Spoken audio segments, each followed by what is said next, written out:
Well, testing. Should be working now. I also made a little bit of a low pass. We got rid of some of the high-pitched frequencies in the stream, on the microphone rather, which should make for a better listening experience. I've been testing things out.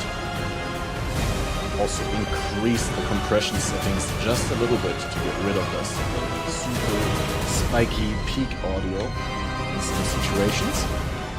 So it should be better. Right, am I logged into this? Am I logged into that? We are doing a quick run to Act 5 Kitava, and then we'll see. Probably gonna cost me like 2.5 hours, so Maybe 3. Let's say 3. Then it's 9:30, and then we got like 2 hours to check out one of the interviews and some teasers. And then I have to get ready for the podcast, which is at midnight with Snap and Subtract and Balor. Welcome to CB. Welcome everyone lurking in the shadows. And I hope you are as hyped as I am for the future of Path of Exile 1 and 2. I did watch this interview yesterday while doing kitchen work. Like, it was a little bit too late for me to still go live. Well, I mean, it wouldn't have been too late, but like, I don't really like reacting to live interviews. Because when they're on Twitch, you can't pause them, right? You can't pause them to give your take. But I mean, you can, but then you miss like half the interview. So I usually do the reactions when they're up on YouTube. But yeah, I mean, I listened to it, and it was a great interview. Probably the best. Best PoE 1 interview ever. I'm quickly checking. Yep, the hotkey works. But yeah, I mean, if we have the time for it, I'd love to react to that one. It's just there's so much other stuff. Mark sold the mechanic. I think the mechanic was well sold before. I think Mark sold the future of Path of Exile 1. And also gave a lot of confidence to those who were seeing problems with Path of Exile 2, I think. Yo, what up, Isotrix? How are you doing? So yesterday I did a pretty good run off stream during the interview, actually. Now that we're talking about the interview, I actually did like a practice run, and this is /played 11 hours and 39 minutes. Oh, okay, then I probably AFK'd. But I have a screenshot.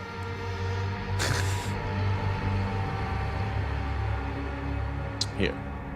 So I did 2 hours 20. I mean, I know this could be faked and just copy pasted it, but I did, including the mule, 2 hours 23 minutes 53 seconds.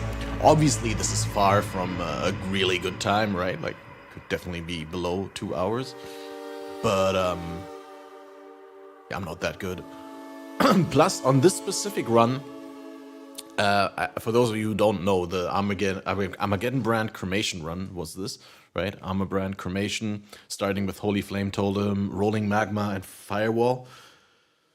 And this run is notorious for having like a huge demand in regards to A, sockets on gear, and B, you also need chance orbs, right? You need a chance orb to buy cremation. No, wait, you get cremation from the quest from Maramoa, but you do need to buy Armor Brand.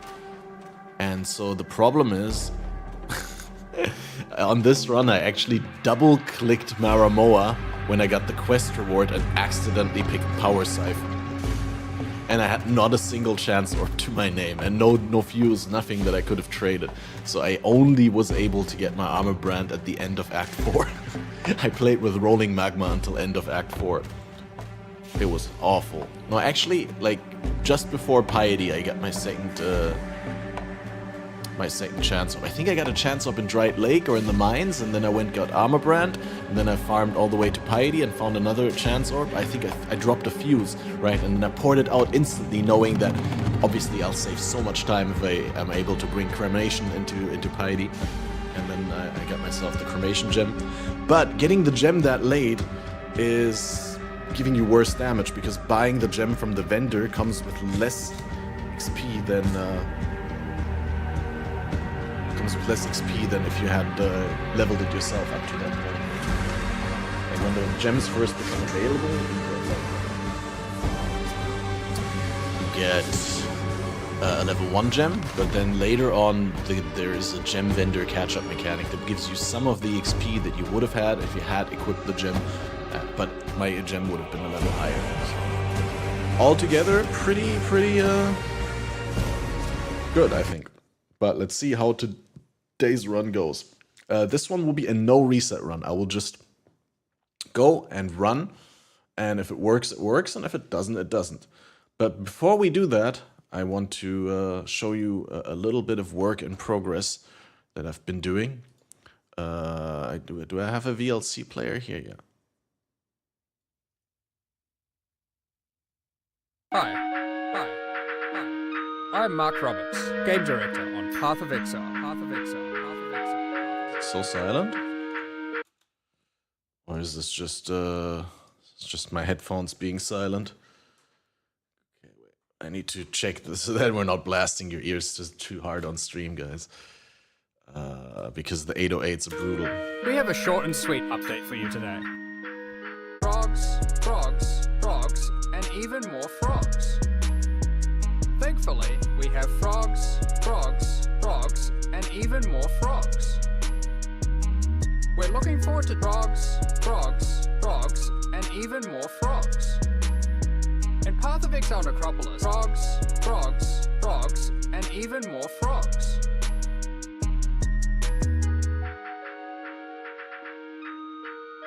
Yo, so for this league specifically, we're going to be doing a private league, a group self-found private league. Baldur Sideswag is joining, some people from Balor's private league last league are joining. And there's a channel in the Discord with all info about it and a doc where you can request access. 17 maps have custom frogs, and even more frogs. Thankfully, we have frogs, and even more frogs. We're looking forward to frogs, and even more frogs. In Path of Exile Necropolis, frogs, and even more frogs. Wait, why did I have crackling audio now? Hope that has nothing to do with the PC setup. Anyway, we got everything going. No, I have a wrong bitrate selected, guys. No one tells me. But we're streaming at 4000 bit. That's impossible. We need to go back up to a reasonable bitrate. Let's see whether we can do that retroactively here. Because otherwise you get like a really muddy game resolution. Like with all the action and the stream compression, it will not work. And my league start will probably be Elementalist Detonate Dead. I mean, we could go Necro instead. I don't think I want to do the DD Inquisitor on league start. Even though it looks kind of cool, but I don't want to buy the MTX to make it lag free. But yeah. No. I'm going to get you guys some background music here. Everyone will be starting D-Day. Yeah, it's a good build. I haven't played it in over a year, so it's kind of, I picked it before I knew everyone else was gonna play it. And for me, it's like, I mean, I'm playing in a private league. I'm basically playing SSF. So I need to pick a good build to start. That's all I can say. Right? It's like I don't really have the luxury of being able to pick like a hipster build or something like that. I need a solid starter that's gonna set me and the group up for the league, and then we can do memes and all that, right? But before we got the monies and the riches and the Atlas completions, it's probably better. No, I didn't pay attention to what the music levels are. It's probably way too low, right? No, that's actually good.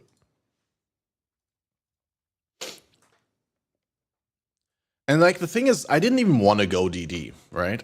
Like my original idea for the league start was I want to level as an elementalist because it's a really good class while leveling. Right? Like you really get great value out of your first lab and stuff.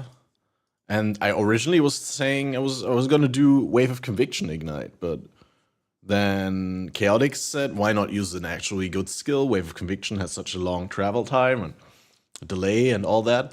So Chaotix suggested I do Ethereal Nice. And I looked into that and I was like, yeah, well, that's just like, I mean, a clear build. It's not really a bossing build.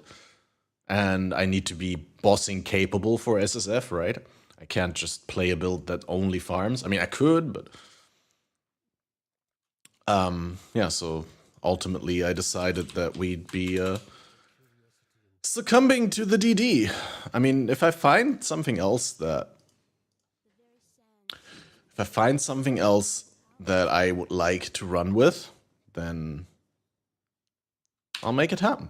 And if I get bored by DD, or, you know, we reach a ceiling point, or like a point where it's not fun anymore and doesn't help me get the progression done, we can always reroll a new character. Oh, I need to delete characters again, guys. 2 free slots for the league. So 1 for me and 1 for my mule. Again, this run will be done completely without resetting. I will just try and do as good as possible. Like, basically, damage mitigation, right? Like, talking to you guys, trying to be entertaining as a streamer, but also, like, the first run of the day, I haven't played anything, right? There will be problems. There will be things that will go suboptimally, both RNG-wise and both also from, like, my skill. But the most important part is to commit to the run and to make the best out of everything that happens, because on league start, I will not be able to restart, right? Like right now, obviously, when I get something bad or I don't read the layout correctly and I'm like, oh, it's already 15 minutes and I haven't killed Brutus yet, then I could just delete the characters and start over and do a new run. But that's not the purpose of the practice. The practice is to work with whatever shit the game hands us, right? And welcome back, Lizard. It's been a while. How are you doing? Yeah, so we're gonna start with a quick run, and then we're gonna go into the content. Well, I mean, the run is also content, but you know what I mean. We're gonna react to some content. So most importantly, before we start the run, I want to make sure that we got the right vendor regex, right? This is going to highlight runner's boots for us and any socket combinations that we're mildly interested in. All right. And I press copy on this, and then we got it in the copy pasta. And then another thing that I find important, you may disagree, is the macro. Now, the macro binds a whole lot of hotkeys to actions. So I got an instant logout button. I did map the logout for league start to /exit, right? We're not using the force logout, the TCP disconnect, but we're using /exit because this will bring you to character select. The force logout will get you to login screen, and that means you're back in the beginning of the queue on league start. That's what you want to avoid, and that's why we're practicing with /exit. Yeah. I also put my my middle mouse button skill onto spacebar because I'm not comfortable pressing my middle mouse button anyway. It causes me a lot of RSI. And because it's a little bit hard to press the mouse wheel, right? And what else did I want to say? Yeah, and there's like spacebar is really good because you can hold it down with your thumb and it doesn't irritate you. It's really easy to practice and you can do inventory manipulations and stuff just fine. Let's see whether I can turn this over. Oh, I just answered that, Shinzu. I'm doing, this will be an Ignite Elementalist run. I'm probably gonna have to start DD because we're doing a private league, which is essentially solo self-found, so there's no reason to play anything weaker than that. Bye-bye! Doing good. I will do my best to show up for the private league. Sounds about like the speed I am down for. I mean, it doesn't really, like, the thing is with the private league, and appreciate the 39 months resub going strong towards the 40, almost, I'm also going strong towards the 40. No, I'd really appreciate it if you join us on League Start. I understand if you're preferring to do trade, but I think you will find a lot less fear of missing out in a private league. Plus, it's exponentially better to start late in our private league, right? Like in trade, if you miss the first day, the first 2 days, you feel like you're behind. Whereas in the private league, if you miss the first 2 days, there's going to be a lot of handouts. We're gonna be able to rush you through. We're gonna help you get completion and all that, because it's in our best interest to have many people in endgame to farm the various mechanics. And then also, I know you're someone who likes to sit in hideout and craft items sometimes. And obviously, in a private league, we're going to have need for a dedicated crafter, right? Like, you're probably not going to be the only one doing that, but obviously, there's going to be resources to be shared around, and yeah. Don't have the capacity for Trade League, but want the camaraderie and social time. Yeah, same. Same. Well, I mean, I have the capacity for Trade League. It's just like I don't want to play Trade League anymore because Trade League burns me out terribly. And it's been 4 trade leagues in a row, or 8, right? When originally I said I'm only going to do probably more like 6, but originally I said let's do 1 in softcore trade with the boys, right? That was during Sentinel, and then Lake of Calandra I went back to HCSSF, and it was terrible. And then I think after Calandra I've been playing softcore trade exclusively, and I mean it's great. Don't get me wrong. I don't want to sound like it's worse than it is, but I do think that my longevity in terms of content and in terms of playing the game in general was lackluster. And so I was wondering what changed between back in the day when I was like super passionately playing every day to now. And I think a big factor is just that I haven't played SSF and HC in a while. So ultimately, I want to reorient myself towards HCSSF once again and become good, but I don't think the current state of the game is suitable for HC. But with Mark Roberts as the lead designer, the game developer, game director of Path of Exile 1, I'm 100% confident that it will be better in the future. And so now we're taking the time to learn to play well again by starting in a non-trade environment. And yeah, I'll try and not die, but obviously I just want to avoid death. I don't want to like re-roll instantly when I die. But I might get to a point where I enjoy that avoiding death mini game so much again that I'll play HCSSF again. I have no idea what I will start. Build ideas look like not much has changed as of recent. There's a whole bunch of new transfigured gems, right? So you might want to look into those. They generally play way different than the base skills. I don't know whether you looked into it last league, but basically lab enchants are gone and alternate quality gems are gone, and both of those things have been rolled into transfigured gems. And you can transfigure your skill gems in lab, and there's tons of cool things. Tried SSF. Let's just say it's not for me. What did you not like about it? Like I think SSF is the same game as Trade. Trade is also SSF with the option, obviously, to bypass certain things, but yeah, both have their own sets of upsides and downsides, I'd say. All right, last sip of the coffee. And then we're gonna blast off.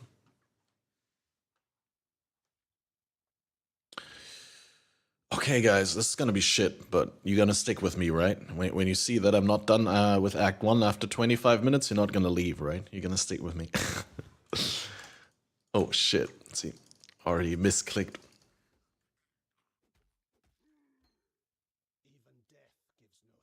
So here, this is with the space bar, right? So it's like really easy to keep on moving.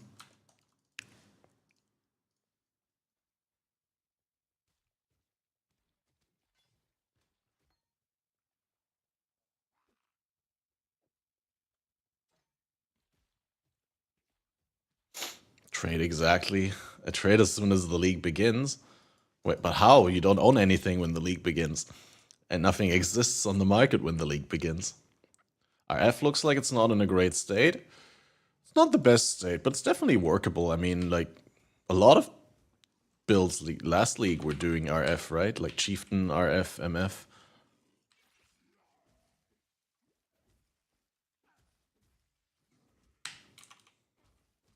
Yeah, I mean, it's not exactly a time where there's a lot of like meta shifts or revolutions, but there's certainly new interesting stuff to try out.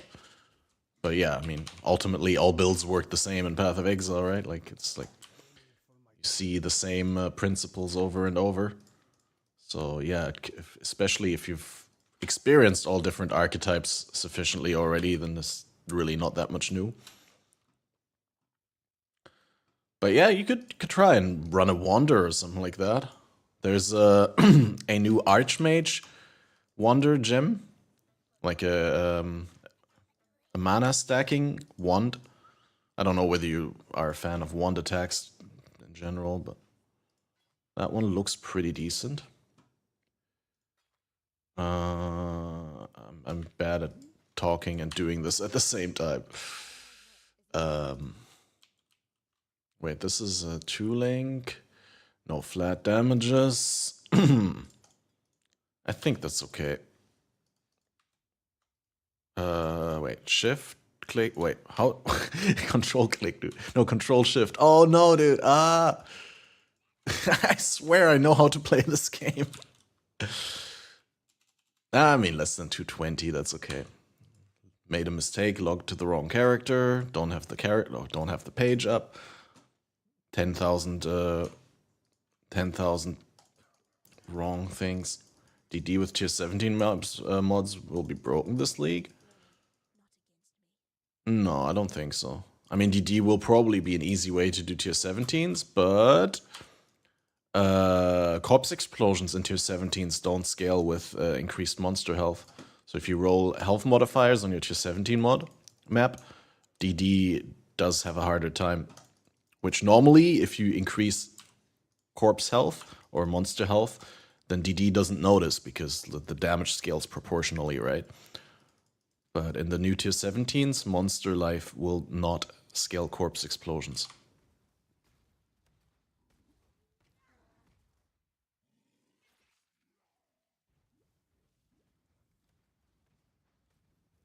Yeah, you're definitely still using Kitava Heralds, although Mark already teased that there's a new monsters from the league mechanic that have slightly higher health than those.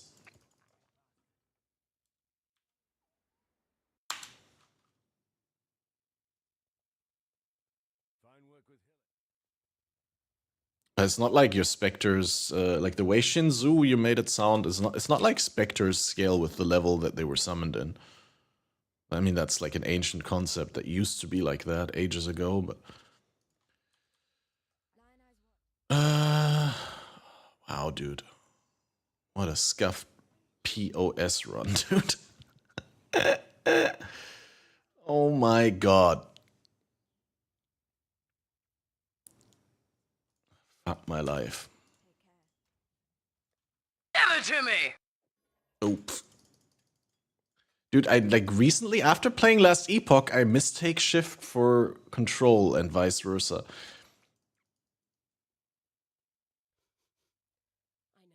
Doesn't Desecrate summon level 100 monsters? I don't think it summons 100 monsters. I think it summons monsters of a certain level, though. So whether you get those monsters into your corpse Desecrate pool from tier 17s or tier 16s doesn't matter. Because the level of the monsters that you summon with the skill is still the same. The corpses.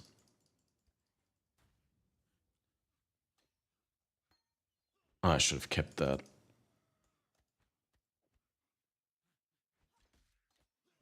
Dude.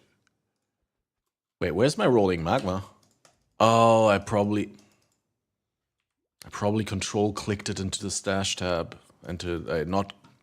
Control clicked it into the gem tab because I pressed the wrong key.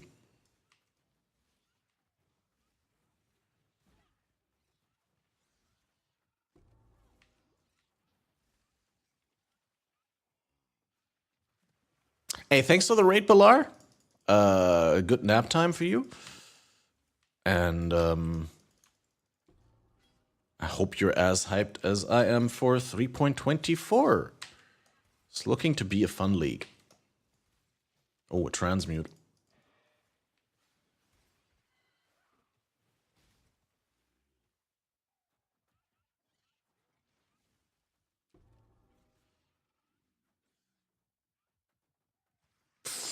Yeah, that way. That looks good.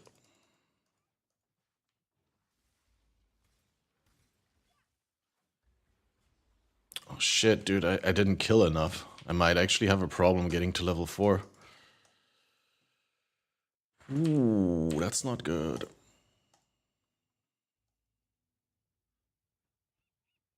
Minions have the best league ever, betting over 50% play minions. Wait? Nah.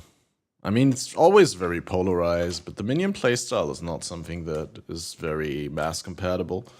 I think most people like to do damage themselves.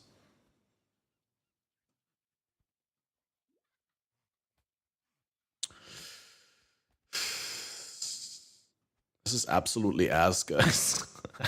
I'm actually thinking about restarting the run just because I made so many mistakes already. Like, not having the rolling magma gem is like literally cutting my damage in half here. And it's gonna take like double the time to kill Hailrake. If I even can kill him before I run out of mana.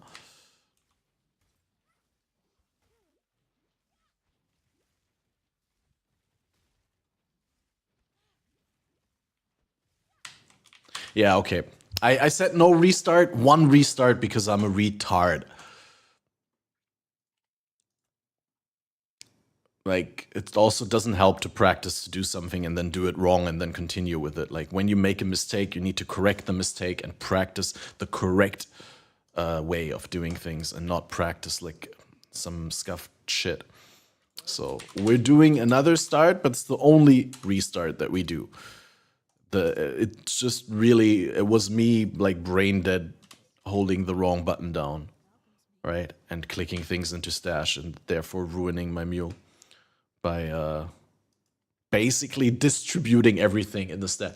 Like, I wish I could just say that I don't want the stash to be set up. If it just was a default stash,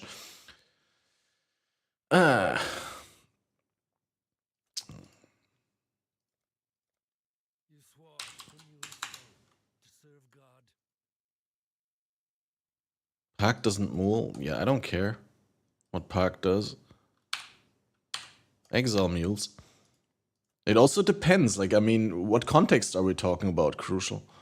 Like, if Park does a Act 5 Kitava run for the best Act 5 Kitava time or Act 10 time, yeah, then you might not want to mule. But if you're doing a league start, then muling is 100% the best thing you can do.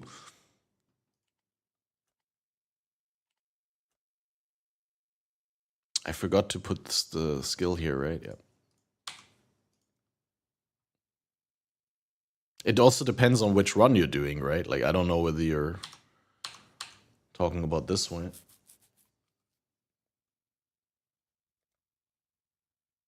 Yeah, what up, Weissenberg? What are you doing? Right. Okay.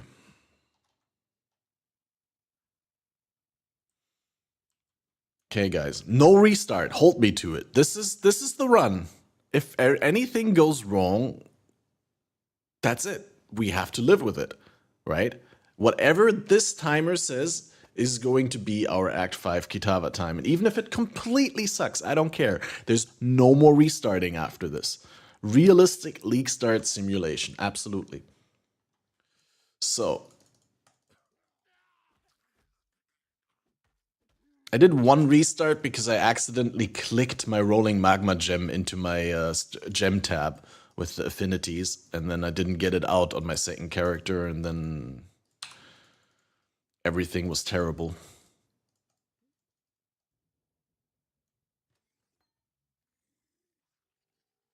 Oh yeah, also remind me to shit into an envelope and to send it to my ISP.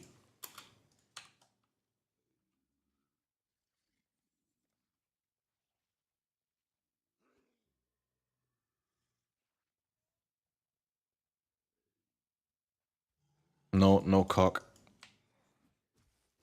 just doing Ignite Elementalist leveling. Probably gonna end up playing DD because it's just the best skill, but...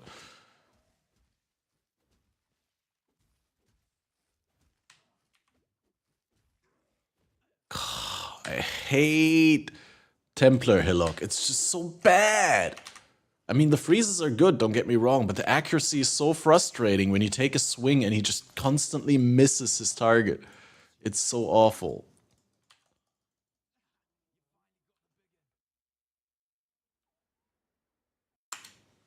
Hate to be that guy, but that's normally frowned upon. What is frowned upon?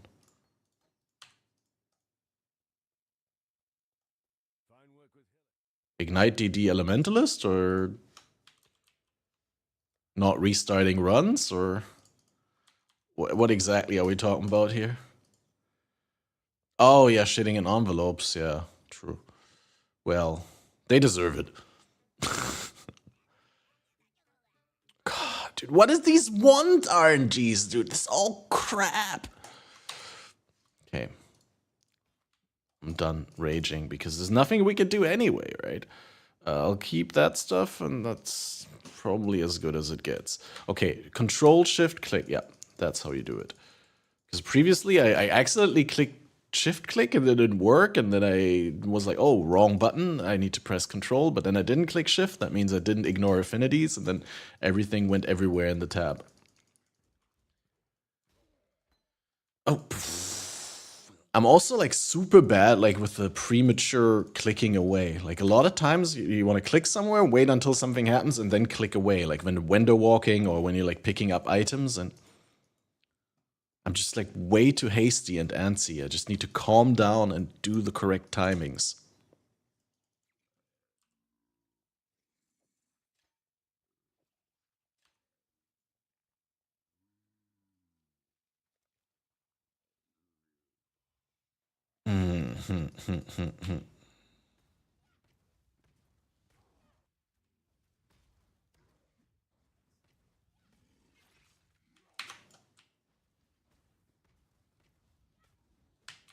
Going to start over on League launch? What do you mean? As in, like, make a new character on League launch? Everyone does. You can't play your old character on League launch.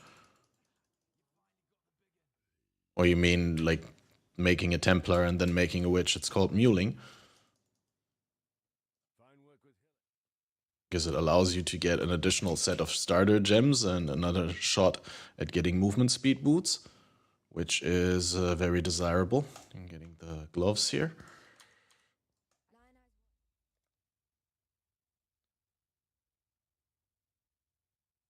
Bat lightning to spells. Yep, I'll take that.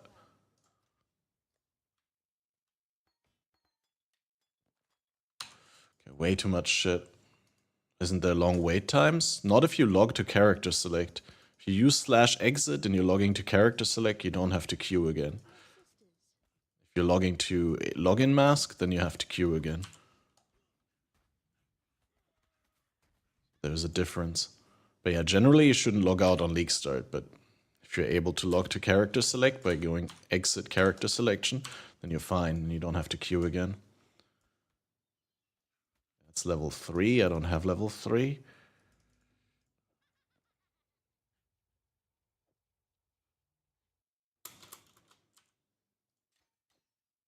Oh, wait. Oh, shit. I didn't realize I had a free link.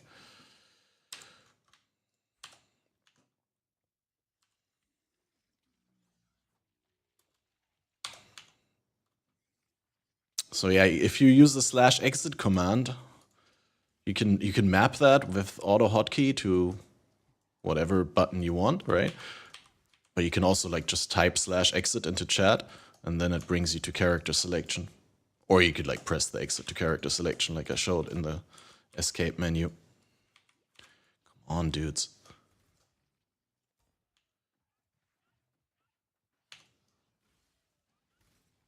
The Roa Whisperer. Oh, I didn't see the exclamation mark. Okay. A little bit of misread on the layout here, but it's okay. As long as we go deathless through the zone, this is already a win. Because I didn't bring a coral ring this time around. So these are lightning and shock resistant, so I actually could kill them, but there's also the boss.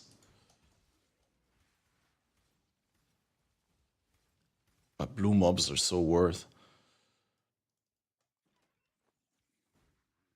Wow, how did that hit me, dude? What is that hitbox on that Roa? They have like a front grill that is like twice the width. Okay, so...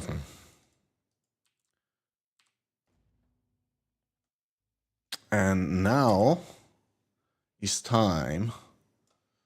Take out the freeze pulse, put the rolling magma.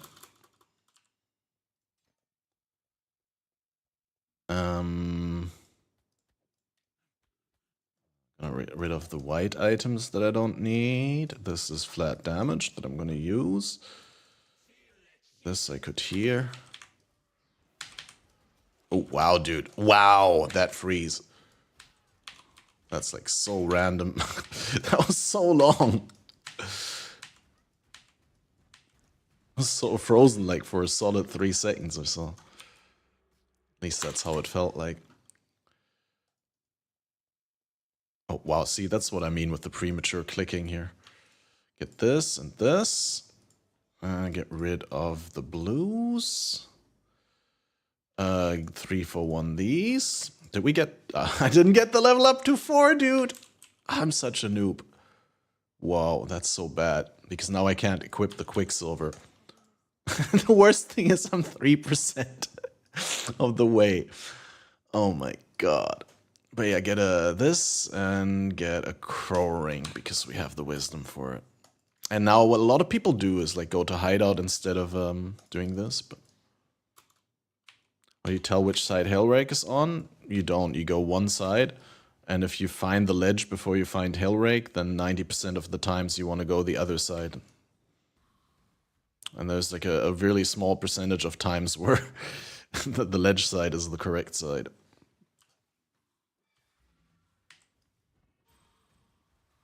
Okay, now Flame Wall here. And Frost Blink. Always want to make sure to equip the skills in the right order so that you don't have to juggle them around afterwards. Dude, I don't know which way to go here. It's probably up.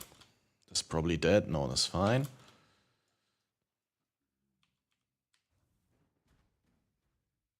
Complete waste of an orb here. Rolling magma level up. Nice. Okay.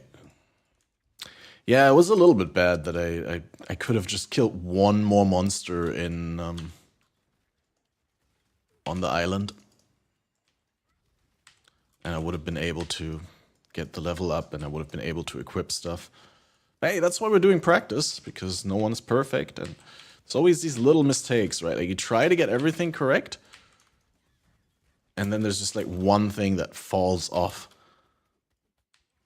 Like I always imagine like trying to go shopping without a basket and you're like, oh, I want a butter and I want like a loaf of bread and I want like some onions and this and that. And then before you know it, you like stack up 20 items in your arms and you don't have a basket. And you're like, shit. And then something falls off the other side and you forget something that you wanted to buy. And that's pretty much my leveling experience in Path of Exile. It's like, no matter how many things I try to do correctly or try to prepare for, there's always something that falls off the other side. Can't get everything onto my plate all the time, but... Okay, now we got full Quicksilver, now we're gonna run a little bit. I'm level 6, so I still want to get a little bit experience here, because by the end of Ledge it would be nice to hit level 7, but... yeah. We'll work with what we get. We said that, right? No more restarts. I want that rustic, but I want that blue pack.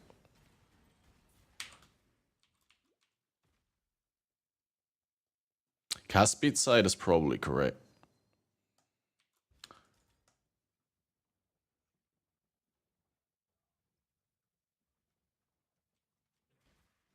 But I've seen both. I don't know. Sounds like you're very park fixated. But I've watched Exile and I've watched Steel and pretty sure they didn't go cast speed. That's also like 2 patches ago, maybe something changed.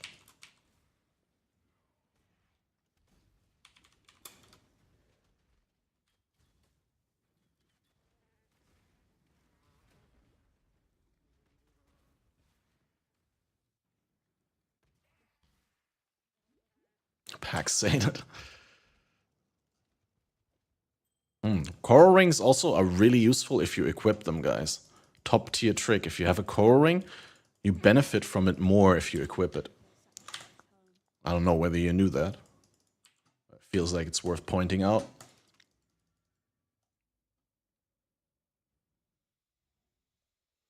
This way.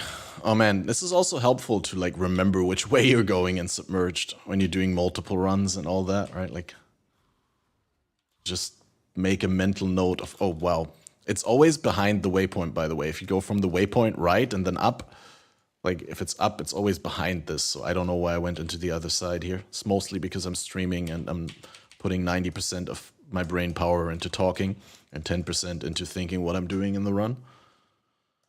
It's like I've always struggled with that. Like the moment I open my mouth, my brain power for my actions goes to like 10% and I do the most stupid things.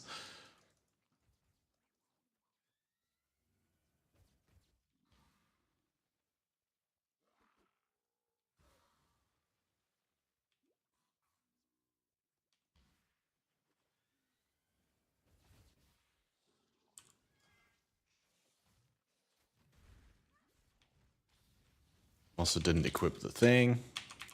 See, this is all things that I did correctly yesterday. I had some fuck-ups yesterday, but when I'm not streaming, it's so much easier to do everything in the correct order and to think of everything. Because when I'm not streaming, then the moment I have a breather during the run, I'm thinking, okay, what can I do? What can I think about? What can I like prepare? Like, what do I need to be aware of? What are the next upgrades and stuff like that? But when I'm on stream and I get a breather, then I'm like, okay, what's the next thing I need to say? What's the next thing I can answer from chat and all that? And then like really important things don't happen, which is kind of sad. And I don't know how to fix that. I'm gonna get rid of that. I'm gonna keep the goat's horn. Yep. Combustion here, and yep. Gonna hide out and go prison. Wow, it's so garbage. It's still better than fucking driftwood, but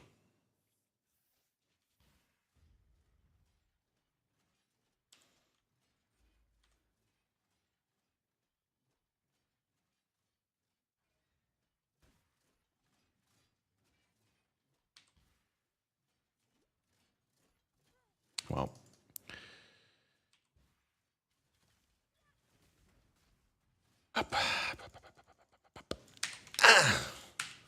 So close. It's the worst when you get clipped by those floor traps and then you take huge damage. I don't know, like, I don't know whether it's a bug or intended, but like when you get hit on the edges, they do way more damage than when you get hit on the middle. Like, when you stand in the middle of them, they don't hurt you as much. I actually like to know the rule set there. It's always been just a feeling, but a very persistent one.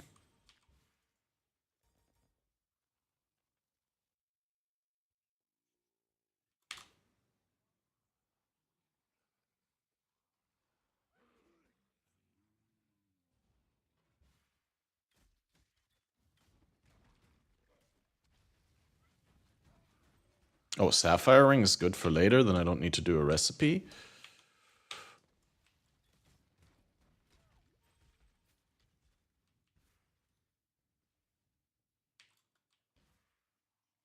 Wow, what is this layout? I've never seen this before. That's a freebie.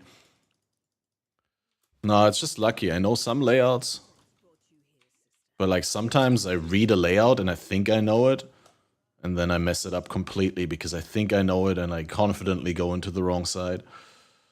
It's just really lucky here that these layouts seem to work in a way. that my experience of them aligns with. But I'm not a layout god. Oh, but combustion, I didn't hit level 8. See, this is also a pretty crucial mistake. You want 8 before Brutus because combustion. And because the layout was so short, I was so happy about the layout instead of thinking, hey, I should actually kill some more, so I hit level 8 before Brutus. Because that's a pretty common mistake, and this makes my Brutus kill like a lot slower now.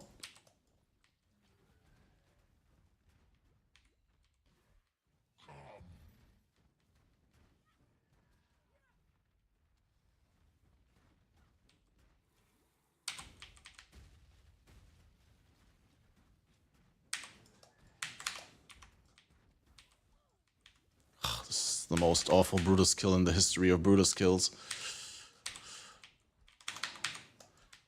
Out of mana, dude. I could take everything. Okay, definitely talk to Tarkley because we get the move skill here. We get the Flame Dash. And then ID the boots because they could have move speed. They don't. I have 4-link boots, so it's like, even if they had move speed, I probably wouldn't want to replace my 4-link there. Yeah. And then check once more. No, nothing good. Get the reward from Nessa. Wait, Bestel? No. You go back and do the quests you skipped during leveling? For the most part. I mean, I did do Dweller. It depends on whether it's more efficient to do it on the way or whether it's more efficient to go back for it. I mean, Dweller and Fairgraves I definitely do during leveling. But I feel like for Aberath and Rislatha, for example, in Act 6, it really doesn't matter like whether you do it while leveling or when you come back later. Like it costs you almost the same amount of time. But obviously when you come back later, you're steamrolling it, whereas if you do it while leveling, it can take a long time. So with those, I'm inclined to make it to make a decision based on whether my resists are good for the boss in question and whether my damage is good. But generally speaking, if in doubt, for Aberath and Rislatha and all those optional bosses in the second half, I'll come back.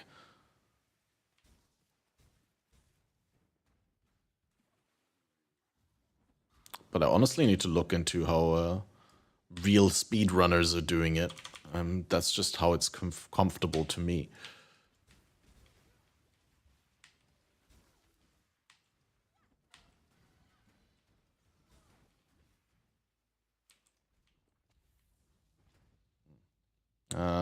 That's actually kind of cool that they de-aggroed. I wouldn't wanted to kill, but they seem pretty tanky.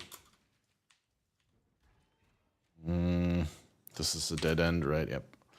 So with this, just like with the ship graveyard cave is where we are, but like with this, just like with the Dweller of the Deep Zone, which I completely forget how it's called right now, Flooded Depths. You want to evaluate in which corner of the layout you spawned and then go to the opposite corner. You think of the layout as a square and you go to the opposite corner. So here I knew I spawned in the top left, so I want to go to the bottom right. I logged, which is kind of a mistake, but I got frozen and it would have taken way too long, and I have the waypoint, so I can do that. It's just from the waypoint here, it's really far to walk to the exit. Because normally you come out of the ship graveyard cave and you walk all the way to the caverns, and then you can go from the caverns waypoint to this one, do the quest, and then log after the quest to get the reward. In this case, we're not logging after the quest, so we're only getting the reward when we come back from Act 2 for the way forward. Which is, you have to do that anyway to get the reward from Bestel, and you get the Fairgraves reward from Bestel as well. So it's not really a huge loss, but it is kind of a minor inefficiency. But we'll have to live with that now. These are fire and ignite resistant, so we don't want to engage them at all, because they are going to take way too long to kill.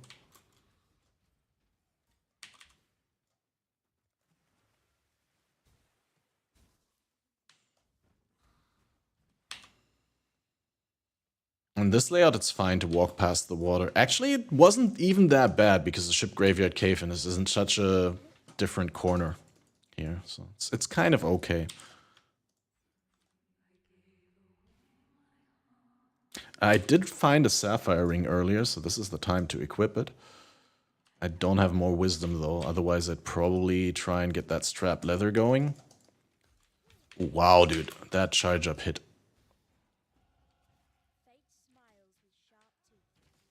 I can't decide whether I want to go up here or there. This could be the deadest end in the history. Man, I really hate collision. There's like a tiny squid in a narrow corridor, and you can't walk over the squid. It's like if I was the witch, I'd just kick the squid against the wall and walk past it. It's like, fuck the... What are these squids? These squids are maybe 30 kilogram. They're like a 4-year-old child, maybe. 4-year-old child is not 30 kilograms, but you know what I mean. They're like... I don't see how they can prevent me from going into a direction that I want to go into. Wow, dude. 200 red squids.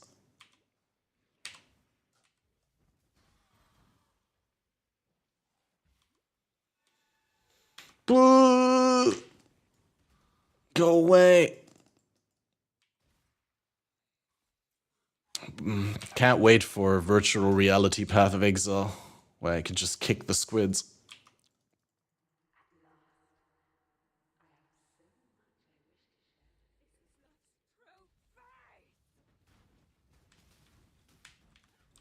Oh, I also still didn't do combustion on that one.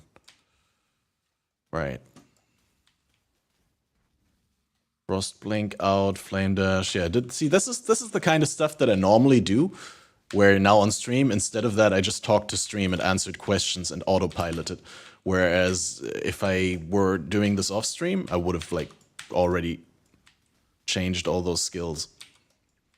So I really need to learn to like switch off that layer in my brain that tells me to be a good streamer and to try and like switch on the layer that tells me to be a good racer.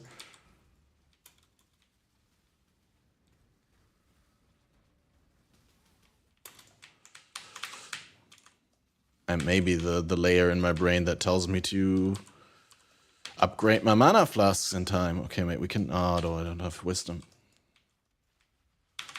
Yeah. Kind of bad.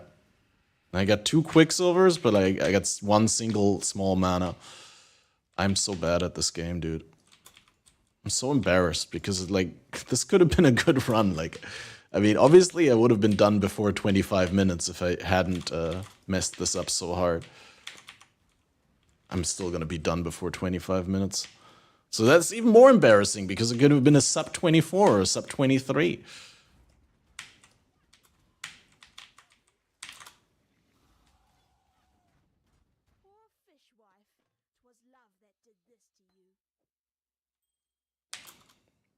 No reset.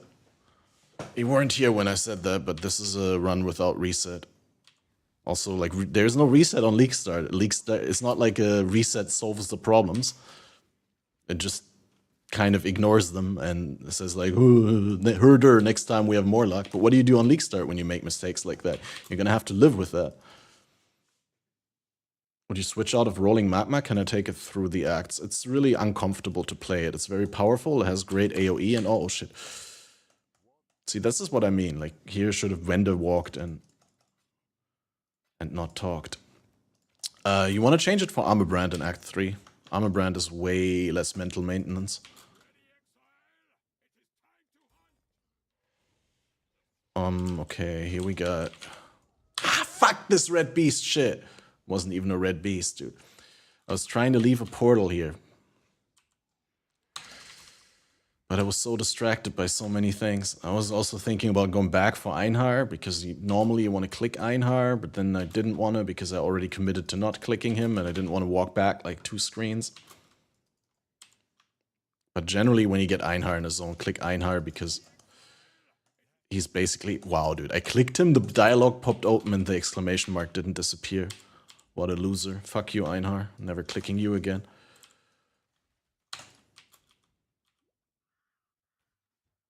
Why the portal? So you can go back there. You want to do the den for another Quicksilver. I mean, I found a second Quicksilver, so in this case, maybe not. But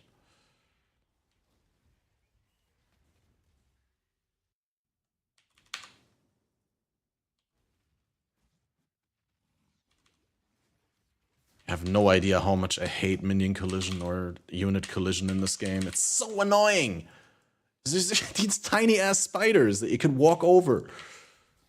And somehow they're blocking the entire way.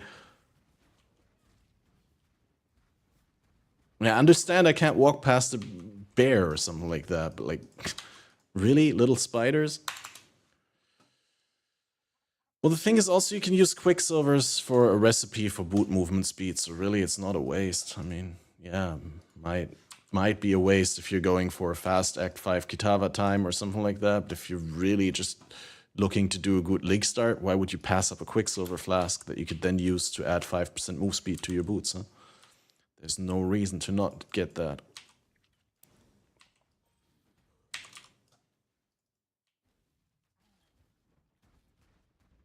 Einhar with the PKs. I'm just trying to get some XP here, and Einhar is making every single moment that I stand still a waste by killing the monsters before my magma orb even touches down.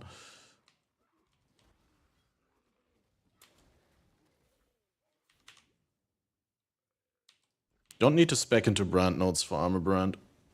Don't need a single brand node. I mean, it's better to have Runebinder for your single target, so you can attach two, but then you also can't have a totem, so depending on what kind of, setup you like to run, might actually be better to not have a single brand node.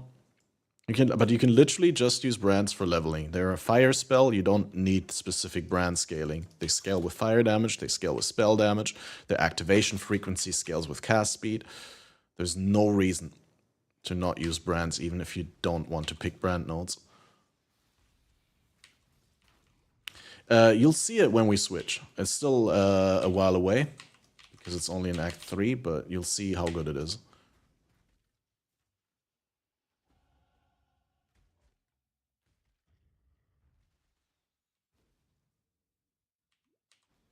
Which is kind of unfortunate, really, because I wish it wasn't that good, and there was, like, more viable leveling skills, but it's just really a lot of times you're leveling, and you're like, why am I not using Armor Brand?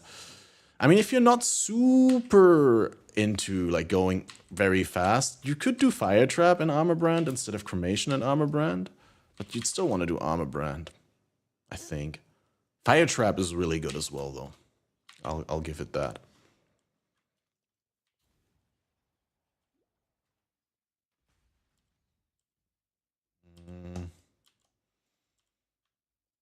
Getting life now to avoid getting stunned.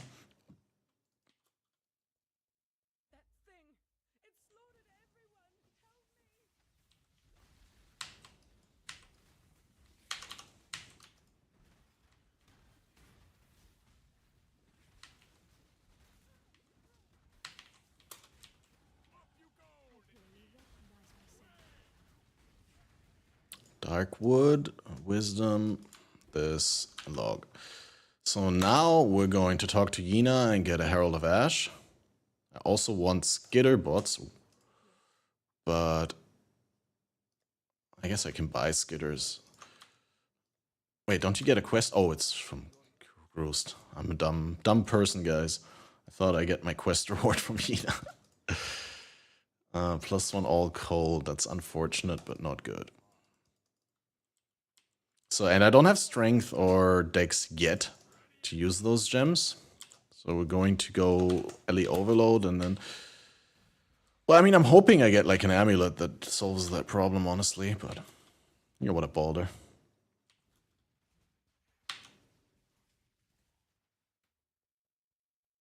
And really the most important thing is I'm not looking at the timer right now, right? I mean, I looked at it a couple of minutes ago, but I'm trying to not stress myself out too much. Trying to keep my cool, trying to focus on what is important.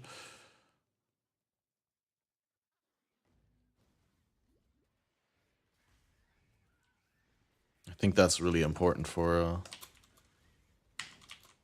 For League Start specifically, but for any like trying to run through the acts practice. Because it's so easy to get tilted and to turn like one mistake into a series of mistakes.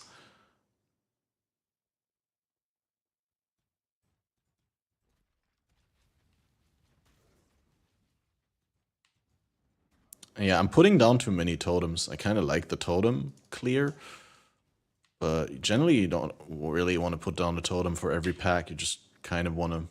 I mean, you can see that I got the damage to just throw out a rolling magma, and if I hit the ignite proc, then it generally kills the pack. Going fast is a waste because I gotta carry your ass. Yeah, but I can carry your ass best by blasting fast.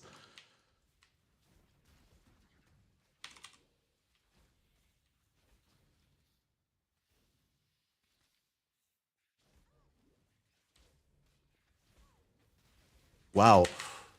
Ooh.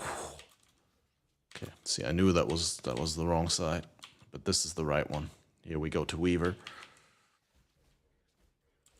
I think this would be the time where I equip the strap leather if I had the requirements. Quickly, yeah, see, 1 level away from Ellie Overload. Kinda bad here. You kinda want to be level 18 after this. Well, yeah, this is like really bad. I kind of rushed too hard in the last couple zones. Didn't kill enough, but hey, we got a fuse, which is huge. But yeah, with Ellie Overload, 40% more damage most of the time, this would not be as much of a problem. Knowing your progression and knowing when you want to be which level, those are the most important things for going fast and leveling. Like if you're trying to copy any like smaller things that I'm doing, trying to level layouts, to learn layouts and all that, don't bother. Like I'm wasting my time optimizing those things, but like really what matters most is killing the right amount of monsters in every zone and not more and not less.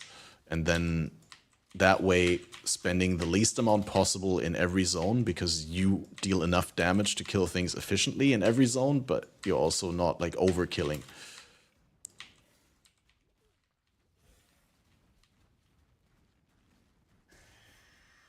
Two calling ones, dude. What the fuck? Am I a summoner or what? Cool. Ellie focus. Okay, now I want to sell like something to get IDs, but I have nothing. I can't even sell that alteration. I need that alteration. Okay, fuck it. We're gonna just randomly vendor those things. If the flasks are not ID'd, I can't deal with any of this. I think I need fire res next, so we're making a fire res ring by vendoring the iron ring with a fire skill gem. Then we're going to do Kraton. Mana flask. Yeah, good point. I didn't have a bigger one. Can do that. I don't really use both quicksilvers efficiently right now anyway. Or I could replace one of the life flasks actually. Like this.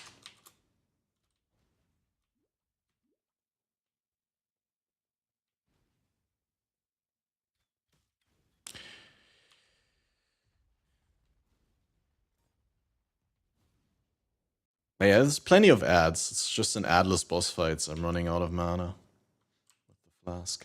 So it's not the end of the world to not have a mana flask upgrade. But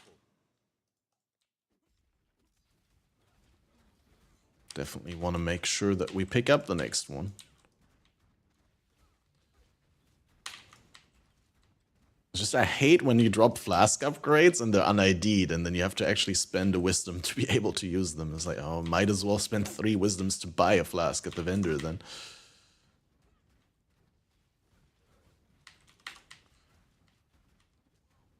Oh, come on, dude. Ah! Fuck Windows, dude. Oh, it's so hard to not get tilted and to not throw this keyboard against the wall and log out.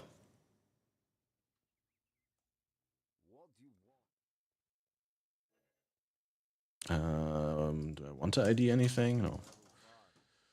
So now we finish the bandits, and then we get our quest reward.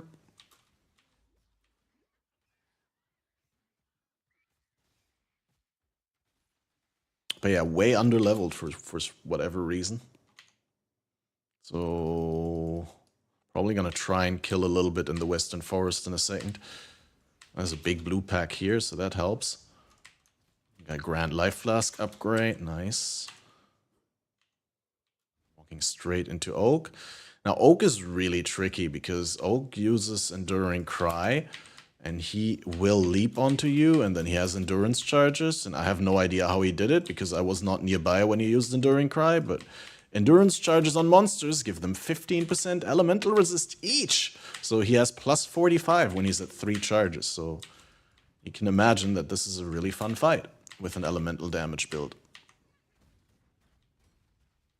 I have no idea, like, I've watched certain guides on this, right? Like, I've listened to, like, how racers recommend you do this.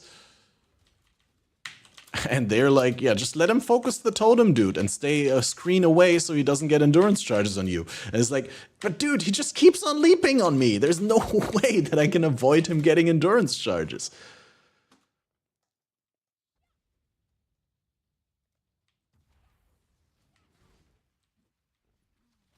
Yeah, this is where being higher leveled would have definitely come in handy, because I probably don't do enough damage here right now, and I can't sustain with my flasks to kill him when he has the endurance charges. That's really unfortunate. But you can see, like, I'm trying to leave him behind at my totem, and he always comes to leap off screen to leap slam into my face. And for some reason, he seems even more tanky on low life.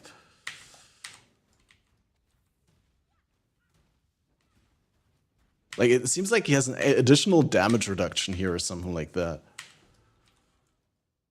Absolute ass, this fight. But yeah, logically speaking, I should have been level 18 and I should have had, like, elemental overload and more damage. So yeah, really my bad for being behind on levels.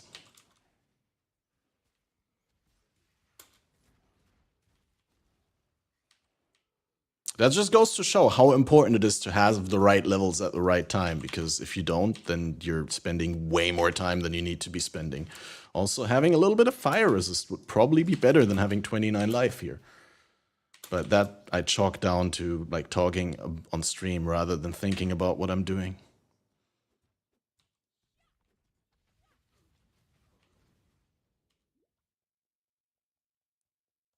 Wow. See, and if you're not good at vendor walking, then you're wasting time trying to do it. So, wow. Dude! Wow. How can I be so bad at this?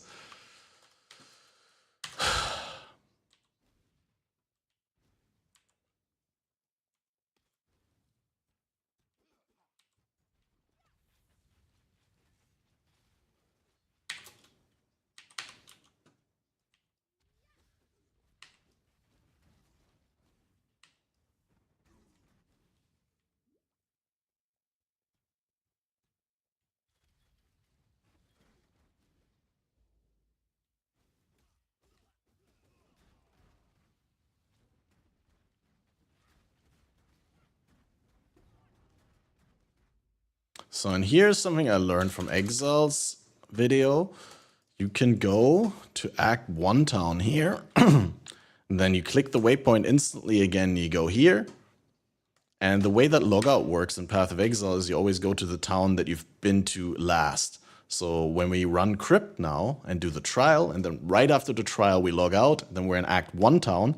And when you spawn in Act 1 town, unlike teleporting to Act 1 town, you're not down at the waypoint, but you're in the middle, so right in front of Bestel. So we can get our 2 skill points, one from Fairgraves and one from the way forward, relatively easily without too much walking.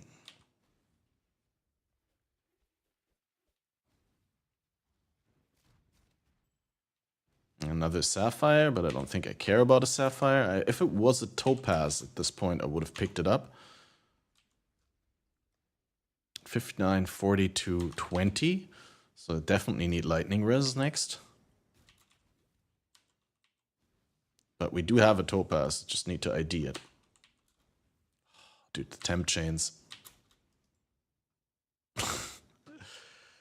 I'm trying to be a positive spirit, but man, I just get so pissed at the game and at myself during these runs.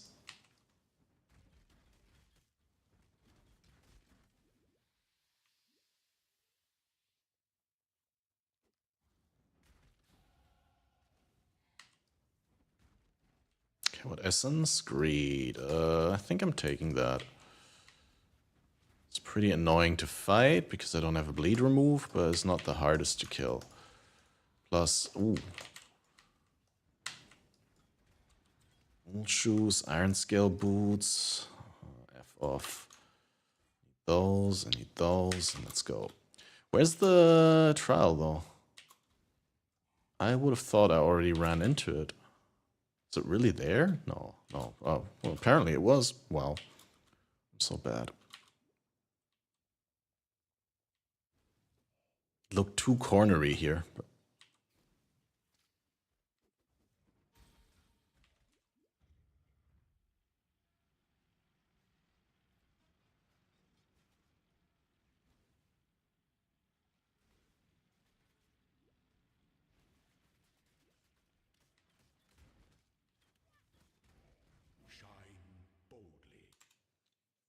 So, Act 1 town. Oh, I don't have space. Oh, God, I hate it so much.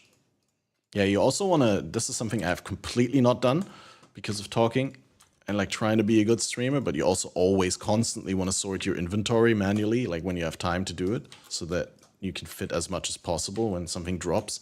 You don't have to like sort then, but you're prepared and you can pick it up, because that's pretty awful. I'm just gonna get these to make the run easier for me. I know it's a little bit of a waste, but if I don't get them now, then I won't be able to use skitter bots and Herald of Ash for Oversoul.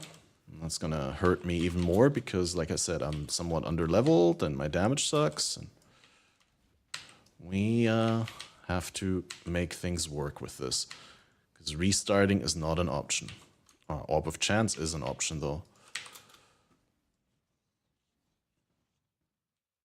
So yeah, in that sense, the run has been pretty good to me. Because we got 2 chance orbs and 1 fusing now. And can use the thing, so that frees up something, and having evasion is also not the worst. Getting pretty destroyed here.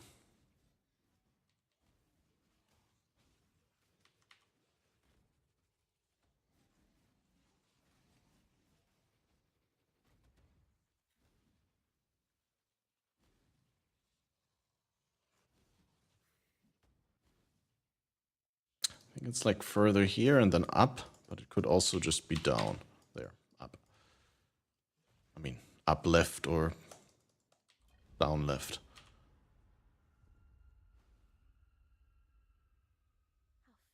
Okay, Einhar, take the time to click him because it's worth. Now throw this away.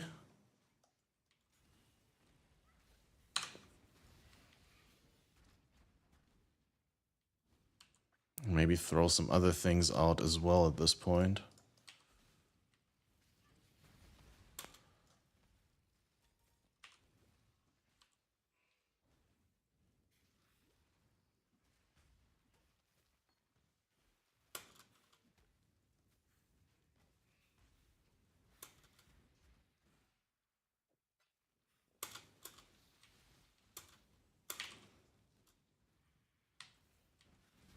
Oh, I'm so bad.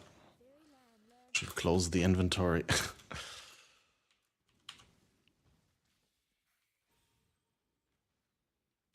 Yeah, I need to practice like manipulating my inventory while running around and killing things. That's something I'm really not good at. I need more wisdom.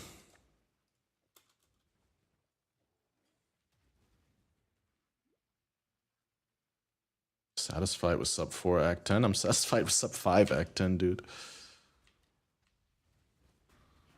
Like, the thing is that people don't take into account is like when you're racing for Act 10 Kitava, like you're not ready to get into maps, right? Like you're just going for the best time to finish Kitava, but your resists suck, your life sucks, your damage sucks because you're super deprived of leveling by the time like you get to Kitava, because that's the way you get a fast Kitava time is you go there before you get the levels, right?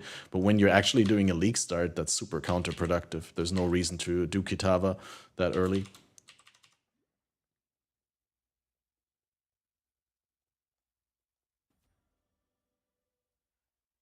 I mean, it's great if you're ready and you got it, right? Like, but you could just as well farm Betrayal and Reliquary and set yourself up a nice syndicate and get some gear and stuff and make the character better before you push into maps.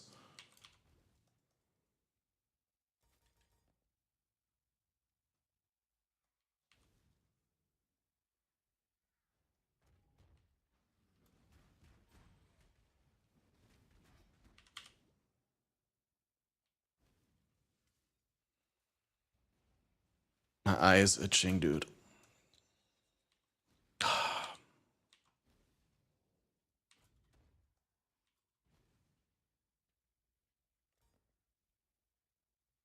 Yeah, that's also what a lot of people do, just go into heists.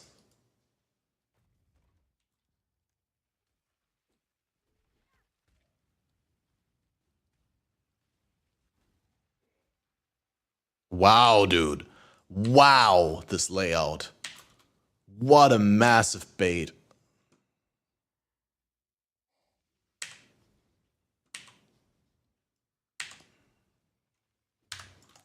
Screenshot that for future memories of how I got shit on by this layout.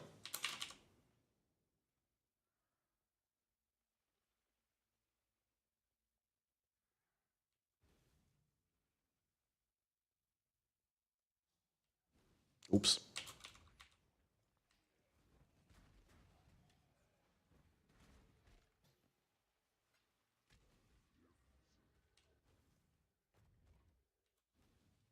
Apex? Holy shit, dude. 48-16. That's probably better than my run yesterday. Despite all the mistakes that we made. I think yesterday I had like a 55-minute oversoul. And I was proud of that because my oversoul before that was like an hour or so.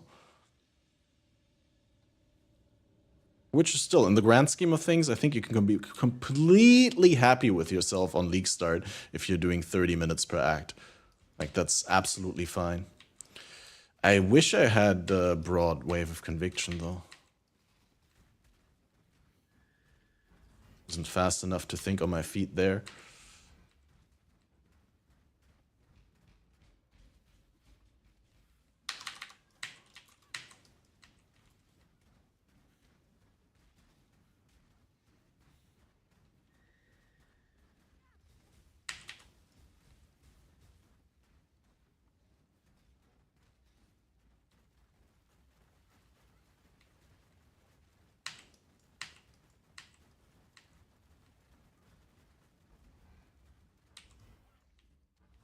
I like how the Oversoul hasn't targeted me a single time with the laser.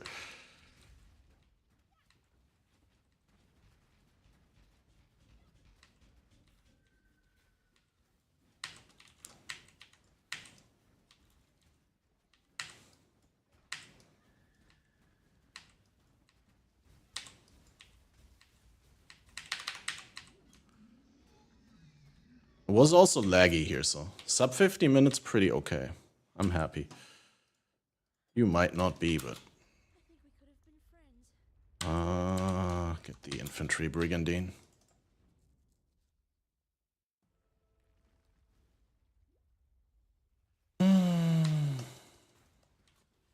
Because the thing is, like, it really feels good to see you hit the 1 hour mark and you're already like halfway done with Act 3. That's the best feeling.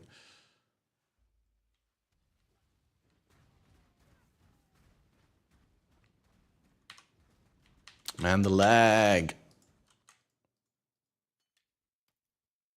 Telecom, please.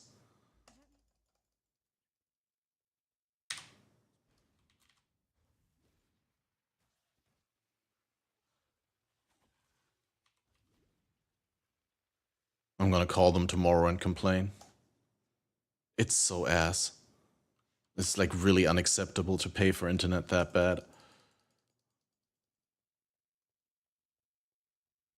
My whole situation is completely fucked because my 3-link is on the boots and I can't equip movement speed boot now because I don't have an alternative 3. And the moment I go out of town, I get this shit again, dude. Wow. What is this?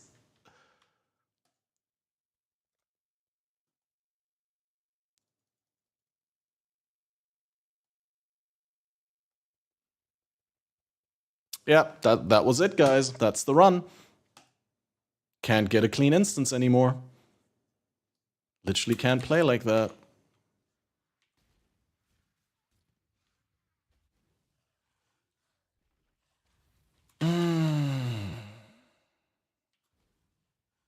Right, here.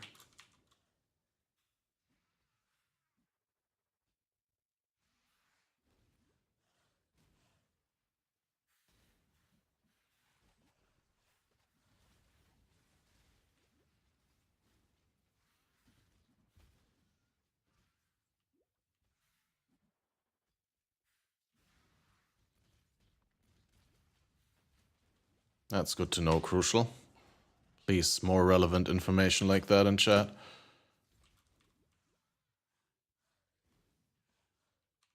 No, the worst part is that the internet worked like a charm for the first 2 years of the contract. And now they're like just giving me a subpar product for the same money. And now it's my responsibility to complain to the ISP to get the money, like the worth of the money that I'm paying for. Which is just like, maybe fix it yourself. Maybe notice that your service is shit and that you're ripping people off. That's what I hate so much in this world, is like, if you don't insist on your right, then everyone is going to screw you over. You don't get what you deserve, you only get what you demand. That's the worst part about it all. There's no honor anymore among companies, among suppliers, among grocery stores. They're just like, hey, if we get to fuck you over without you noticing, well, we don't mind if we do. Oh, did I say I wanted a topaz ring? Yeah, that's ages ago. And I still didn't get a wisdom to ID the topaz ring that I have in my inventory. I'm not tilted, you're tilted.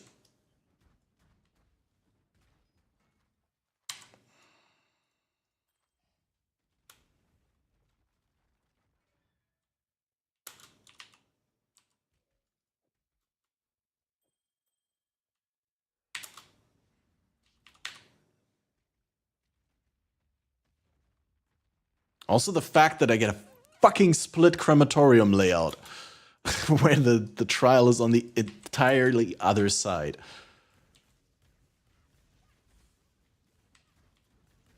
Thanks for that, I guess.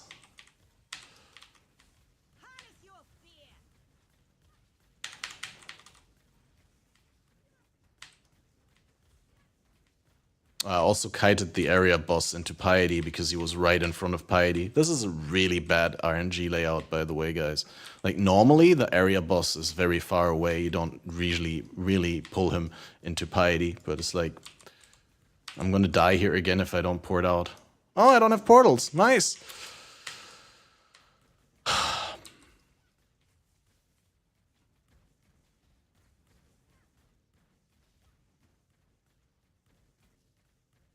I'm not gonna say anything. No comment.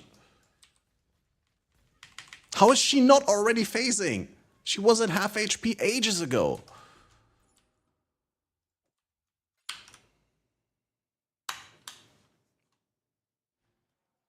What a piece of shit, dude. Worst crematorium of my life.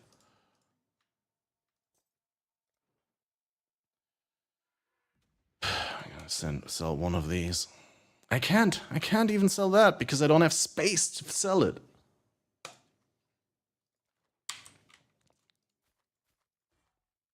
I shouldn't ID too much. I need to sell unID'd stuff to get transmute shards.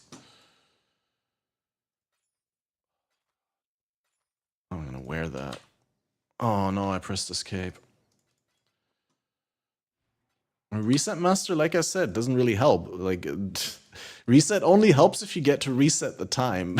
But if it's a league start, then the time keeps on running. So it's like you're just adding an Act 3 run to your time. So why? I mean, I'd love to, but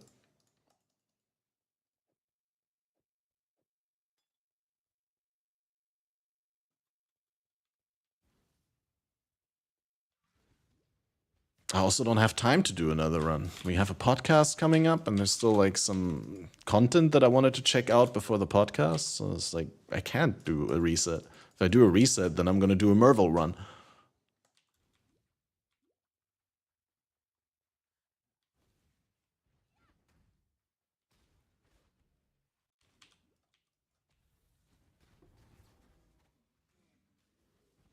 It's all good. Super chill, guys. We're back on the horse. The metaphorical horse. Not an actual horse.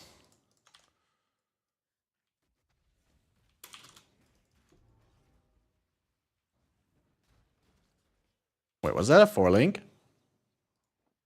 That's a shit base, though.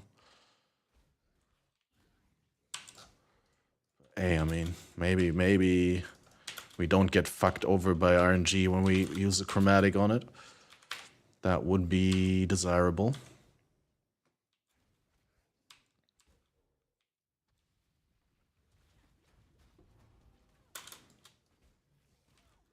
Wow, dude. Oh, man, it's so noticeable when you don't have move speed boots. Like, you just can't run around monsters. They just, like, run around you and then block the way in these stupid-ass narrow doorways.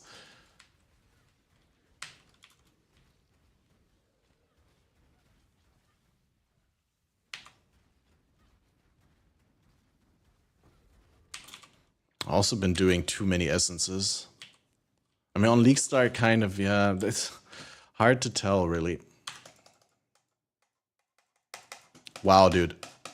Do you see this? I'm apparently in a spot where my character just doesn't walk to the marketplace if you click it. Or my latency was so bad, but I think it was just the spot. It's so fascinating how I always discover these bugs or, like, interesting mechanic interactions during trying to be fast. It's never when you like try to casually go somewhere. It's always when it actually matters, when you're like, I kind of really would like to go faster. Absolutely awful. Like yesterday when I posted that layout on Twitter, where I had like the super omega bait layout in the ancient pyramid that like baited me up from the very first. Wow, dude. I thought it was a dead end. I should learn this layout. I never had a catacombs layout like this, dude. This looks so dead end. I was like, no, it's got to be another way. It's just going to be a dead end. It's not. Wow.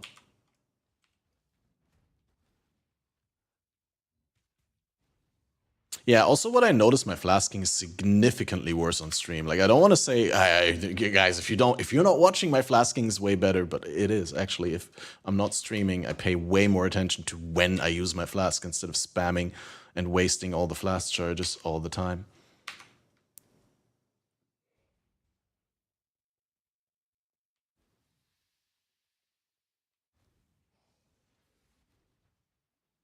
Yeah, this may have been the worst layout ever that I had for catacombs for me. Because I have no idea where to look for the trial. Okay, it's here. I was so worried that was gonna lead me around there.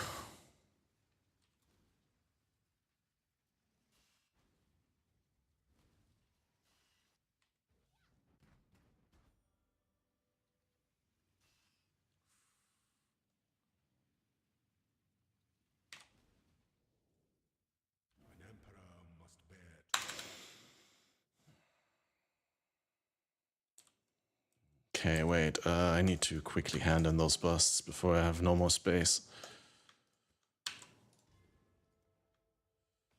That I'm gonna Vendor that, I'll keep that, vendor that, vendor that. Keep the cold res ring just for bad days, I guess. Still not even level 24, dude. Yeah, I'm level 22. I do need to kill things really badly now. Because Dox is level 29. So if I'm not at least 25 in Dox, I'm gonna suck. Well, I guess 24 in Dox is fine.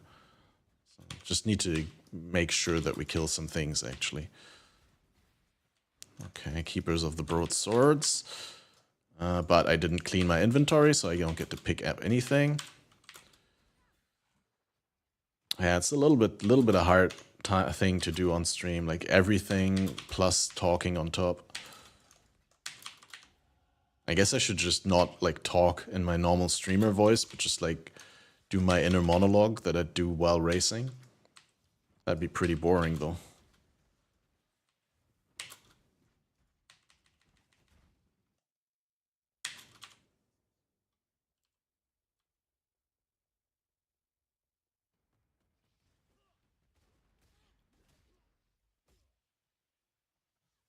I have no idea how high I am in this layout, but I also don't have another portal scroll because I didn't pick up any. Hey, I mean, at least I got wisdom scrolls. And at least we got chance orbs and all that, right? Like, can't really complain about drop RNG here. Plus, I'm fairly certain there's a number of portal scrolls that I just walked past because I was so cocky and I thought I didn't need them. In this case, in this zone, I don't think it would have been better to leave a portal there because it wasn't very close. We want to go anyway. I'm really impressed with how I didn't get a single mana flask upgrade in all this time, though. That is the true amazement.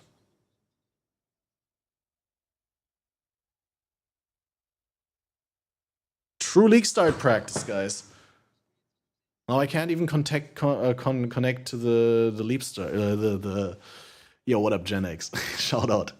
I can't even connect to the loading screen, dude. I really need to complain about my ISP. This is like absolutely intolerable. I'm gonna restart.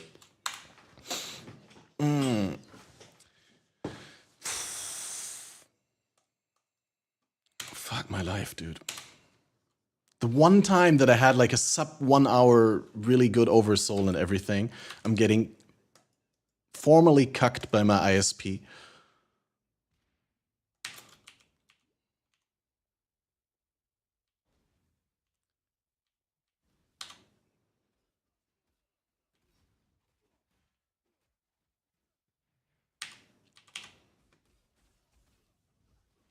All right.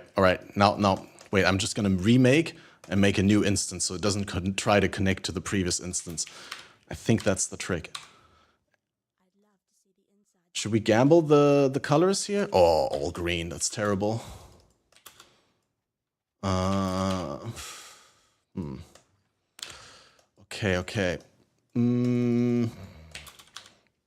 Okay, keep on track. Keep focus. Get that.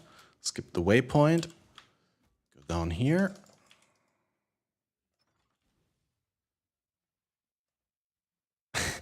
Yo, I appreciate that. I'll look forward to connecting on WhatsApp. I'm sorry I'm somewhat inaccessible right now here. I'm practicing for Friday's league start.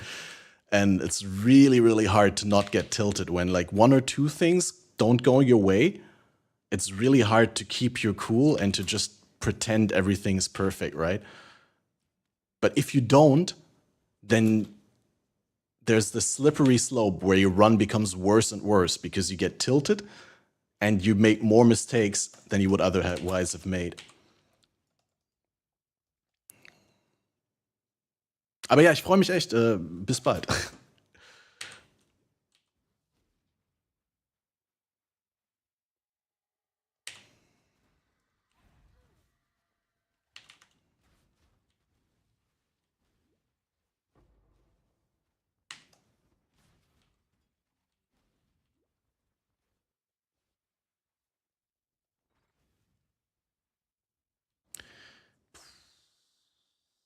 Okay. We got this, guys. Here, and then we're at the waypoint. And the thing is, how many transmutes do I have? I have 6 transmutes. Does this wand have an open prefix? No. So yeah, we're also not really well prepared in that department, because here we get the 4 transmute flat fire damage craft. And I normally would be able to now craft a wand upgrade, but I first need to go to town to see whether I can get a 3-link wand on a proper base. Ideally a Fawn's Horn, I don't think spawns yet. But like something with flat damage would be great, and a 3-link, and of course nothing. But hey, I mean, it is the perfect run really in the sense of like trying to not get tilted, right? Of like actually making things happen when RNG is against you. And that's undoubtedly, that's like one of the most important skills, is like anyone could do a decent run if RNG works in your favor, right? But the true pros, they are able to make circumstances work that are not optimal. Widrige Umstände is what we say in German, right?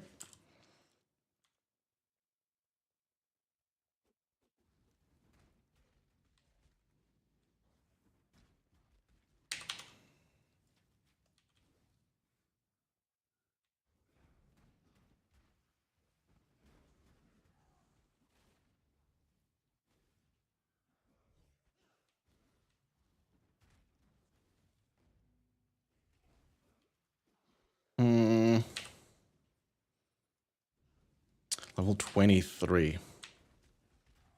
Didn't I say I want to be level 24 here? We definitely need to farm up massively. We need to kill all the packs here. Because I'm so XP penalized. The thing is, the way that XP penalty works, maybe I should have mentioned that beforehand, right? Like, you can get unpenalized XP in any zone that's 3 levels above or below you, right? I'm 24, so in a 27 zone, I'd get unpenalized XP right now, but then it's +1 for every 16 levels completed. So up to 28, and now up to in 29, you only get like a 5% penalty. It's a very negligible penalty. So 1 outside the safe zone is always good, but you don't want to be too over or under leveled.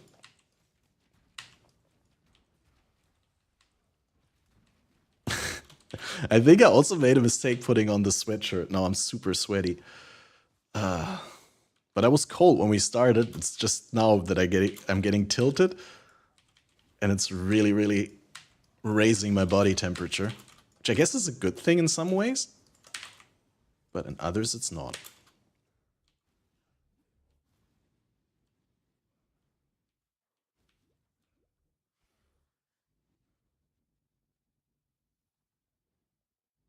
Ah, here we go.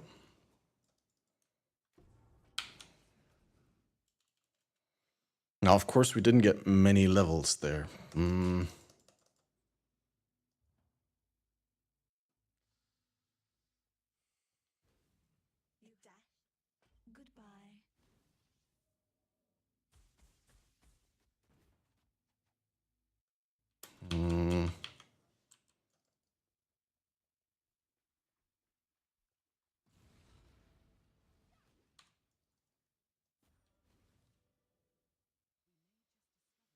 Okay, breathe.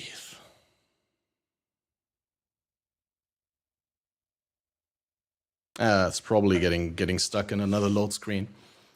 Yeah, I'm gonna set myself a reminder right now here before I forget. Like, Telecom definitely needs to get at least a notification. I at least need to let them know that I'm unhappy with the internet, right? Like, in theory.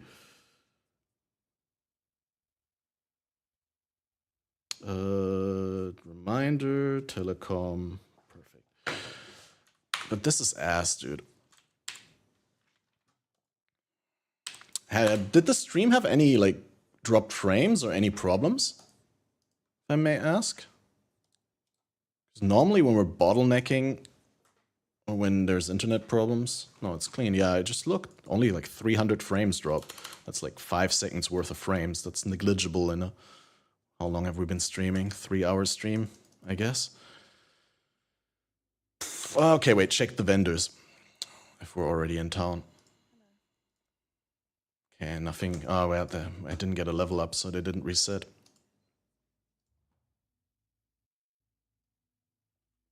Might also be GGG hamsters. I don't know. It's like, it's really weird. Like, it's so inconsistent. Like, sometimes you get these zones, and then sometimes you get good zones. And allergic to the armor vendor. I didn't want to check. Because wow, dude. Yeah, this is so demotivational. This is worse than any mistakes, like, in the game itself. But, like, having ISP problems like this.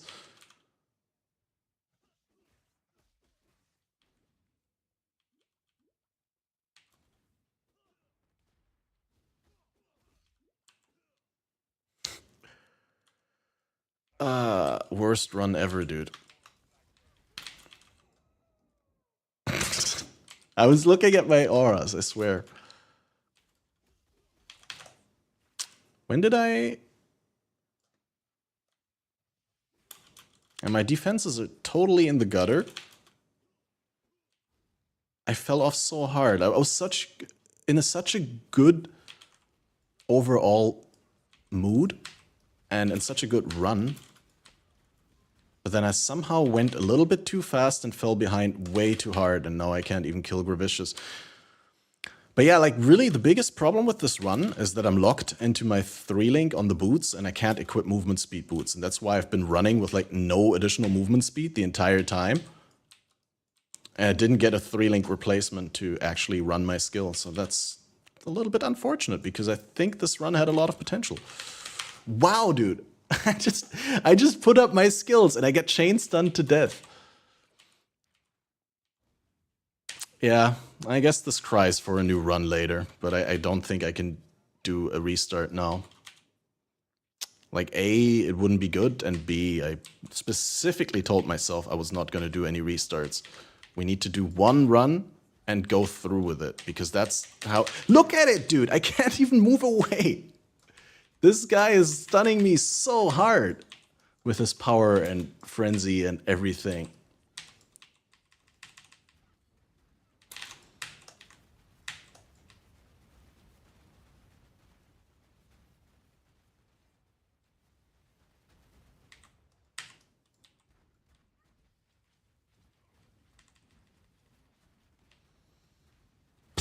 Want to buy a skill, dude. Man. How can I be so bad? But yeah, I think the combination of the run, like, falling off and then the ISP problems, like, really sealed this run for me. Now the question is, can we salvage it, right? Like I said, anyone could do a good run if everything works in their favor. But, like, if everything works against me, that's the real challenge, right? Especially if I myself am working against myself by getting massively tilted.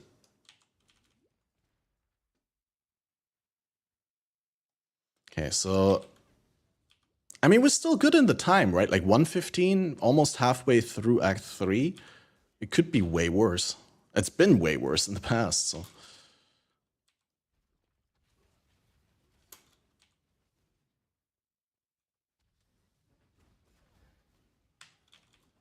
But yeah, I definitely don't have enough life or defenses here. And the damage is also somewhat struggling.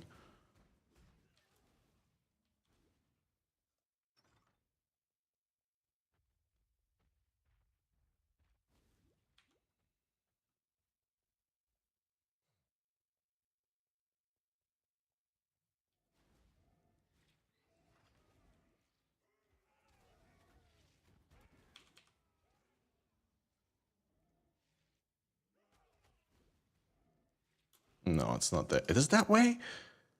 Dude, I swear, and then once things are starting to get downhill, you also start second-guessing yourself so much. Like, right now, normally I just would have continued here, but I was like, no, this can't be right. I've made so many mistakes, I'm probably doing this wrong as well. But it was the right direction. It's a very untypical way how this zone unfolds, but it's okay. Let's just keep on going. We do Imperial Gardens now. And then we do Lab. And hopefully we get some upgrades in between all. I can't even fight that blue pack, dude. They're just gonna randomly murder me. Okay, we're getting life now. Maybe that helps a little. Definitely go away from the porcupines. There's another interesting latency curve.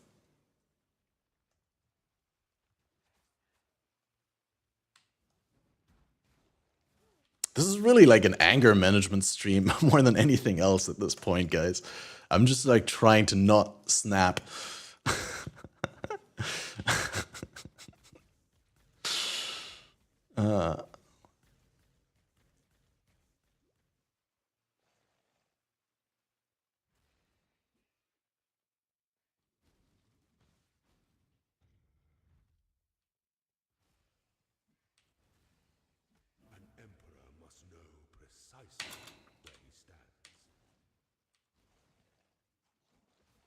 I can't kill these porcupines. I think that the spikes would kill me. The problem is also when you're taking so long to kill things, right? Then they're already really far away by the time they die. Oh, we definitely need cold res back here.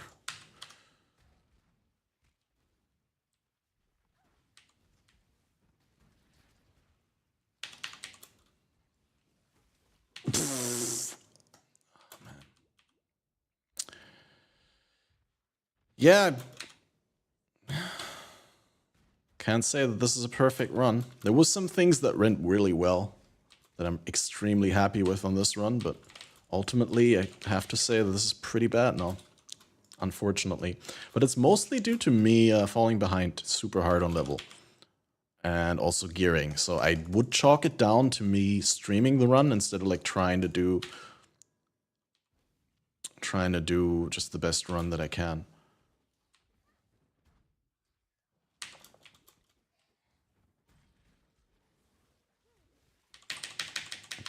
But yeah, like how are you supposed to react to that? Like I have a sapphire ring on even. Like I'm not even that bad on cold res. I got 42 cold res, but I'm getting perma stunned and perma frozen if I stand still for like 1 millisecond too long in front of these monsters. It's not a fine experience, but that's the nature of doing content when you're underleveled, all right? What's LFG? Looking for group. LFG is always looking for group. Looking for gear is the next column, I think. Not putting on a body armor? Yeah, I didn't have a good one. Like, I don't think 40 evasion is going to help that much against cold spells. It's just going to make me slower, so it's pretty detrimental. Like, I didn't have a good body armor. If I had a good body armor, yeah, sure.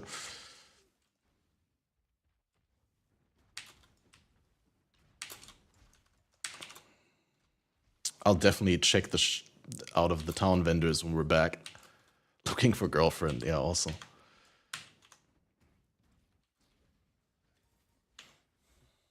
Wait, I thought you have I thought you have one. Like, you'd still be looking for her if you lost her at the supermarket or something like that.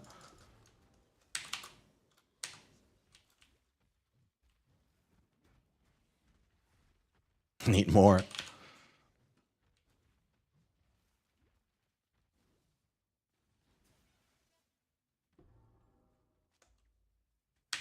Hope you discussed it with her.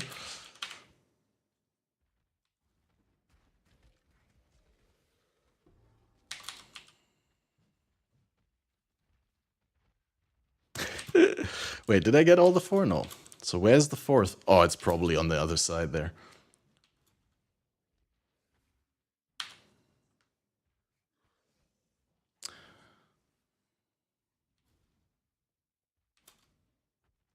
Nope.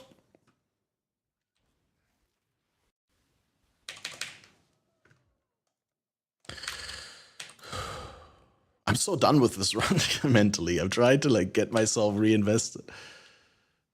But yeah. I'm so checked out now. Alright, let's log. We got it. Looking for group is exactly what? A group to play with, I guess? I don't know. I didn't make the thing. Ask the person who made it. It's only thing I could say.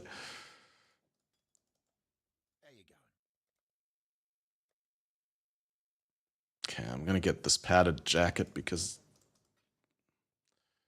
it's all ass, dude. I need a 3-link so I can put these gems in there. And then we can put move speed boots on, and then maybe we won't keep dying all the time. I mean, I want to keep the 4-link because if I don't get a better one, I'm gonna have to use it, but well, what's my level? 26. Oh, that's even worse, dude. Armor brand is 28. Okay, I'm gonna get shield charge, faster attacks, and haste, I think. So shield charge could get a determination. Yeah, let's take that. Haste, faster attacks, and I think a desecrate maybe. Desecrate's here. And do we still have space for a wave of conviction? No, that's an alteration, okay. Yeah, I'm taking that now, dude. Priorities, right? I haven't talked to that vendor yet.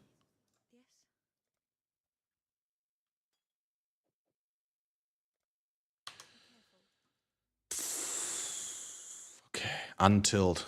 We're doing lab now. Lab is okay. Can get no, we don't have to. What?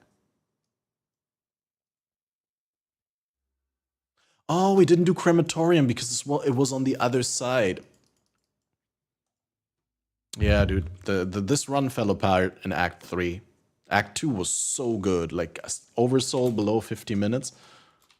But I guess I should have just looked at my character after Oversoul and realized how much below level I am and just taken a little bit more time to kill extra monsters in every zone to catch up on level.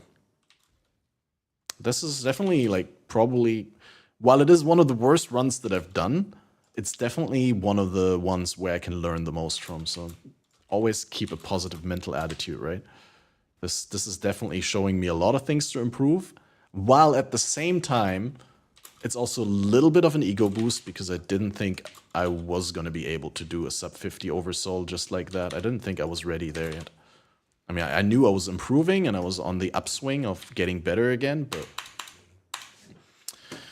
there's no reason to beat myself up over this. Lab.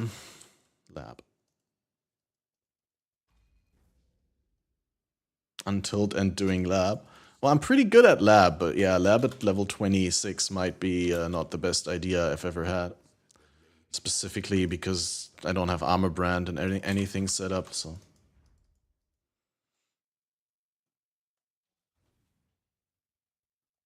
And then, of course, this random latency roulette that we have. I want to say today, but it seems like it's more a thing that you have all the time nowadays in Path of Exile. I can't tell whether it's my ISP's fault or whether there's something that GGG could be doing about it. I don't know anything about the inside of that problem. But to me, it seems like if I can fix the problem by resetting the zone until I get a good latency, then the game should be able to do that for me, which is like try and connect to an instance until you get a good connection.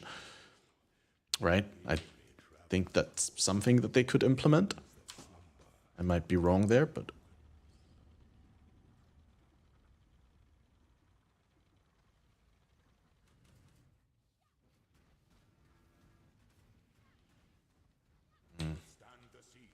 Yeah, you don't really want to buff Izaro, so kind of have to fight the mechanic here as well. So it's going to be a fun little thing because well, it's taking ages to do the mechanic here.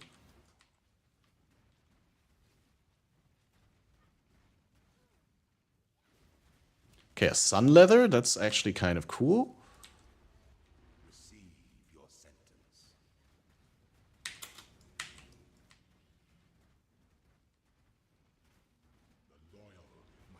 Dude, what is this game trying to tell me by dropping so many bone bows?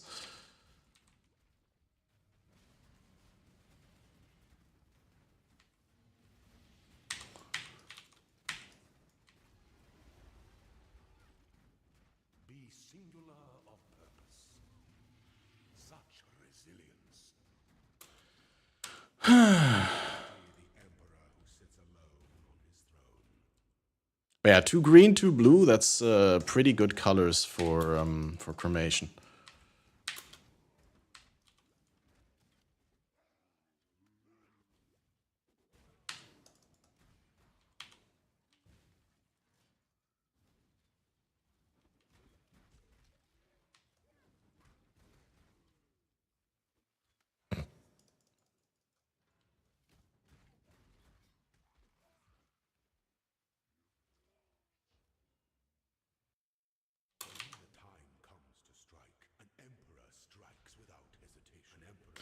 Okay, 2 points.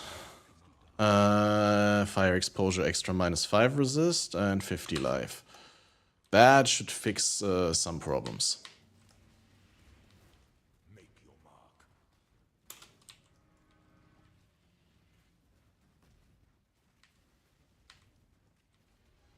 Okay, I mean, honestly, I didn't expect lab to go this well. So this is actually heightening my spirits again, so. Also the fact that we got the right 4-link, that helps a lot, but maybe if we could also get like a weapon upgrade with a 3-link, that'd be awesome. Because right now, I don't even have the ones that would be worth to craft the flat damage mod on.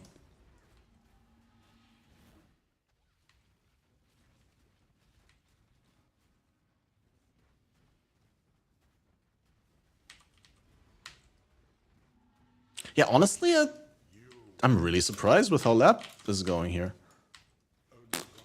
That is actually super easy for a level 26 character. And that's like 7 levels below. It's actually kind of bad because I'm getting super XP penalized out of the ass, but the level you get faster casting for Holy Flame Totem. No level, I get Runebinder and I drop Holy Flame Totem.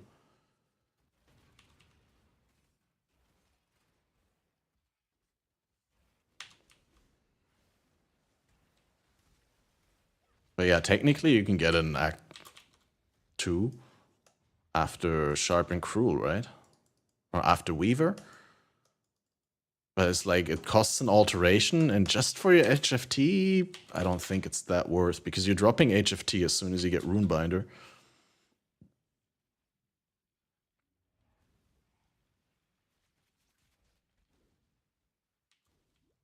Sounds good.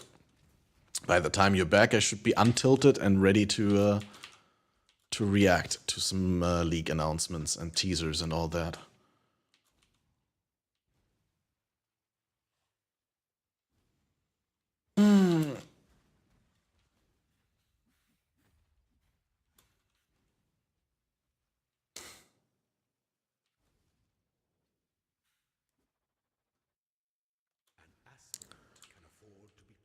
Hey, I mean, I even got levels. Despite being so under-leveled here. Like, I mean, I must have, like, a huge penalty, but... Sure, it's okay. Almost 28, so we can do the swap then.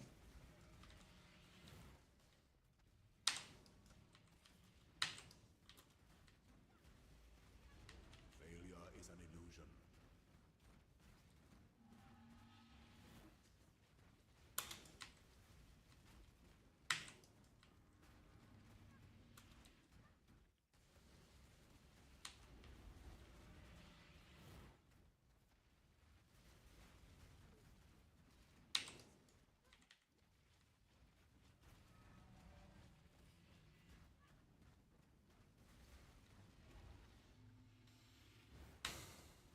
Breathe. When things get really tense, I often forget to breathe, right? Like, I often hold my breath because I don't know. I kind of feel like, you know, like a sniper trying to like aim, so you don't move because of breathing, I guess, like something along those lines. Before your Uh, I never know what to pick here, guys. It's like, so why would I don't want to transfigure it. I don't want 2 quality. A flame surge of combusting. Wait, which one is that?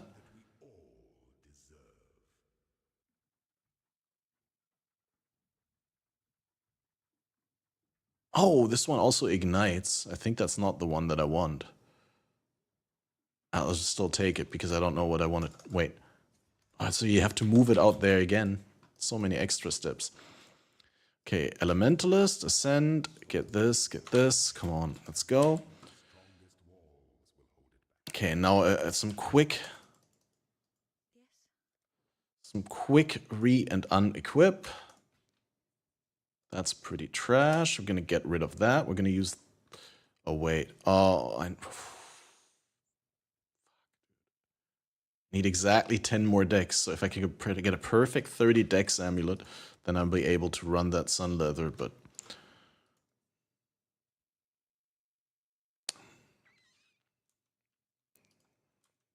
getting fucked more.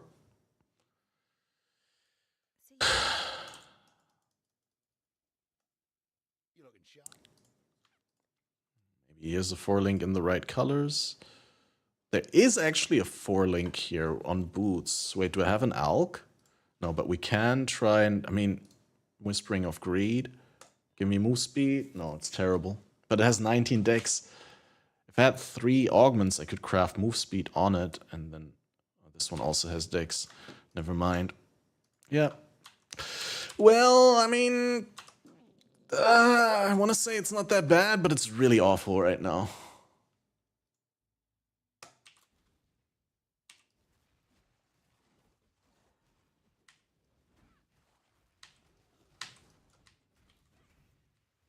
I could go farm docks really for a level or 2. Yeah, let's do that, dude. Because, like, I'm so under-leveled, there's no point in doing Dominus now. Saving belt slot for Mage Blood. I just didn't have anything. There was nothing attractive to vendor from the vendor. So it's like, don't need an item in every slot. If the item is not going to do anything, it's still gonna be crap.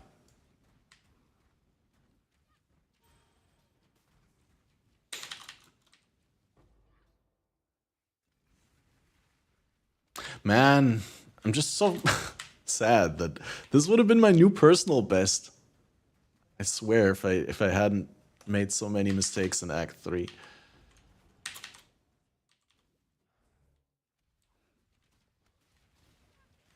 Well, my recent personal best, I don't know, I don't keep a track of, like, back in the day, right? Like, I probably had better runs back in the day when I was a decent racer, but it's also the game changed so much, you can't really compare times from, like, 2 years ago to now.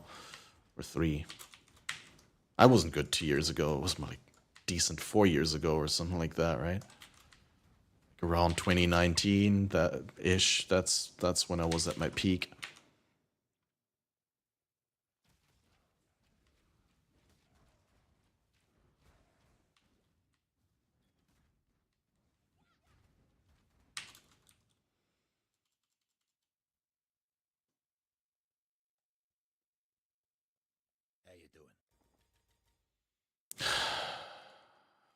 Okay, anything? Nothing. Boots? Nothing. And give me like a 3-link weapon maybe or something. Oh god. Just want to cry, man.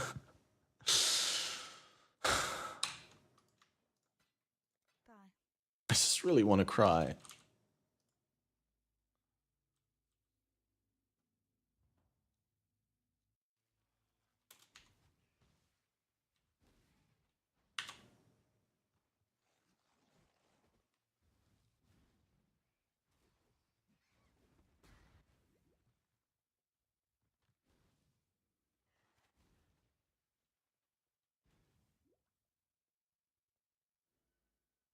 Oh, I didn't even kill Piety. Yeah, see, this is like also when everything runs out of order this much, and I don't have my skills that I expect. It makes no sense that I didn't think of Piety, but...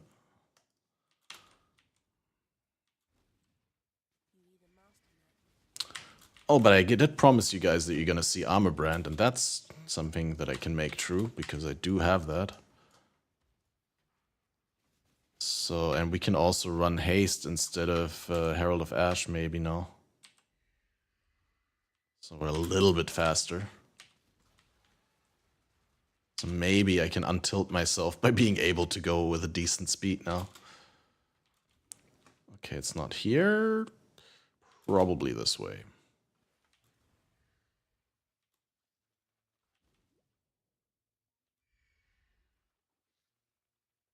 It was just such a good run, and now, like, I've been in Act 3 for the past hour almost. Like, literally, I've completed Oversoul at 50 minutes in. I've been in this fucking act for 40 minutes now. And I still don't have anything set up.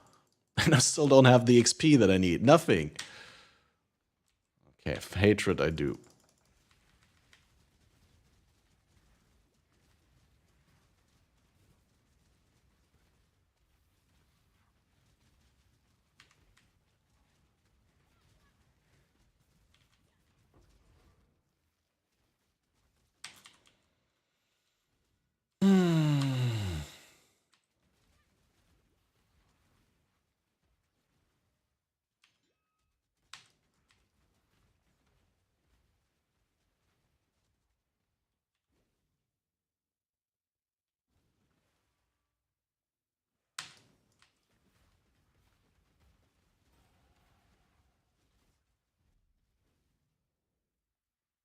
Of all the worlds you could have conquered, you had to choose mine. Such power wasted on a feeble imagination.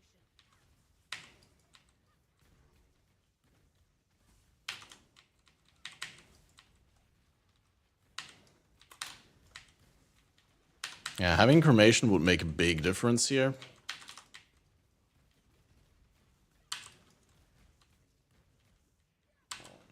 I guess I could have just squeezed it in, and it's like... No. Don't have corpses, of course.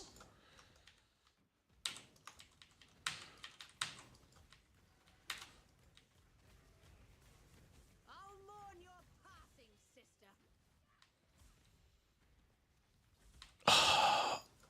This is an absolute nightmare right now. I'm having like the worst time of my life. Dude, this is no damage.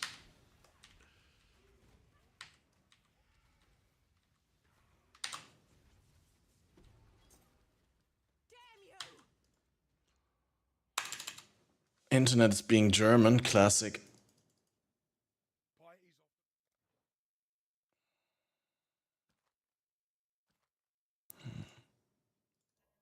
Yeah, also mostly white items and stuff, right? I mean, like, you don't have to tell you why this run is bad. It's just there was very little maintenance being done. But like most of the time, I also was stuck in certain items, and I couldn't have changed anything, even if I wanted. I mean, I wanted.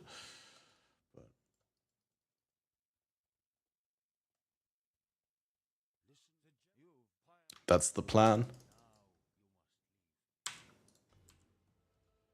That's the plan.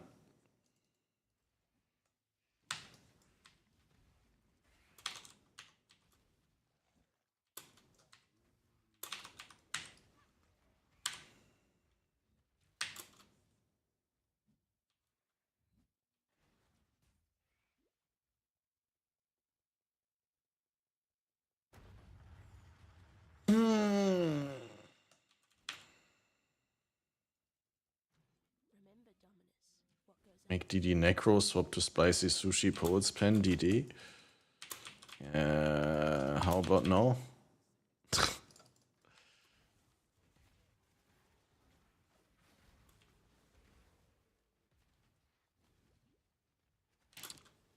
I thought like all the trigger DD stuff is Inquisitor.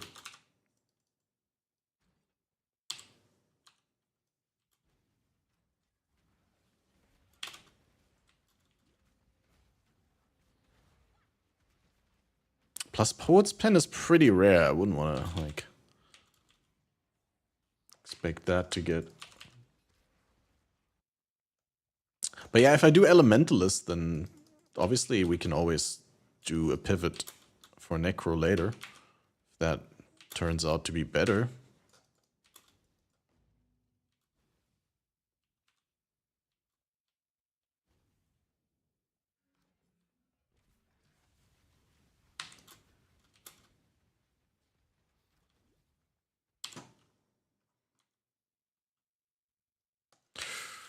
Ooh.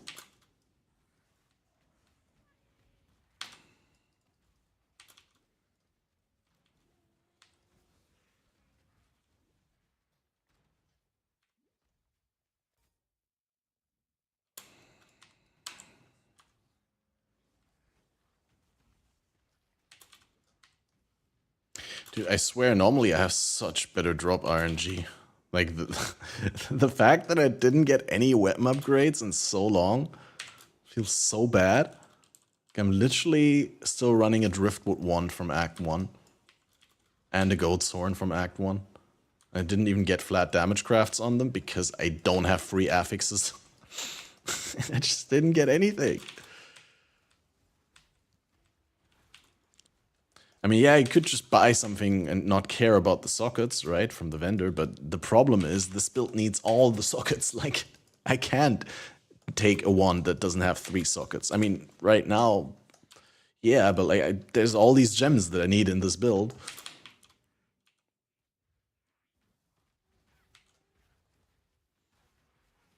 I got 75, 55, 57, so I'm not gonna die here. That's worth a lot. I guess cremation here. This here. I don't have a support on cremation, but it's like gonna be better than not having anything, I guess.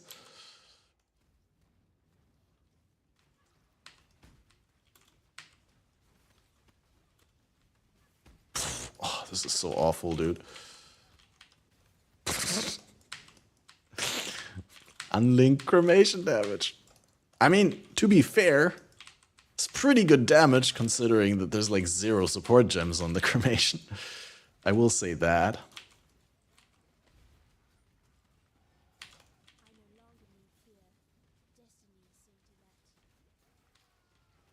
And there's a 4-link silk rope. That's something. Now we just need a 4-link with 2 green for the cremation somewhere. On a helmet or on gloves. And I guess that's the benefit of having shit gear, is like it's really easy now to find upgrades. Like, I mean, any helmet with a 4-link will be better than what I have. Any good pair of gloves with a 4-link will be better than what I have. So I guess there's that. Die in awe, the touch of God.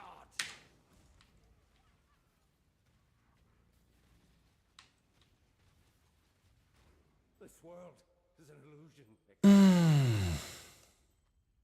Wow, dude. Phenomenally garbage. Don't even need fire res. Yeah, I'm putting up a portal here. We got 4 points. Honestly, probably going... Oh, wait, that's wrong. Never mind.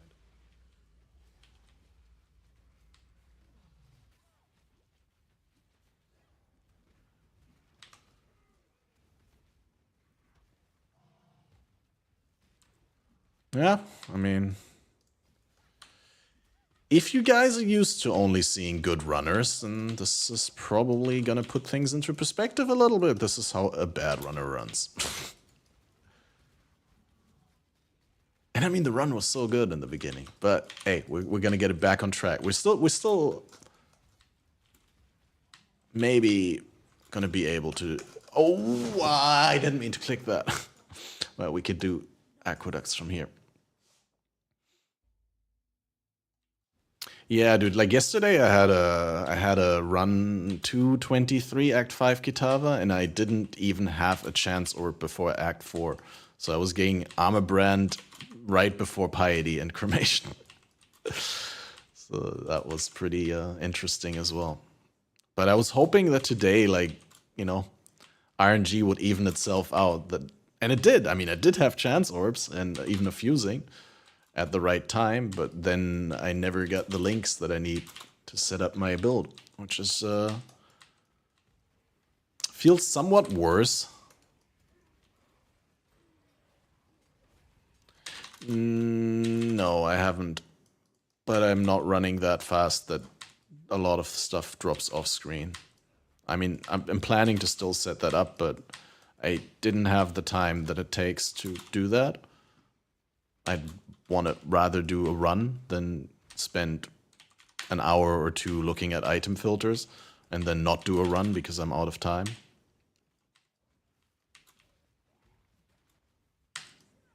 I mean, the item filter is highlighting things. Honestly, I don't think I would want sound alerts for flasks. I want sound alerts for alterations and transmutes. Flasks, I don't care that much. Flasks you typically drop also, like, not that poorly. I mean, honestly, like, maybe 1 in 10 runs flasks are a problem, like in this one. And to be fair, I'm not 100% sure. I could have, like, accidentally vendored a flask that I should have kept or something like that. I remember getting, like, a... I remember getting flasks that I didn't want to ID because I didn't want to spend the ID scrolls on them, so I guess could have been better there.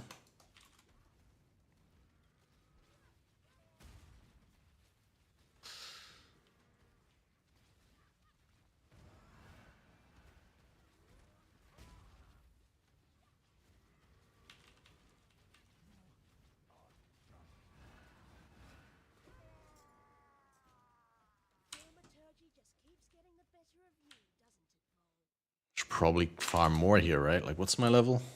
Oh, it's too late. 31, 3 levels below, that's perfect. Okay, there's a 4-link that I can use. That's a 4-link I can't use, so...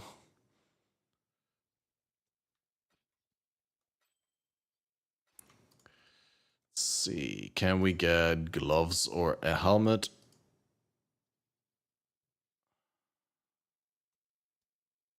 Guess these have 20 decks. Put that here.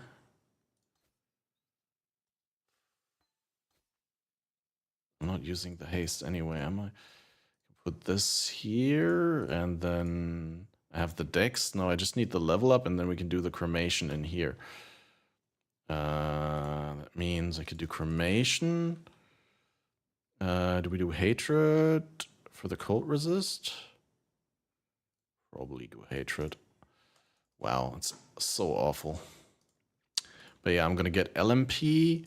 So, guys, tell me quickly, what's the second blue support gem on cremation? Because I do have LE Focus, but I never remember what's the other blue one. I mean, prior to Immolate. I guess Immolate would be the other blue one if I had it already, but like, what do I get now? Combustion as well? Isn't that a waste to have both? Like, I always forget it. I don't know why, but like, there must be another good blue gem, right? I'm just gonna put Combustion. Conk? No, Conk is not good. I mean, Conk is only good on like huge bosses, right? Like on huge targetable things. Or things with a huge targeting box, but...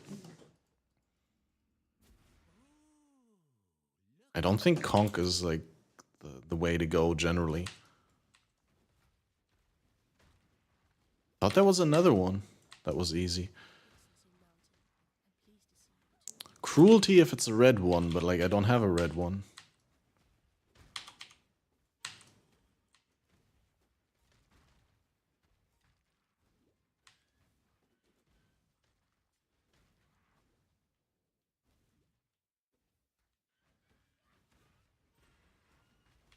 Of course you care about overload, dude. It's 40% more damage. Why would you not care about overload? I'm pretty sure there was another one, but I can't come up with it right now.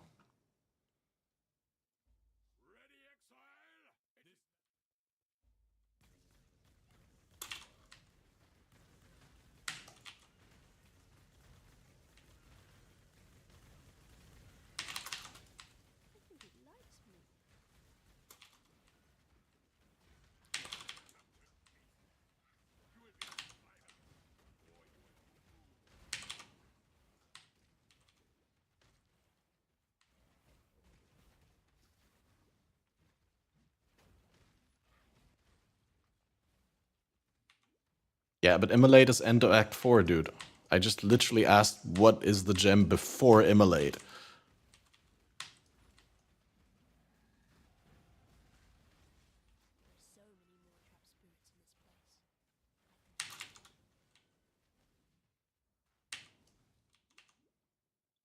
Yeah, I specifically decided against Conk Effect. And that's already been suggested. Did you join the conversation late, or are you just trolling me? Like, I literally discussed both of those options and said, no, those are not the ones I'm looking for. Conk Effect is great on Kitava. But on fucking Malachi and his 3 Guardians, or Piety, I don't think Conk Effect is the way to go. They don't have that big a targeting box. The more damage that you lose, that you gain from Conk Effect, is the same amount of damage that you lose by not hitting all of your projectiles from Cremation. I think. But, you know, I'm not an expert. I might be wrong here. But I've specifically informed myself on this by watching a video where Exile teaches Steel, and they specifically said, no Conk, don't do Conk.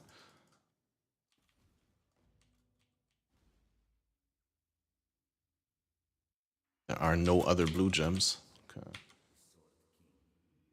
I thought there were. I thought there was more than one blue support that you can use. Added Lightning would have been one, for example. I mean, it's not the best, but still better than having an empty socket.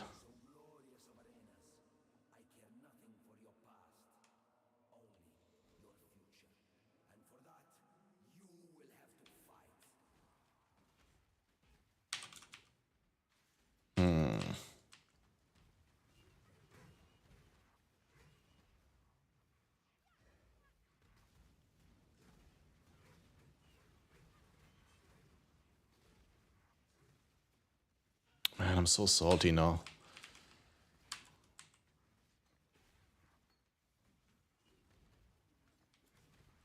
Sorry for anyone who's not enjoying my tense vibes.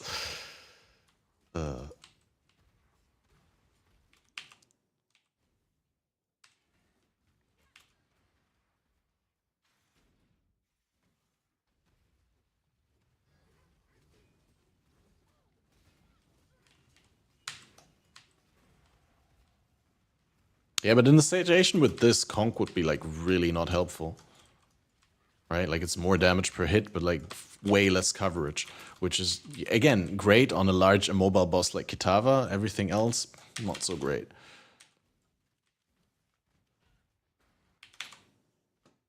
I mean, I'll try it again, I guess. But like I said, when I researched for it, my source specifically said don't do Conk. That's true. 3-link is already huge damage, so don't feel bad about like using a filler gem. That's a great point, actually.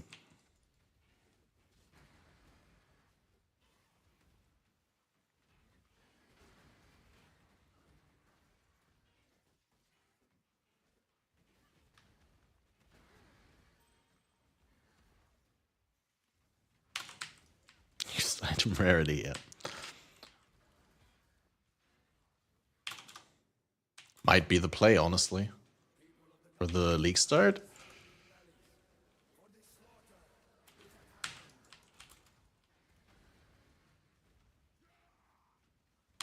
Maybe top secret strat there.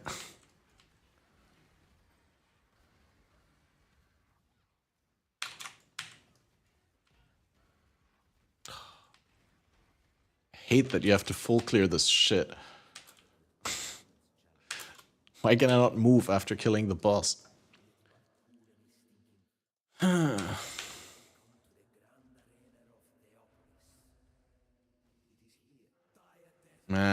I'm so mad at the time I lost in Act 3. I just want to reset. I don't have time to do another run, but I just want to do another run and like finally get like a better time. Finally not get fucked in the ass by RNG.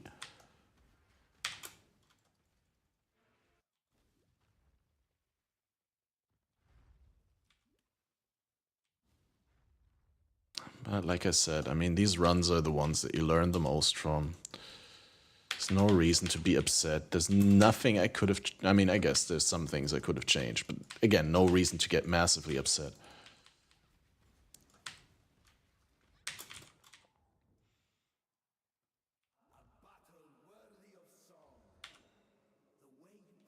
The only thing I'm really mad about is, like... I was looking forward, because I was so much faster than yesterday in my practice run. I was looking forward to doing a better time again. And now... if I'm extremely lucky and good, I might be getting a time that's close to what I had yesterday. But most likely... oh wait, where did my flammability go? Nice! Don't have flammability socketed. Like a pro, dude.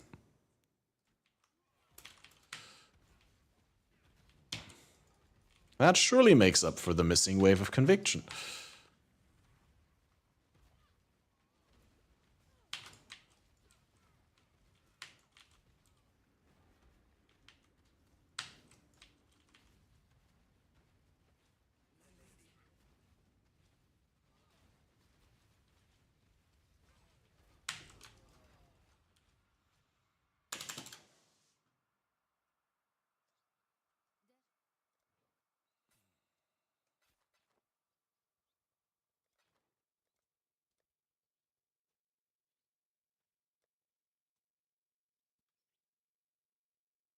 May fear guide you.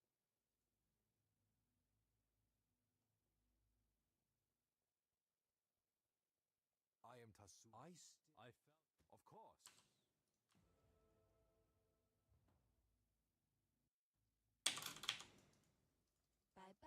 Yeah, the thing is, combustion has a secondary effect that doesn't stack, and I already have combustion on the armor brand, but you're right, faster casting on the armor brand and combustion on the cremation.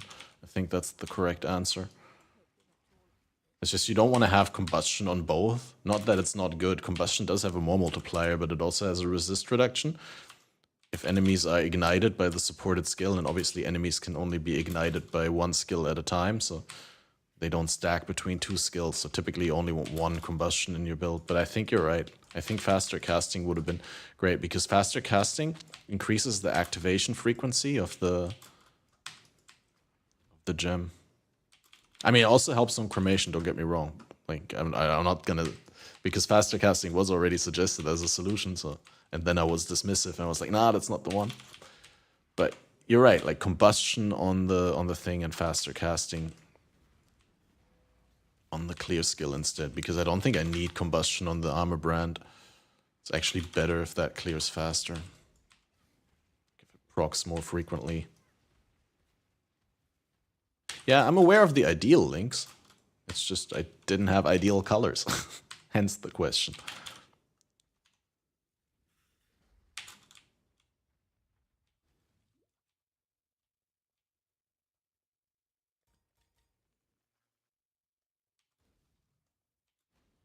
But I already had the same problem yesterday, where I had like 2 blue, 2 green. And yesterday, I obviously, well, because I was doing it while I was listening to the interview, I didn't have a chat to ask. So today I was like, oh, I can ask chat. Instead of like looking it up myself and wasting time, which I could have done yesterday, but I didn't want to compromise my run.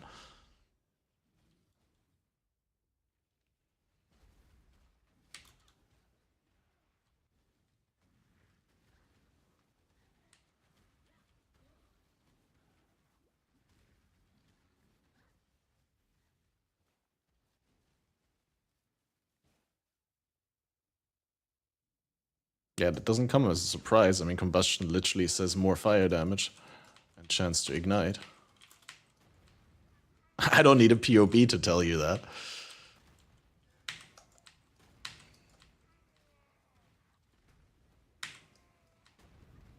But how much more damage would the faster casting have been?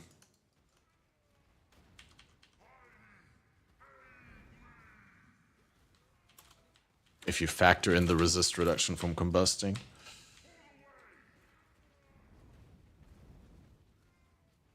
You can get it from elsewhere.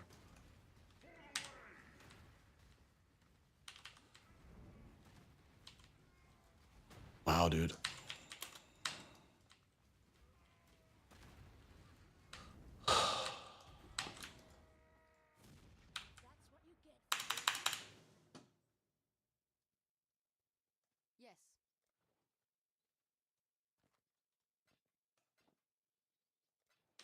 Yeah, we're gonna get it now.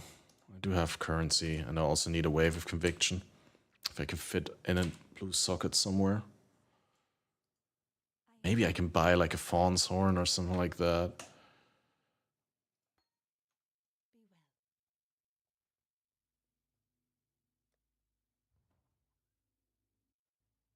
I should be able to get a fawn's horn now at this level. Maybe we can get a 3-link, dude. It's a goat's horn. There's fawn's horns, but not with links, of course, because that would be too easy.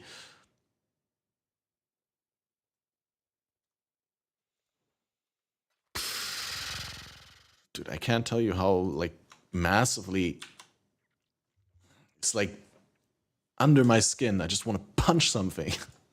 And I'm not typically like someone to have aggressions like that. I mean, that's not true. I do have aggressions, but I don't act on them like that. Maybe that's the reason why I get them now.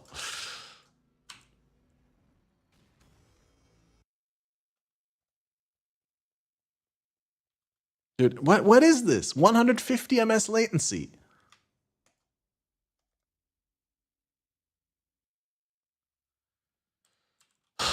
Dude, one day I want Tai Tai Killer to come here and do a run on my internet.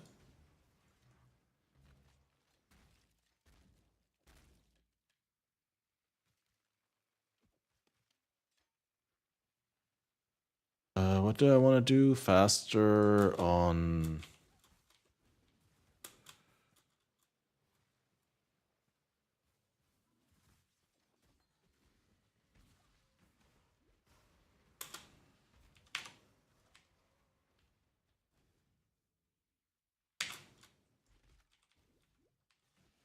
How do you know for sure, Chaotix?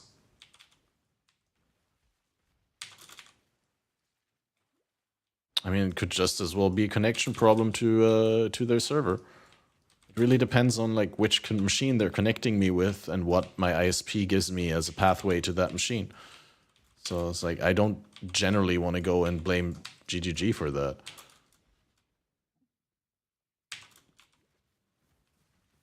Well, yeah, I mean, it is a problem that I don't generally have in other applications than Path of Exile. But it could be unique to the way that the infrastructure works. I don't know. How can you tell for sure that it was a GGG-sided issue?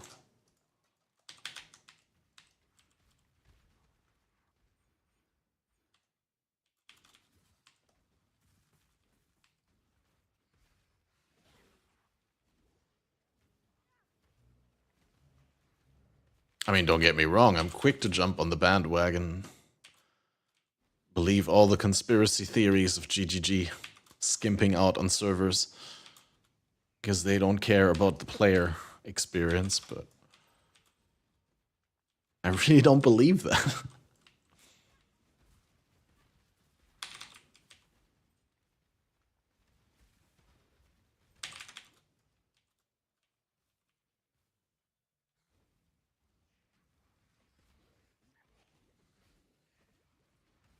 Yeah, they could do that. But just because they haven't done that yet, I'm not really like gonna blame GGG for the issue. Like just because they haven't alleviated it by putting in extra work doesn't mean it's on them that the mistake happens in the first place. Often we get to erase our failures.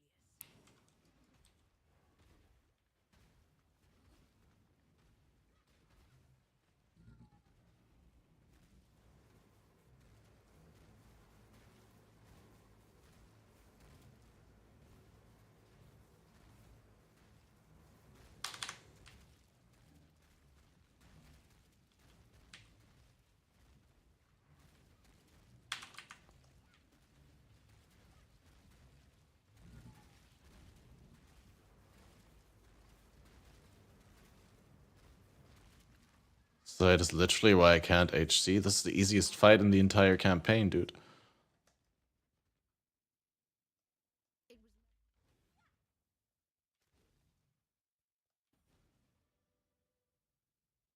Oh, I didn't mean to insult you. I'm just saying, like, if this is your problem and all the other fights are not, then it's simply just you're doing something wrong. It can be easily alleviated, your problem. That's what I'm saying. Like, Piety is really not hard. Like, when she's not doing her beam, you just don't want to be in melee range, and when she's doing her beam, you kind of don't want to get hit by the beam. And everything else. I mean, it really depends on what like ability you play, right? Like if you're like more a melee player, or in general you do like more self-cooked up builds / setups instead of doing like the most efficient leveling builds, I can totally see why it's a problem, right? But there is no limit to how often you can portal out, right? You could just bring a whole bunch of portal scrolls into Piety, right? And every time you run out of potions, you could just pour it out and refill. And I don't see how, if approached with all the proper caution and preparation and clever use of game mechanics, I don't see how that boss could be a progression wall in hardcore for you. I mean, if anything, you could just farm Dried Lake a little bit longer and arrive there over-leveled, and then she doesn't even get a single beam rotation out. Like, I'm here super early, right? Like, I'm level 35 right now. But if I was like level 43, rest assured that Piety wouldn't be able to get anything done. Like, she should literally instantly die. You zone out easy. Yeah, but like I said, it's a matter of like preparing the build to the point that it's trivial. Like in a lot of cases, right? Like in a lot of cases, people who, including myself, find certain encounters or situations in Path of Exile too hard. It's usually a matter of like not having the build prepared in a way that it's comfortable for it. But like most stuff in Path of Exile you can completely trivialize by making correct choices on the way there and over preparing. Sure, I mean, it's maybe not the most efficient thing time-wise, right? Might not be a good hardcore racer, but like I think technically if you don't put time pressure onto yourself, there's no reason not to get to level 95 in hardcore. Because you're never forced to do something that is not safe.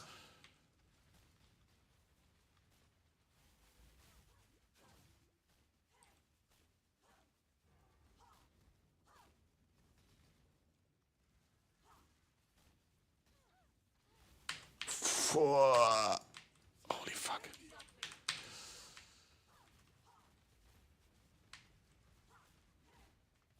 $64 slots in Morgue.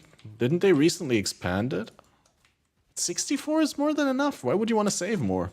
And like they also said, there's like a game design reason why you want pressure there. Because like, I mean, honestly, if you have that many crafts saved up, then maybe just use them. Easy solution, I know, but... I'm watching you. Yeah, that ring looked pretty good. Don't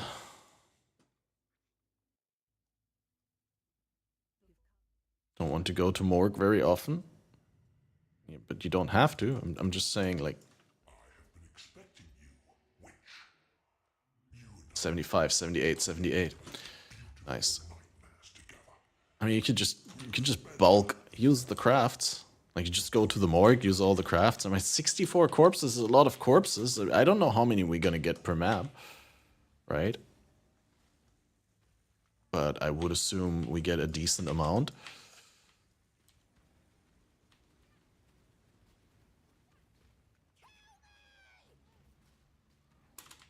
Like, even if you get, like, 5 per map, that's still, like, what, 15 maps?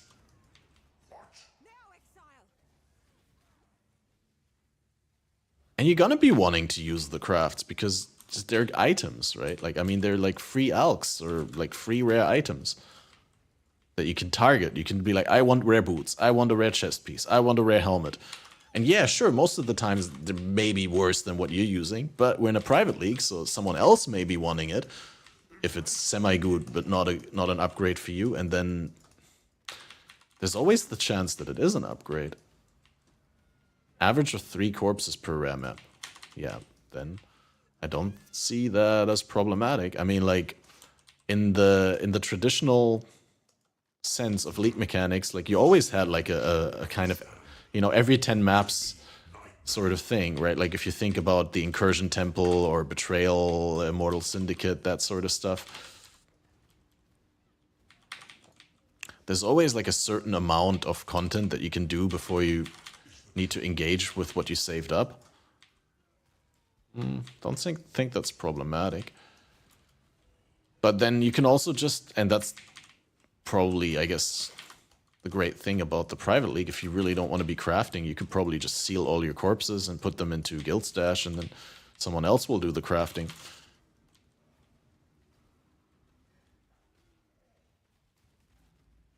Accept the gift of Someone else will wear your item.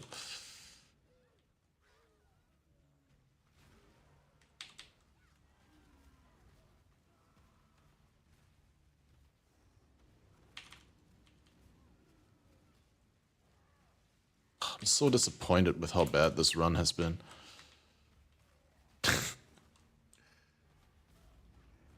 nightmare is the true eternal. You, why are being so in love with death?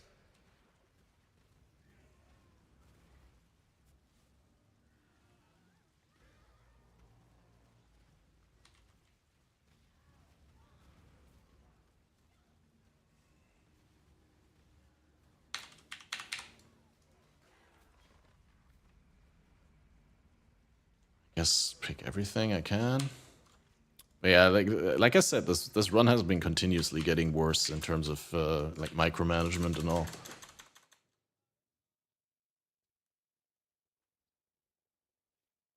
Combustion instead of faster casting on Armor Brand and Conk on Crema. What cannot be understood? Faster casting on the... Yeah, I guess if you're not, like, if you don't have good damage ones, you're right. Like, I probably shouldn't have done it. But I felt like 2 times combustion is a waste, and I felt like Conk effect on Crema isn't good. And I believe I picked that up from the Steel and Exile video that we watched recently, where Steel asks Conk effect, and Exile specifically said, no, don't use Conk. Maybe I misunderstood it. Excited to play a private league? Are you hosting it? What do you mean? There's a thing in the Discord, if you haven't seen it yet. There is a league. 10 hours, whatever, dude. I mean, if you play later on in the league, it's fine. If you quit early on us, like if you use our resources, like you pool resources with us and then you bail on us and then never come back, yeah, that would be bad. But if you like decide to come in like 3 days late, 10 days late, 20 days late and play a decent amount, then that's fine.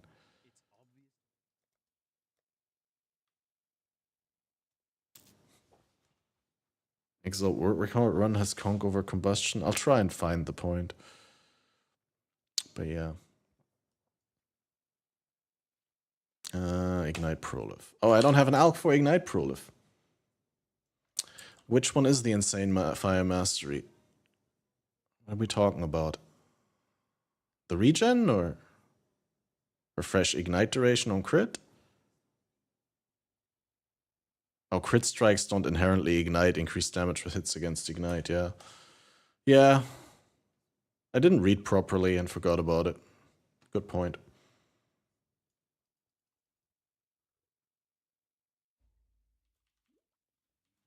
It's something to keep in mind for the next run when I'm untilted and not super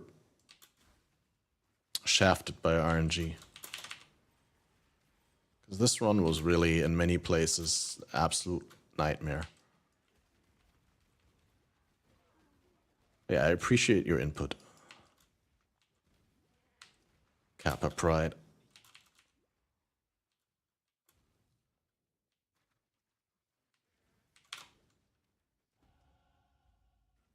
Do I throw points in? Someone needs to put up a crowdfund, but we already have 30 slots, so you don't need to right now. Only when we need to add more slots.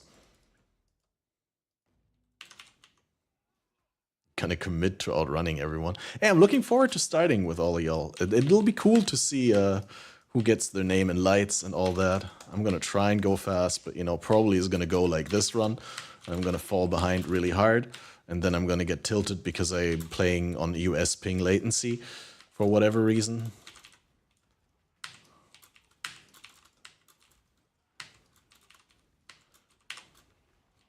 Like the reason also why I'm blaming my ISP, and I think that it's like part of my bad internet, is also we've recently had like a bunch of streams where I just dropped so many frames, right? Because I just didn't have the upload bandwidth that I'm paying for.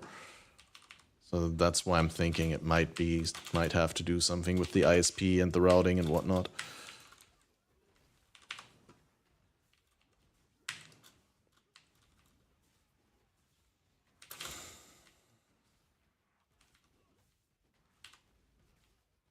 I mean, considering all the extremely bad ping zones and everything we've had, honestly, I can't even feel that bad about the run, but it's like, it's disappointing that I did such a good oversoul. But then overall, the run is so much worse than what I did yesterday off stream. Act 3 was absolute dog shit, yeah. No way of expressing that in a nicer way.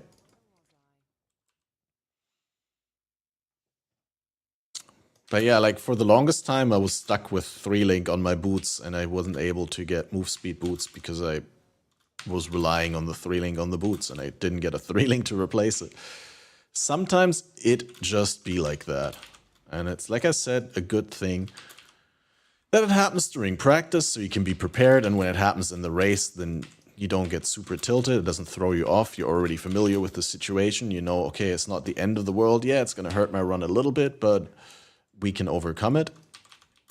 And like I said, positive mental attitude is the most important thing for these league starts. And also, for me personally, the thing that I struggle the most with. Like, I don't know, like, there's like one thing goes wrong, I was like, oh, come on. 2 things go wrong, oh, shit, man, I wish I could restart. 3 things go on, tilted. I was like, oh, fuck this league start. And then it's that's when it goes really downhill, right?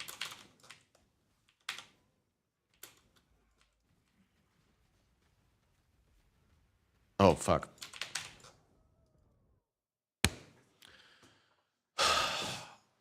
Yes, I like these little things. Like I said, with the streaming, a lot of times you have like these little 3 to 4 or 5 second windows while you're running through a zone, and you always use that to do efficient things, right? To min-max your build, to throw out old skills, to sort out your inventory and stuff like that. But while I'm streaming, I'm not doing all of that. Like when I have a 3 to 5 second opening on stream, I'm just gonna talk. And that's my biggest detriment in this run. Is that I'm not adaptive, but I'm actually like wasting time that I should be putting into the run.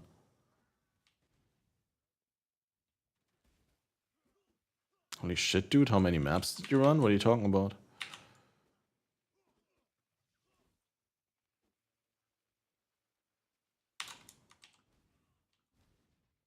No, I have a rough idea of what I need, but no exact values.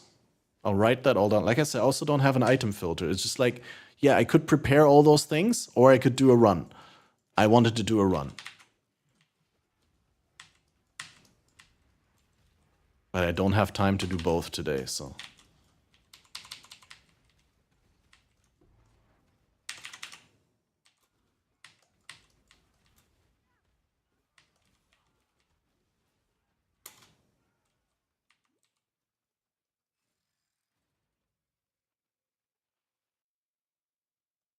$1K master missions. I didn't see that yet, no.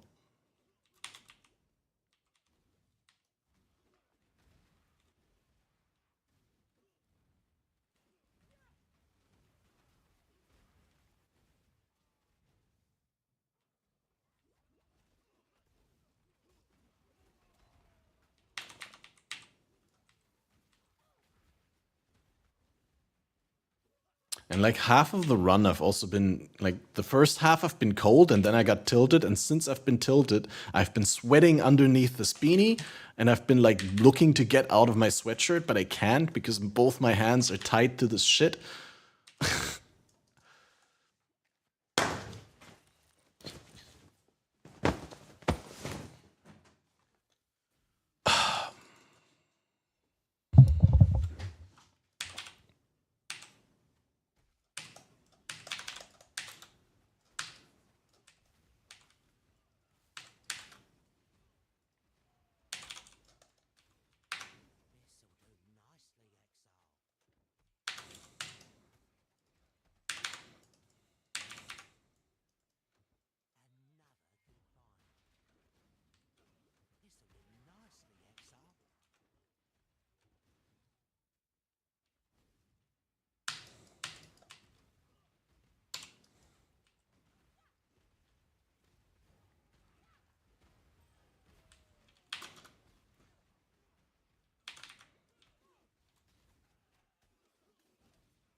Yeah, I don't think with this run that I'm on track currently, I would be faster than 5 hours. There's just too many things that went wrong in Act 3.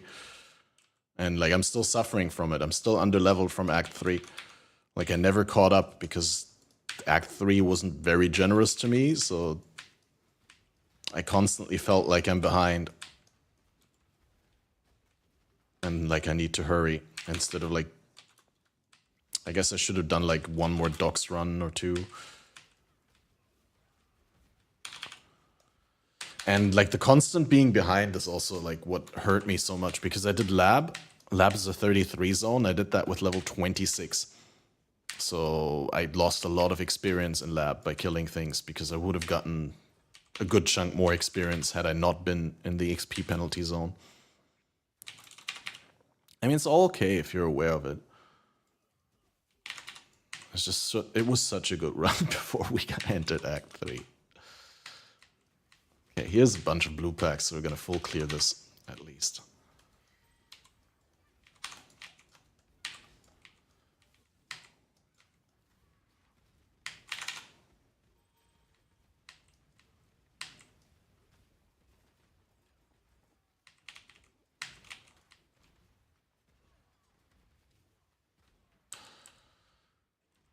Ah, man.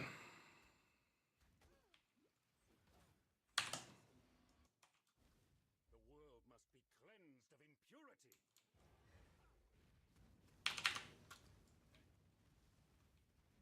I think it's gonna get better now because A, the stationary bosses are easy to kill with cremation, and B,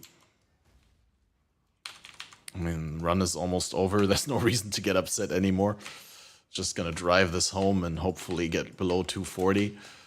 But it's still gonna be like, it's super embarrassing. Like, again, yesterday did a run while not streaming. It didn't get chance orbs. I didn't get good stuff there either. But it just all went a lot smoother. And I finished in 223.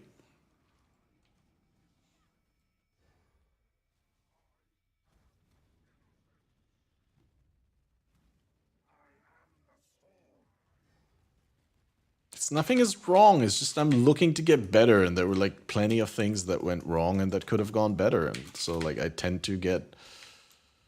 Well, I know if I don't get upset about my own mistakes, if I comfort myself, then I don't take it as an incentive to get better. And so clearly I have the capability, if I improve and if I do things the way that I know they're correct, then I clearly could do Act 5 in less than 220.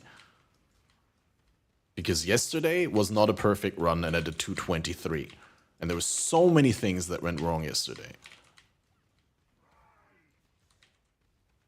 And today I right away shaved 5 minutes off of the run by doing oversoul a solid 5 minutes earlier, which is insane on a time of 55 minutes, right? Like, that's 10% less time that it took me.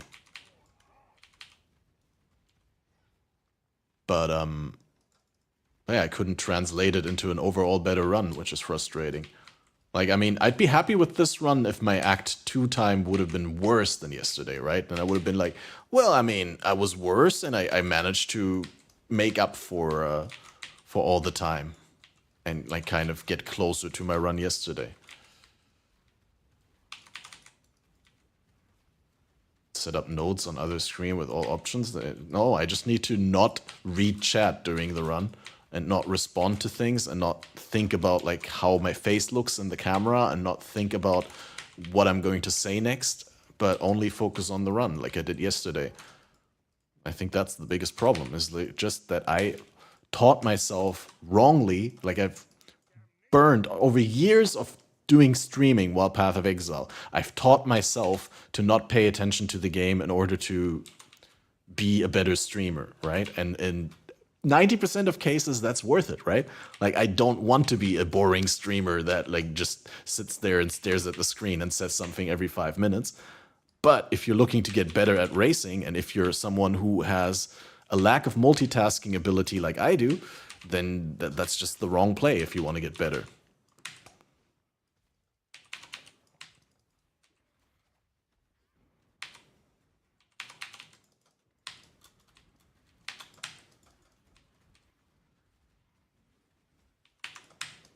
Need to be aware of my individual strengths and weaknesses.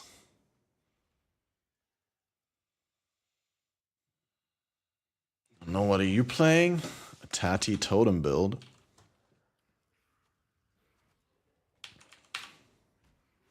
Like I said, that mana stacking Wander Kinetic Blast looks pretty interesting on Hierophant, maybe.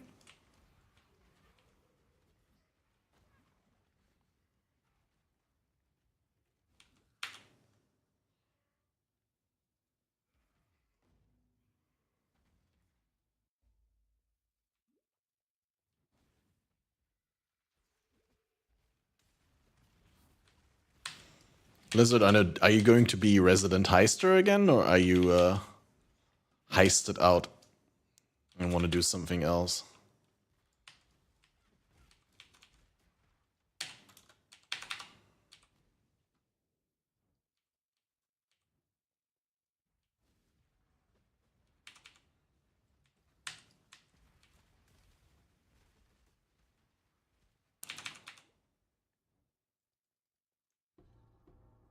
The Wisp support doesn't have Wisps up permanently. Yeah, I don't know what is up with that. It's really hard to judge based on like the gem information. It's always better to actually try it in game.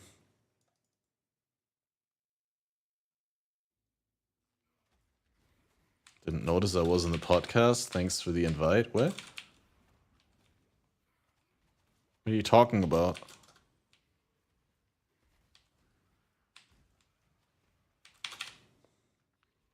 I think I had the same thing yesterday when Perry the Pig started stream. Like the Twitch notifications for when a streamer who you follow goes live, they changed the wording on those, and they say the notification now says streamer with name X invited you to join.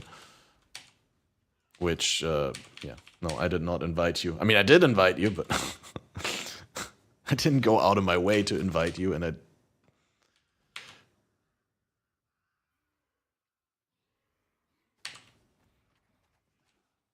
I'm afraid I can't put everyone on the podcast who's been told by Twitch that I invited them.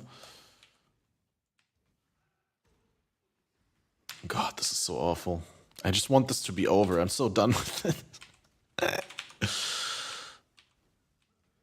Like, the thing is also, I never switched to shield charge because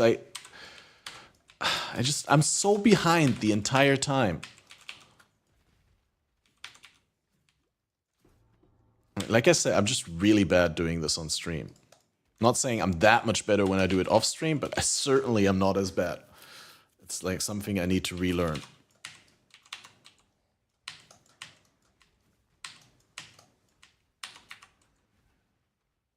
Just like how to neglect Twitch chat in favor of actually using your brain in Path of Exile.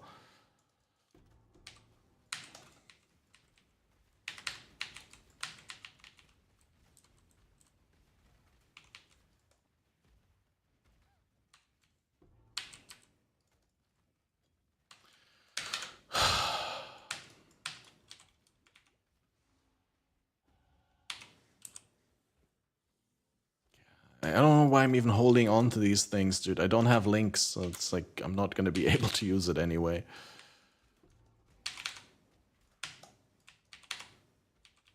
That's also like a big problem this run. I had like way too often I had inventory clog.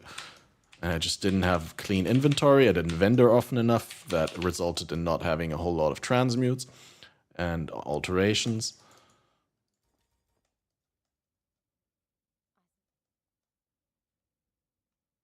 And it's like this stuff, like not being able to control, click, take, and run, but like, oh, it's so frustrating.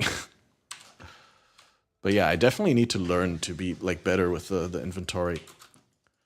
Maybe even raise the mouse sensitivity a little bit again, because I feel like it's way too far that I have to move the mouse up and down in order to go from bottom of the screen to the top of the screen. Like sideways, I'm fine, but like up and down is really too much way. Like, I don't know. Maybe, does anyone play like with different mouse sensitivity for the two spatial axes?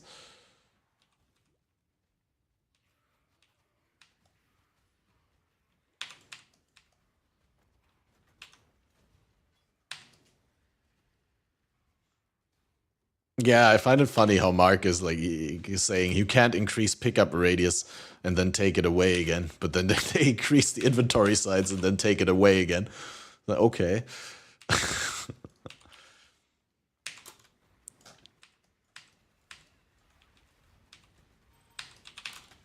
Man. Just want to buy phasing.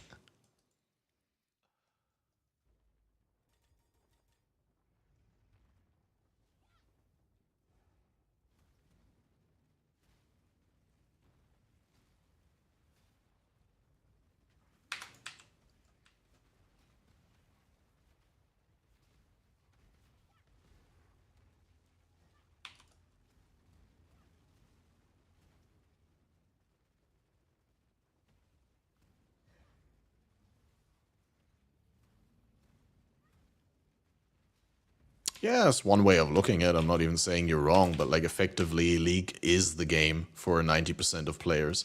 It's not like Standard is something that a lot of people are interested in or keen on. And the fact that like leagues are something that gets taken away at the end of the league is also a very, very recent notion. That's not been like that for a long time.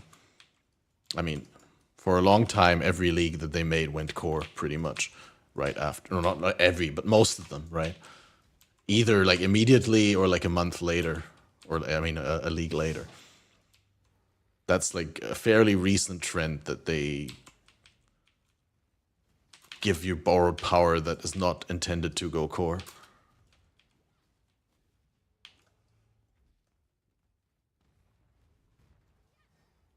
But again, I mean, like, yeah, sure, you could say it was only one Wildwood Ascendancy and only for the league. But effectively, the majority of players pick that Ascendancy for exactly that reason. And of course, the charms.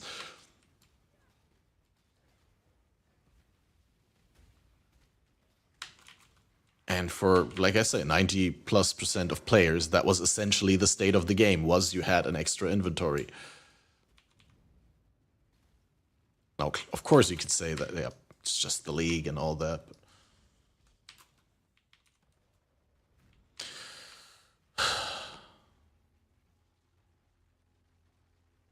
yeah, pretty awful, guys. Pretty awful.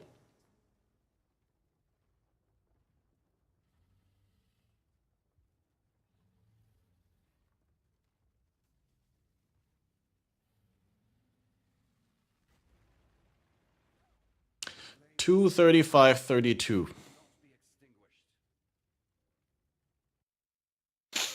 That is not good.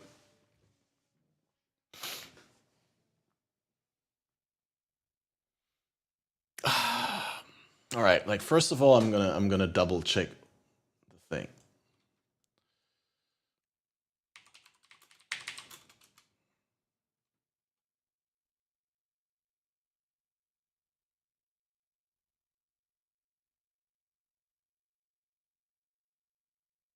Was it on Exiles?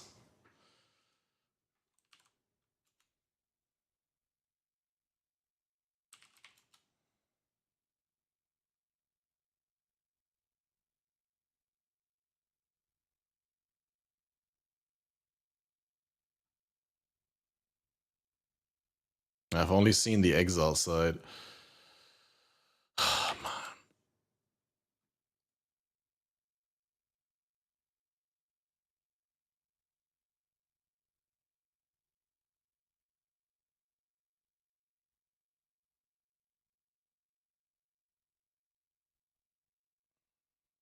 Yeah, speedrun training with Steel.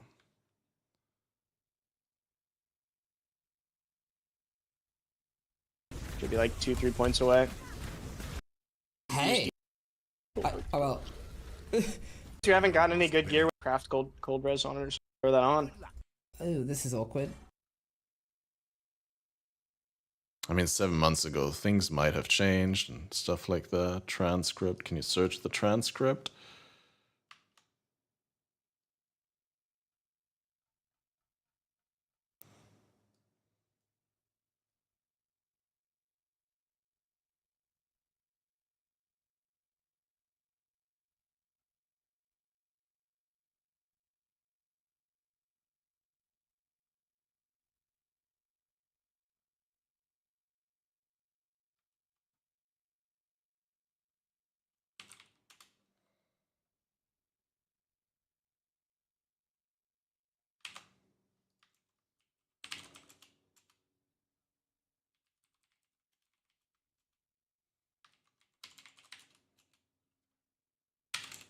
I'm so sure they talked about concentrated effect there and specifically said don't use conk effect. But I can't find it because it's not spelled conk.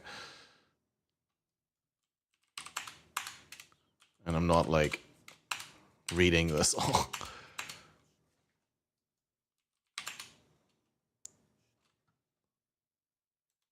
I just want to like confirm for myself that I didn't memorize it wrong.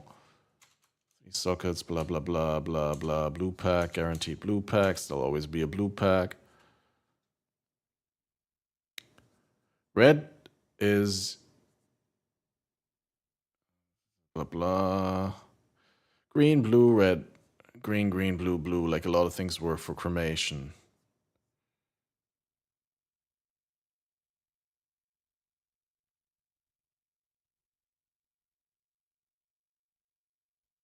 Scatterbots.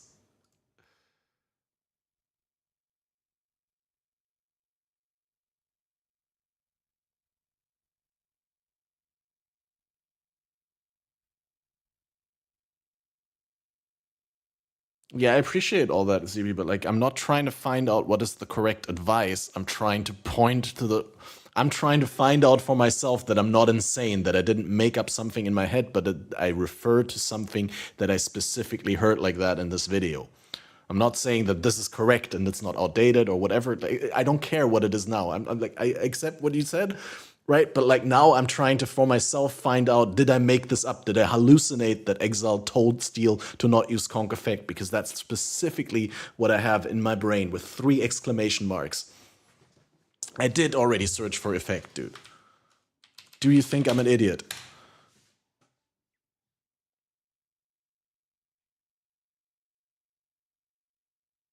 I guess if we find cruelty, maybe we find a conversation where he talks about that.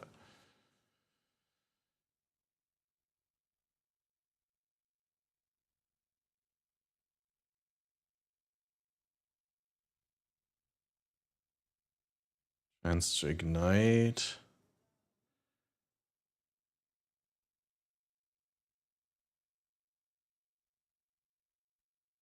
Dude, can you guys please not tell me what to do when you didn't see what I already did?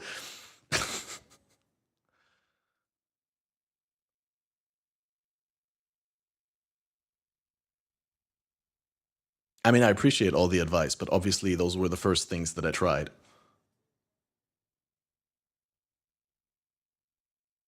I mean, it doesn't matter, honestly. It was just for my ego that I like would find out where they talk about it and that they specifically said it, but it doesn't matter. It's okay. Quickly check any important notifications.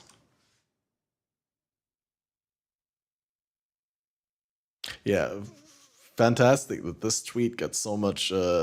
It's always amazing on Twitter, like which tweets do well and which tweets don't well. It's like it's just so retarded how the podcast.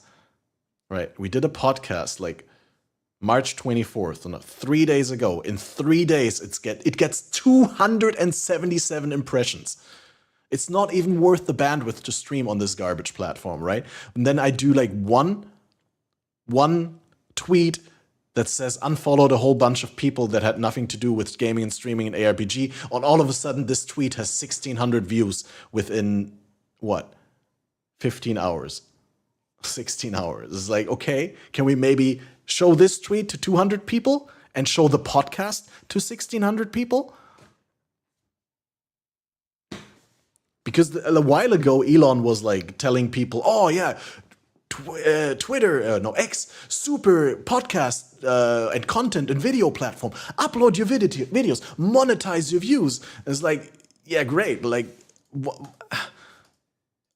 how can it be so poorly promoted, right? Like that even on an account with like 1,200 followers, the podcast gets shown to 280 people in 3 days. If you break that down, right? This is mental, right? If you break that down, it's less than 100 per day, which is less than 5 per hour. It is just, it's insane. You're not paying for checkmark, yeah, okay, but then why does this tweet get so many reach? Why does my layout tweet yesterday get 2.4K? Clearly, like, there's an algorithm at place that's trying to show people things that they'd like. I guess the podcast just typically has low engagement because people are just not interested in the podcast, but I can't imagine that on my Twitter. I think it's just like Twitter like trying to keep it down, but anyway, no reason to be upset about it. I'm gonna go get a glass of water and some fresh air, and then we're gonna watch the interview. Podcast is something you promote? No.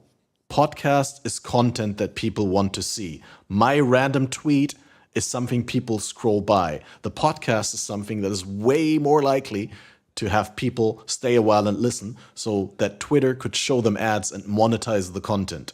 My tweet is not content that they can monetize a lot. The podcast they could monetize hard, but they just choose not to promote it. And I just don't understand. It makes no sense from a business point of view. It's like when I upload the podcast to YouTube, it does better than any of my other videos. Why? Because people are interested more in the podcast than what else I'm doing, right? And so why does a single shit tweet where I just vent about, like, see, the thing is about Twitter, even the tweet where I pointed out that the podcast gets less views than a random tweet has more views than the podcast in less time. How does that make any sense? A tweet that says this tweet has 50% more impressions than the podcast episode in question has 50% more impressions than the podcast episode in question. It's like, it's such an absurd platform. And it's like, I really thought it was going to get better, but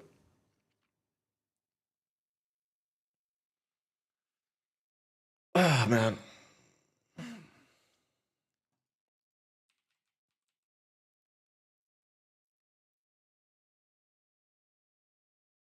And we got all these scarabs that went over on this podcast, I guess, that we can listen to this podcast. I missed the beginning yesterday. I came in late, so it's great.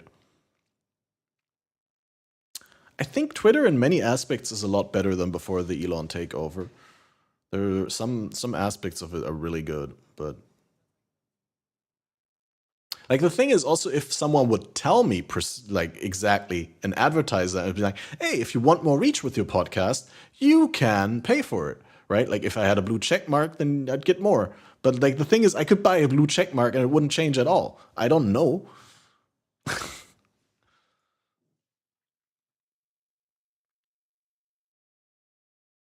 It's just extremely silly because across all platforms, the podcast content is my content that is the most popular. So it makes zero sense why Twitter is not pushing it more. The blue check mark tells everyone that you're paying for Twitter. That's what it does.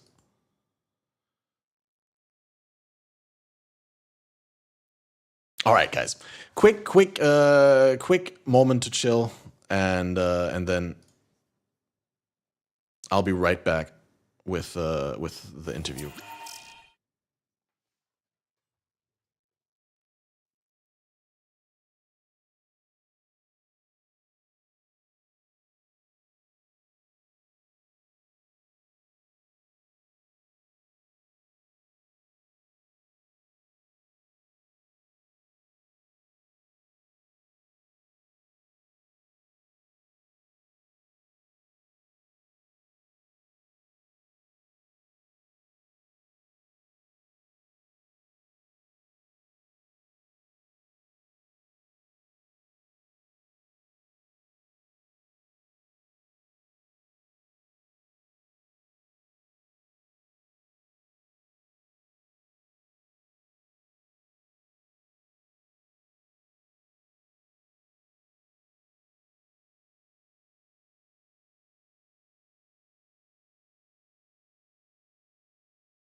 All right, guys, fully untilted. I'm chill now. These runs always put so much. I put so much pressure on myself. It's like probably not the right way to do it. I definitely didn't get better much today. I mean, I learned mistakes are always important to make if you recognize them and you can devise a future strategy how to deal with them. But yeah, I just beat myself up way too much. We'll probably do another one later. Maybe not on stream today, but so what was everyone saying? There's no reason for Elon to not to try to sell it. I think for Elon it's a passion project, honestly. I think Elon wants this platform. Like he definitely maybe it's just like, you know, maybe he's just like trying to twist the perception of him sinking that huge amount of money by buying it, right? And twist it into a perception of a win. But I also don't think he wants to sell it. I think he wants to make it profitable and keep it as his main promotion outlet and sort of like his bubble, right? It's a money-losing machine.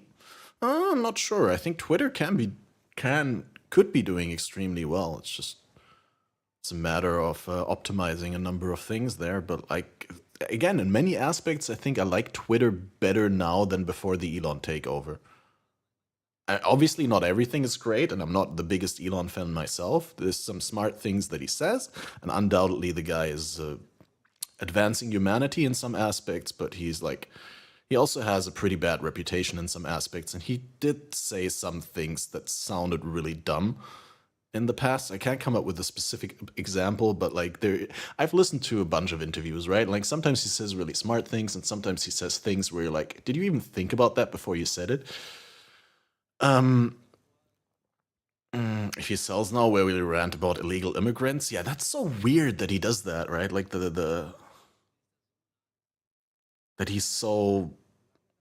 It always feels like fear mongering, right? Because illegal immigrants are not a problem to him, right? But he's like trying to give other people the feeling that illegal immigrants are their problem and that they should be worried about them. It's a right-wing grift kind of.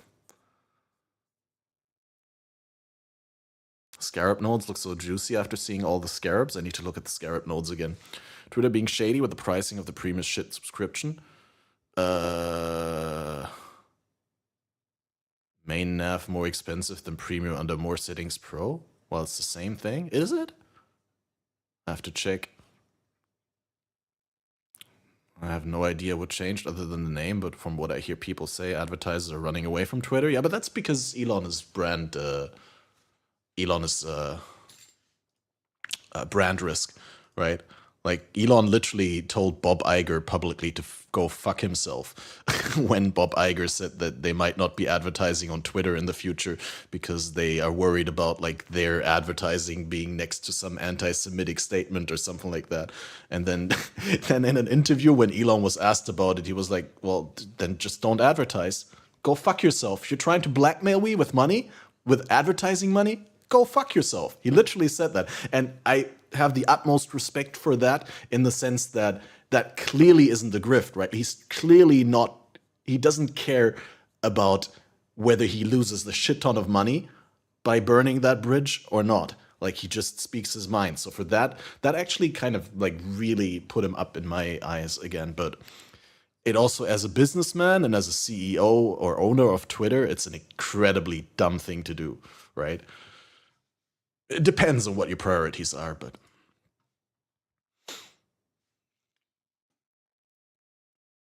But then again, you know, I'm not the biggest fan of Disney, as some of you guys might know, and I really like Bob Iger being told to go fuck himself. Because I really don't like Bob Iger.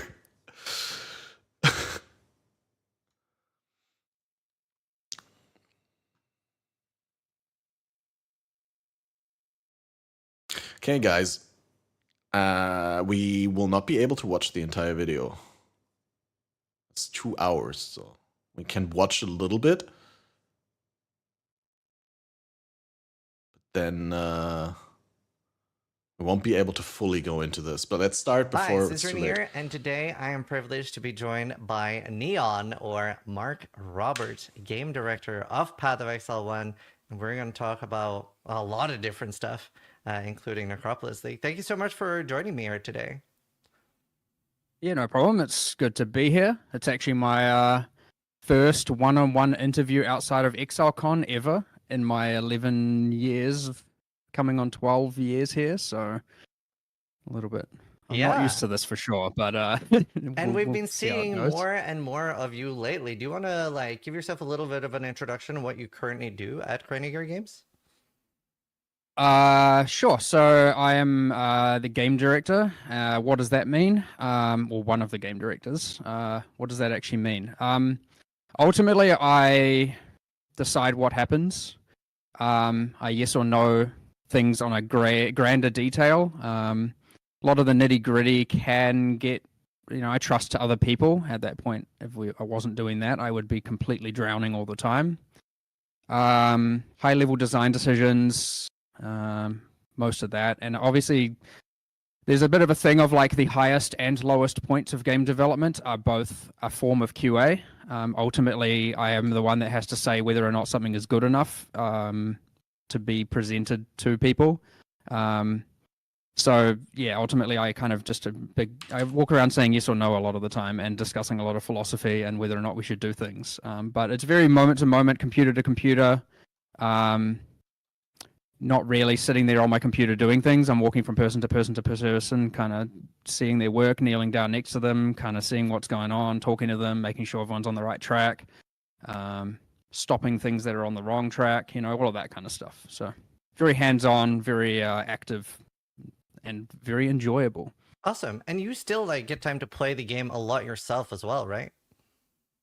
I do. Less than I would like, but that's ultimately, you do things like eventually you buy a house and now you have to spend X percent of your life dealing with that. And then you get a cat, or I've got a cat, and all of a sudden a small sliver of, cats are not high maintenance. But anyway, you end up losing a bit of your time to all of that. And, but I say mostly my predicament is that I get stuck in this, like,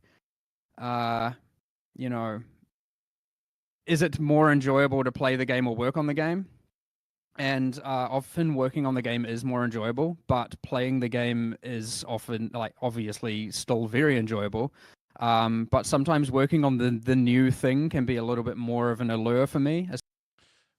Wait, did he just say that he prefers working over playing the game? I guess like working is kind of his game because he's like on the game master side of the game, right? Kind of the dungeon master side of the game. Like he's creating the rules and creating the challenges for the player. I guess that can be a fulfilling thing after all. Yeah, I didn't think about it like that. Especially if it's a fun problem to try and solve or something that we're developing. So either way, like, you could argue I'm still interacting with the game, but yes, sometimes I am working a lot more than I am playing, and sometimes I am playing a little bit more than I'm working. Obviously still doing a lot of work, but nonetheless. Yeah, I feel like it's important for game devs to play their own game a lot as well. Like, I feel like you always see and notice that when people play their own game, and I think we have that here, and especially with the way you were talking about things. You were like, "This is good, this is bad, let's change it." And that's very refreshing, at least to me as somebody that does play the game a lot. Yeah, there's a very, very clear shift in tone from what kind of interviews Chris used to do and like the sort of interviews that Mark is giving.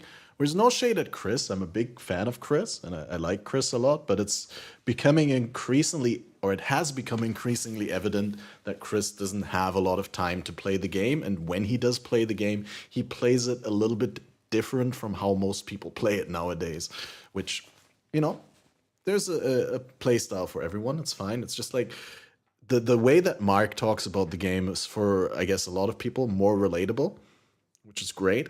And it's really refreshing to hear all these things from someone who's actually working on the game. But it sounds like when you're talking, or when you hear him talking, it sounds like you're talking to someone, like Octavian, right? Like, who has a very good understanding of the game and who you consider like a fellow player. but now just works on the game, with the exception that Neon has been always working on the game, right? Like, or for a longer time than Octavian has. That's awesome. There's certainly details. I used to remember every single name of every single unique, their stats, their min ranges, max ranges. You could tell me every notable on the tree, and I'd tell you exactly what it was.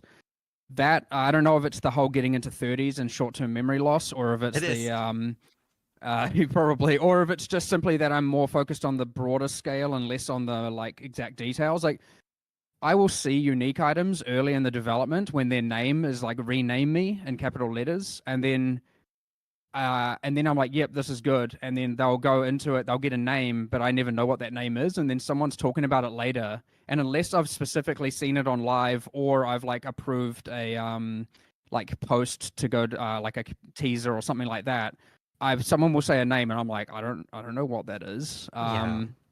Like, so yeah, there's details that got lost. But again, when I was QAing everything and designing everything and actually putting the actual entries in game, I certainly knew more of the finer details, but I certainly know a lot more now in terms of, bigger picture, and actually how to design grander systems and put them together and all of that. But I still do play as much as I can. But yeah, then yes, as I said before, the short-term memory loss in the 30s certainly starts to play a role. So everyone can look forward to that one. I'm pretty sure that's a universal problem. It is. Getting past 30 was hard. I'm 35 now. I feel old. I figured we. Fine, it's fine. Let's move on. We're gonna I don't want to talk about age. I wanna talk about our first topic, which is teasers. Which you reached out and you were like, "Hey, I don't know if you would mind, but like we could show off lots of cool things that are coming." And I was like, "Yeah." Yeah, I'm always keen to do that. I obviously we'll post all this to everyone afterwards. I don't want it to be that if you're not here, you fully miss out, of course. So that's fine, but I figured we can go through them and discuss some of them.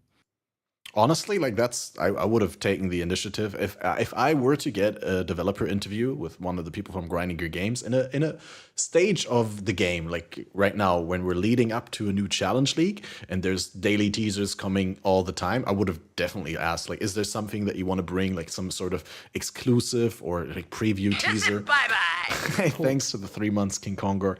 Appreciate you. How's your journey been going? And I mean, I definitely take the chance to do that because that sounds like something so obvious. Also, yeah, this quote up here in the title from the YouTube videos, we want to show the players we give that's something that Mark says in the end. I don't think we'll make it all the way there because the podcast starts in 2 hours, so we only can get to 1.5 hours here. But that's it's really cool. So yeah, I mean, start us off with whatever you want, really. I have it all prepared. It is ready to go. All right. Let's see. Just gonna move it below our windows. There we go. All right. Mysterious Scarab of the Shadowed Crow. Area contains the Black Morrigan if it contains Einar. Damn, dude. I didn't anticipate that. What does that mean, I wonder? The Black Morrigan was the beast, the monster. There's like a crow monster boss from Affliction, but this one's a little bit mysterious, and I won't give away too much. But it's just kind of there's obviously a new beast to capture, and I guess the implication is that that beast can be used in some recipes that you may or may not know about, and we'll have to find out what the. So see, this is great because I missed this part of the podcast yesterday, and people on Twitter were wondering, well, the Black Morrigan, what does he give now? Because Black Morrigan was a rather inconsequential monster during Affliction, right? It was like, yeah, you got this unique dude here, you kill him really fast, and he didn't really drop a lot of loot. But bringing him in via a scarab obviously means it has to be something significant, right? Like, people have to care to put that scarab on. So people were wondering, like, what does he drop? Maybe he's the new source of that which was taken, and that which was taken is not going core. We know that, right? Or he did give juice, right? True. But yeah, so apparently he is a beast and he is related to a craft. So that's cool. Could that be that which was taken? No, it is not that which was Oh. taken. But speaking of that, we can quickly tangent to that. So Yes, I do please. have a little bit of Okay. that obviously was very powerful. Yeah. No doubt about it. In the context of charms not really existing, it doesn't make a whole lot of sense because now it just feels like we don't want our uniques to feel like rare items and that they get a random set of modifiers. And in the context where you have charms, you can have the unique and the unique has a random set of those things modifiers. It makes a bit more sense. Now, I know there are modular unique items and jewels in particular, so like Watcher's Eye, but at least it's like it has some of the fixed mods and, like there are some kind of half exceptions.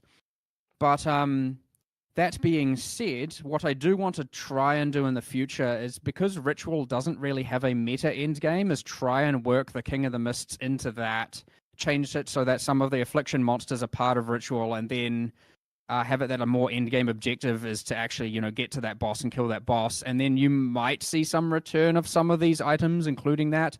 No promises, of course, but the hope is that we may even find a way to integrate charms some other way, not necessarily into like a socket on an ascendancy class or anything like that. It could just be some other way, but my hope is to reintegrate that, and it will give Ritual. I know we added omens this league to Ritual, but it would give Ritual a bit more of an end game thing and a bit more of a like meta objective outside of just killing monsters in a circle repeatedly. Yeah. So sort hopefully of that would be potentially something similar to Ultimatum, where I'm actually kind of surprised. Like I said, I did miss this part of the podcast. There's some other things later on where I have a lot of things to say, but I didn't hear this. I'm hearing this for the first time, and I'm kind of surprised that they're eager to bring back the power that you get from charms in some shape or form soon.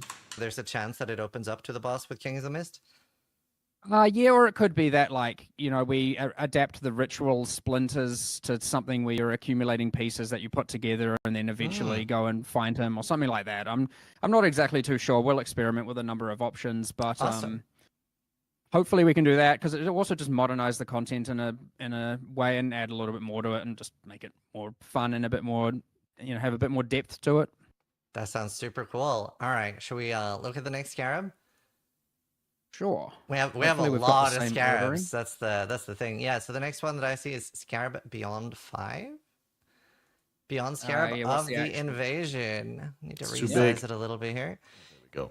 I've got I got the same images here, and I got on my keyboard, so I'm going through them. So hopefully nice. we have the same order. Otherwise, Yeah. we'll be dealing with a little bit of stream delay. Unique monsters slain in the area create 8 to 12 additional Beyond portals. Nice.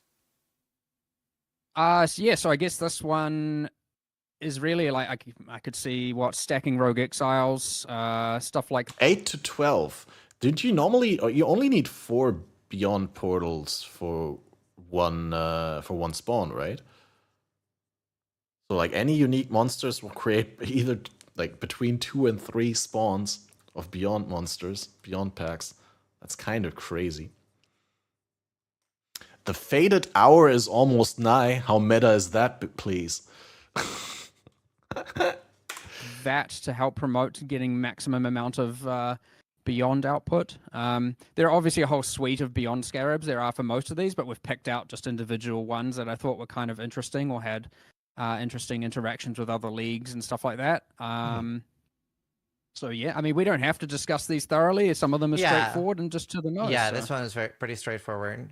I actually really like the format. I have to say that this podcast, like I said, we won't be able to listen to it in full. We can't go through it fully, but I think that the format of going through these teasers, right? And like on some, they stay for a minute and they say, this is how it is and this is how it works.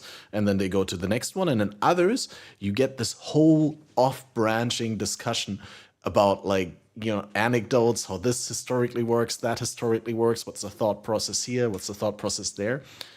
And I really enjoyed that very much later in the podcast. One thing you'll notice, and I know this one is limited to 1, but it's something we didn't really talk about, is the scarabs now have a limit. So you can see that below the stack size. So previously, scarabs were completely mutually exclusive. You could not use 2 of the same one. Now sometimes you can and sometimes you can't. And it's actually, as we get through some of these, you might see some limited to 2s. Some of them are limited to 4. Obviously, you can't do more than 4. That is the current, probably maybe forever cap on our map device slots. But yeah, anyway, we'll keep an eye on that one as well, as that is a Maybe in the future you can just put 5 scarabs in and no map, and just get like a like in the Matrix, like the armory sort of setting where they just go into that white space and you get all these weapons to slide in. You just get like a white void with all of the scarab content. new thing. So that limit does mean how many of them you can put in with a single map. Yeah. So it allows you to sometimes do a bit more than you could before. Very cool. I'm gonna open the Scarab Breach New 1. Area contains 2 additional breaches. Awesome. Well, here's an example of a limited Oh, of right. 4. Wow. So this is like if you just like let's say you're fully invested on the Atlas tree into breaches and you don't Wow. have like so the scarabs have different kind of commonalities. So this one will drop the most common out of all of the breach scarabs, and because it is just the enabling the league. So you might often have a lot more of these than the other types. And you can, if you get excess of ones you don't want to run, you can use the 3-to-1 recipe with the vendor to get a random output. You wouldn't The free for one harvest of these. conversion, which was posted the other day, I believe, is gone. And the reason we did that, I would just clarify that, is that like we wanted it to be that we could drop more. And we found that with that in place, it was people were feeling obliged to effectively have to spec into some level of harvest so that they could always re-roll them. So ultimately, internally, we were like, let's just get rid of that. We can still do the 3-to-1, but that way it's at least costly, and we will just drop more of them. Like they are quite plentiful. I think people might actually be quite surprised to how plentiful we've gone with this, at least from our testing. And we've actually had the scarabs on alpha, which is very not normal for us. We've had the scarabs with the drop rates and it being iterating on that on alpha for I think a good month, which is very not normal. That might not seem like a long time to most people in other games, but normally there's like if you're lucky, you'll get 2 weeks of alpha testing. Yeah, very aware of that. We've had that in the past where we're like, yeah, people who have access to alpha have told me there's like it's not enough alpha testing most of the time, and there's often not enough time to react to the feedback. Like they often can just let people test it and then like change some things, but they don't have the time to like individually read and react and consolidate all the feedback from all the different alpha testers. So like a lot of stuff usually gets left on the table, which is completely understandable if you have like such a tight production cycle of 13 weeks. But yeah, obviously if you're aiming for the best possible product, it's probably better to the longer you get to test, right? And in a 13-week, well, in this case, they did 3 additional weeks, so we had a 16-week production cycle. It's still massively impressive that after 12 weeks, they were able to give the alpha testers like something that then was tested for 4 weeks. I mean, he said a good month, so it's more than 4 weeks, probably more closer to 5 weeks, which is crazy if you think about it. Also, Hygar challenge rewards just released. I appreciate that. I don't care about the challenges, but we'll look at it during the podcast. Select scarabs that taken from stash. Yeah, that's been suggested a lot, but obviously not coming in this patch. I do think that there's a good reason to restrict the amount of scarabs you can put onto a map, and the map slots are the right way to do it. And I mean, it wouldn't be different if they select scarabs and they're taken from stash automatically. You'd still have like a select amount of slots where you could select scarabs, right? Just because things aren't ready enough. So we specifically got ahead of this feature because I was like, okay, if we ruin endgame juicing, like the game's probably dead. So let's not do that. So if we're going to do something this risky, we need to be damn certain it's going to be good.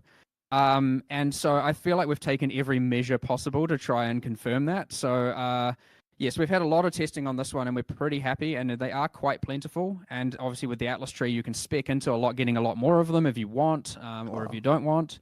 But yeah. Yeah. Anyway, so this is a common one. Very cool. Oh, sorry.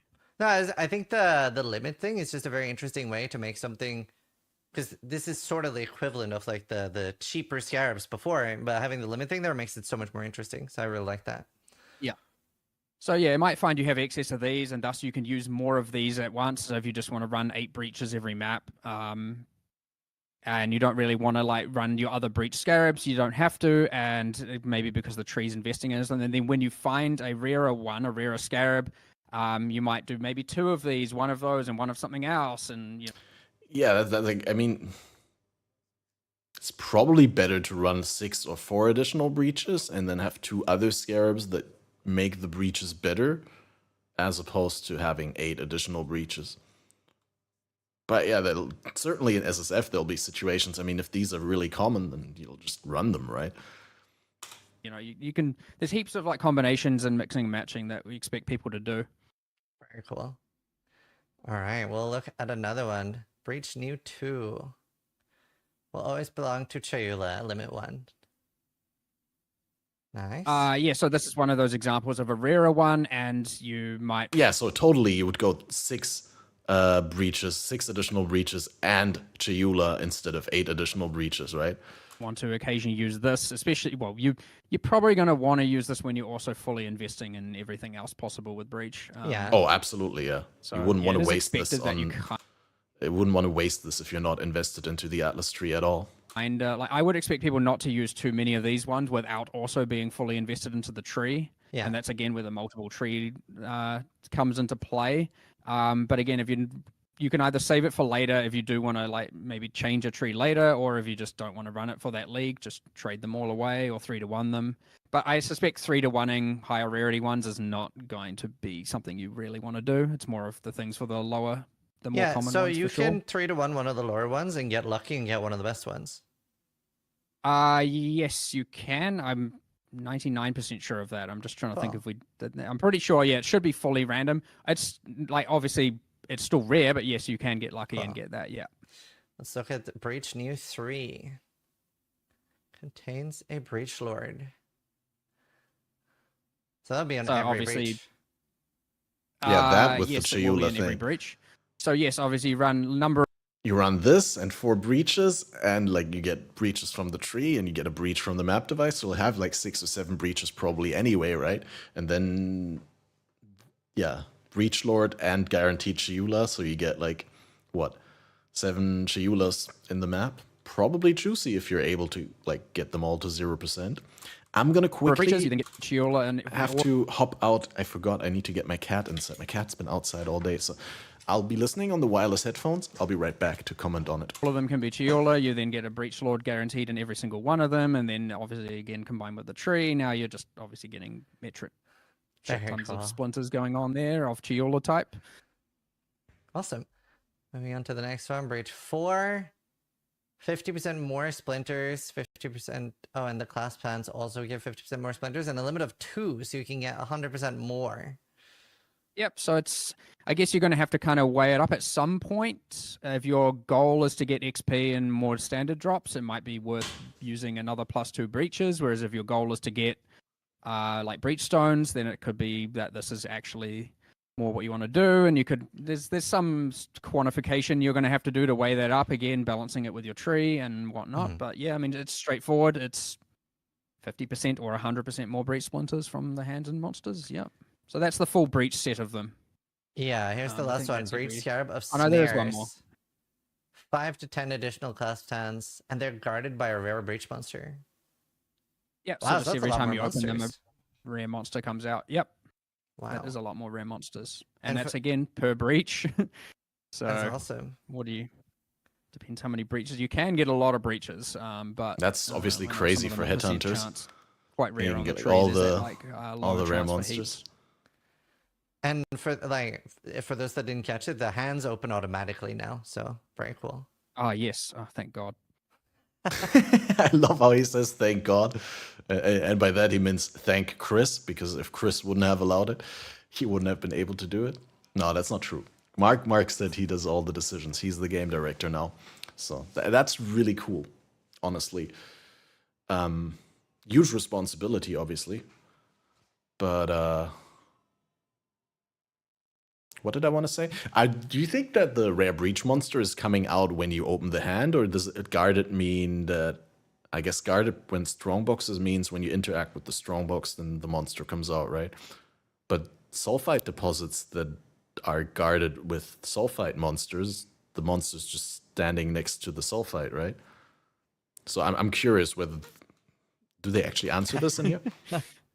Scarab. There's some things like that which seem so obvious. Like Yeah. you just like of course it is just annoying the whole time, and yet nothing really ever triggered in my brain to tell me like this is easily changeable. It was actually we were talking with one of the console producers here, and he was just like, you can't target them in the midst of all that because of the way that console targeting has prioritizations. And I was Yeah. just like, oh well, like of course that's a problem. Let's change it, but like obviously it should just change in both versions. And so like that's just an example of just someone bringing that up, and it's just even though it seems so obvious when it's mentioned, I don't know. I guess it's harder for those like single detail of a single league to really remain at the front of your brain. Like when you then even if you're Yeah. playing at home and I end up writing down like 30 things when I'm playing, and I'm like, here's all the things I want to talk about or get changed, and then I come in and I normally talk about it, but stuff like that can often just easily get lost and just Yeah. kind of be at the background for so long. Yeah. How do you feel about doors? I love Zizrin putting him on the spot like that when he had like when we're just talking about a very similar topic, which the breach hands, no one wanted to click them, and now they just auto opening, right? And then Zizrin segues to how do you feel about doors? Because we know like all of the doors in Path of Exile need to be clicked to open, but in incursions and other incursions, there's auto opening doors. So like everyone since incursion is always asking that why did the Val technology of automatically opening doors, why did that not continue into the present day? So let's see what Mark says. There is, I think clicking them is essential, but there is something certainly not entirely fun about it, but I don't think that doors should automatically open for you. I definitely do not believe in that. Okay, interesting. Do you want to expand on that? Because I don't. Like maybe just get a kick button and let me kick in the door. particularly feel like it's super beneficial to click on doors. I'd say this one's a little bit, it's going to seem nebulous because at the end of the day, I don't have a good rationale aside from just it should feel realistic. Right. And I think that is I know it's fantasy, but I mean, I think that's the wrong way to answer the question. I love Mark. I have to disagree with that because the moment that he says it's important that it's realistic, like I directly have to say, okay, why can I flame dash through closed doors? Why can I leap slam over closed doors? Yeah, exactly. Like why do like big slam skills not open doors? Like why? That would be realistic. Like that's not realistic. But yeah, like if the goal is that doors are realistic, then you shouldn't be able to leap slam over them while they're closed. Like when, for all intents and purposes, like you should be leap slamming your head into the ceiling. Not from a rhetoric point of view, not the smartest direction of the conversation to go into realism. in the sense of physics, should feel realistic in that regard. Yeah, they don't. Like, there are worlds where I could see, you know, there's a specific magical skill that someone, like a gem or something, or something where you can, like, you know, use lightning magic to open a door from a distance. And Or that they have could a be health bar. Yeah, let me damage the doors, or let me like freeze pulse them open, anything like that. Blows forward, like Chaotic said in chat, like ground slam or any sort of like big bonk should definitely open a door as well. Or at least like destroy it, deform it to the point that you can just go through it. I mean, in some cases, yes, some probably could be damageable and thus openable on damage. There possibly are some circumstances, but like, say the big Val stone doors, I don't think that should necessarily be the case. That's also a kind of a lot of work to do that, right? But I like a game that feels as like grounded as possible, and that is a thing where it's like just to be able to, like, if your character is just like telepathically able to open doors, then why isn't it telepathically able to do a million other things? And I just think that keeping that grounded and keeping that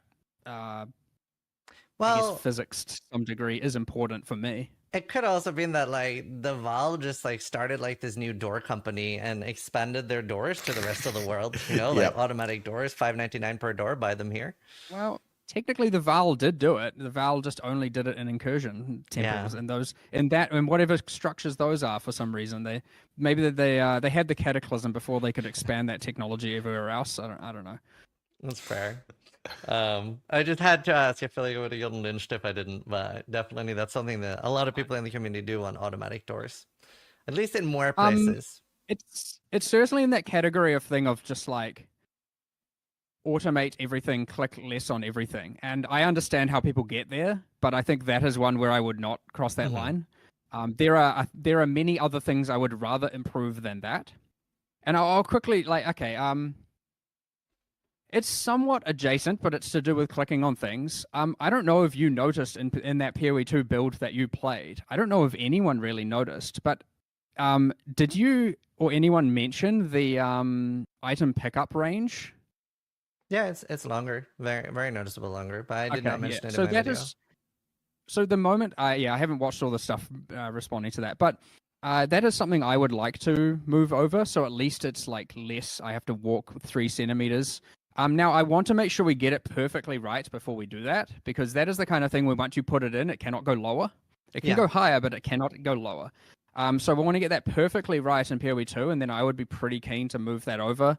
It does require a little bit of, like, it's not just item pickup, it's NPC interaction. Like, you don't need to be, speaking of the physics and the reality, you don't need to be 3 centimeters in real world space away from an NPC's face to be talking to them.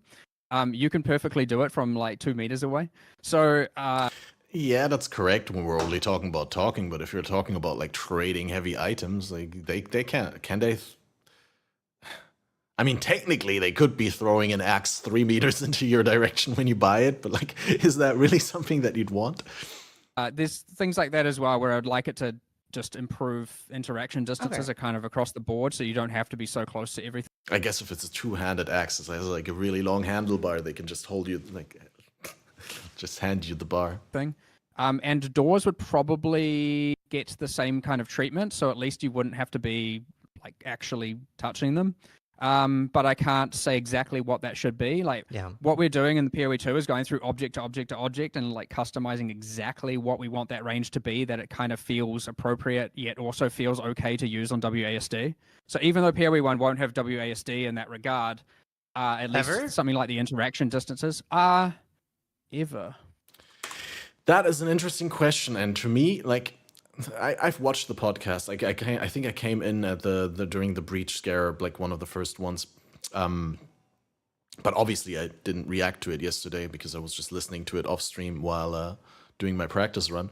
And this is like one point where I really wouldn't want WASD in PoE1 because, see, the big problem with Path of Exile 1 and Path of Exile 2, before they made clear that it's 2 different games, was always that the existence or the release of Path of Exile 2 will mean that Path of Exile 1 ceases to exist, right? And that one good, or my favorite benefit of splitting Path of Exile 1 and Path of Exile 2 is being able to have 2 different games that are different at how they work.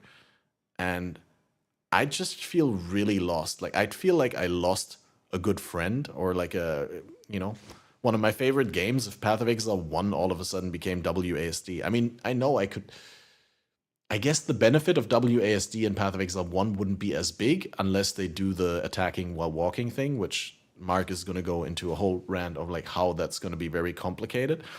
And no, I think PoE 1 really has a chance. I disagree, Balder. Has a really great chance at being not PoE 2, right? Like, and doing everything that's PoE 2 is doing, or being not the polar opposite, but being different from what they're doing in PoE 2, right? Well, that doesn't mean that they're not going to change those things down the road and make them better, but I kind of like the way that PoE 1 works, and I wouldn't have wanted to completely lose PoE 1. Yeah, I agree with everything you said except the point where you say, yeah, but that's bad, because I don't see how that's bad. Well, there's a lot needed for that. it's a. I'm just going down the It's giant, just like, really line of interesting things. because I Yeah, hated so- the idea of WSD, but after trying it, it was very good. Yeah, that's probably where I'm going to be after trying WASD. It's just like I wouldn't want Path of Exile 1 to be fundamentally different from how I remember it in the last 10 years, right? Because, again, once they update Path of Exile 1, I mean, maybe if they do a PoE Classic, right? Like if they re-release the like 1.4 and then you can play that, but I don't really see that. Like they can't walk back like 10 years of quality of life changes, right? Like so then and you'd have to decide, okay, which quality of life changes are detrimental to the classic experience and which PoE 1 or which changes are essential to playing the game nowadays, right? It's kind of hard. Most people are going to be converted, but what's actually needed for that is we need the new character rig. Just thinking about this. In order to get the new character rig, you'd have to have all the new animations, which seems like a win, except not all PoE 1 skills will have animations on that new rig. So you'd have to do a bunch of animating. And in order to get the rig, you'd have to re-rig you'd have to reskin every single armor in the game, all PoE 1 items, and all existing microtransactions. Now, that is being done for PoE 2. So That's a lot of I work. could see a world. I could see a world where like some amount, probably like a year into PoE 2, we would be like able to have had all the items on PoE 1 rigged onto that rig, and thus it could port over, and thus you'd get all the new animations. Now, whether or not we actually want to do that's a different story. do it. But there is. So logistically, it's possible, yeah. And yeah, I agree, Baldur. The patch that we promised ExileCon 1, like fixing the game, fixing melee, getting new graphics, getting new gem system. I don't mind the gem system thing being exclusive to PoE 2, but yeah, I definitely want to see PoE 1 being stepped up in terms of graphics, in terms of fixing melee. But I do really appreciate that, like all the stuff that you mentioned earlier, the Ruthless, the PoE 2 impactful fight, combat, and all that. I do really like that. Like all these things that are so fundamentally different from how PoE 1 works currently, I like that these are not going to be forced into PoE 1, replacing potentially systems that I enjoy the way that they are. There's a world, but that would then give us the minimum requirement for WASD to be. I think that's a little bit presumptuous to say.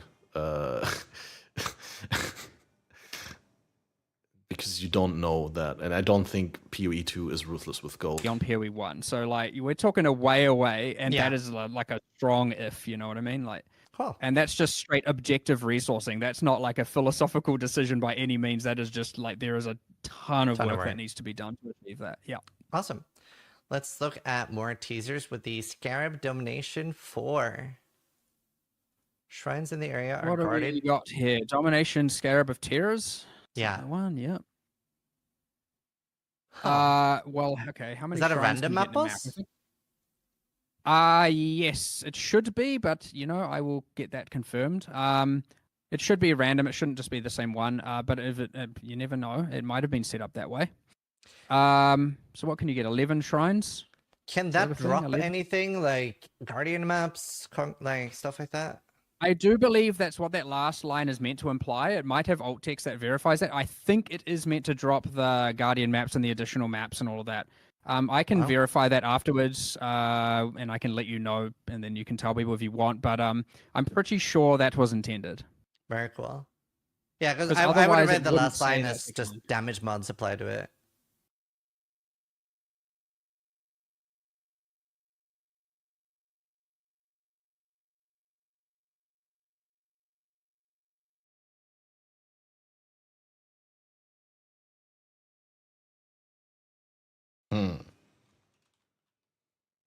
Additional map boss.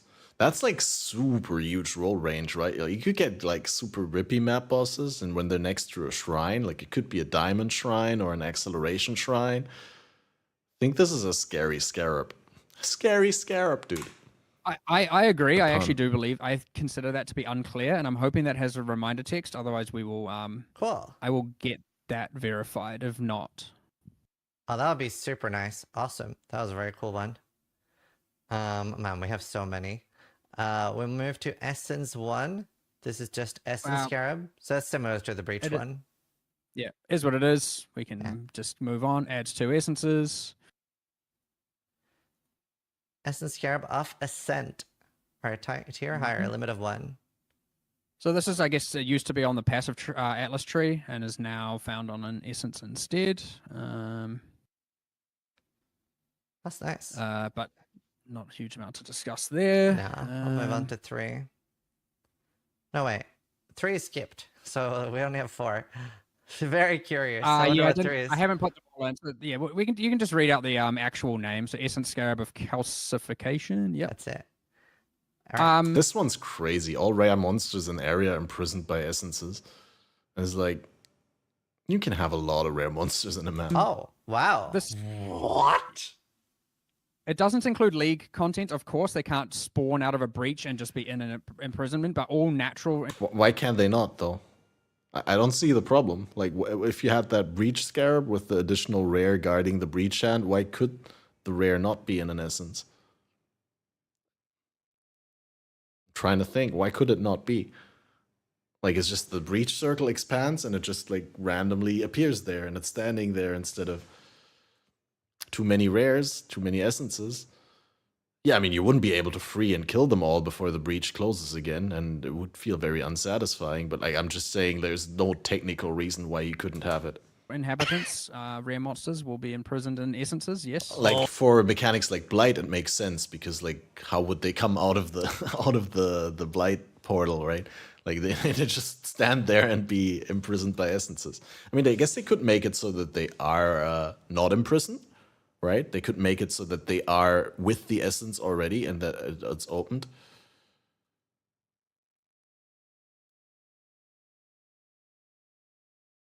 So it's not realizing essence can drop in low tiers? What do you mean? No one says that it's at least a screaming essence or shrieking essence. It's still like a lot of essences. What? So wait, how many maps or how many essences are you getting in a juice map now? Wow. Okay, well, you can get 2 per scarab, and then I can't remember how many you're getting from the tree. So I mean, and then I mean that doesn't matter though. On top of this, you're getting definitely what do you got? Like 50 natural packs. I mean, you got about 50 and 40. I mean, it's 7. Okay, so if you take like a 70,000 effectiveness map, as we like to call it internally, which is one of the better maps, like as in highest density of monsters, you'll get, what is that? Wow. 70 packs, and you got 14%. I mean, it's what, like, you could get maybe 10, without adding extra other packs that might get imprisoned, you... We'll get like an extra 10 essence essence monoliths, I guess, maybe. Wow. And You to could probably- confirm, this you could doesn't probably work get more with than any like league content like Legion, Breach, etc., right? It should not, no, because those. But what you're saying, Kennard, makes no sense. Like, this not realizing essence can drop in low tiers, and I was like, yeah, but like, and then you say low tier essences are worthless in trade. Like, yeah, but those things are not new. Those things are not exclusive to the scarab. You had the same thing with essences before this patch. So, like, why would you think that this is not aware of that? Like, that's such a silly thing to say. I mean, that's always how it worked.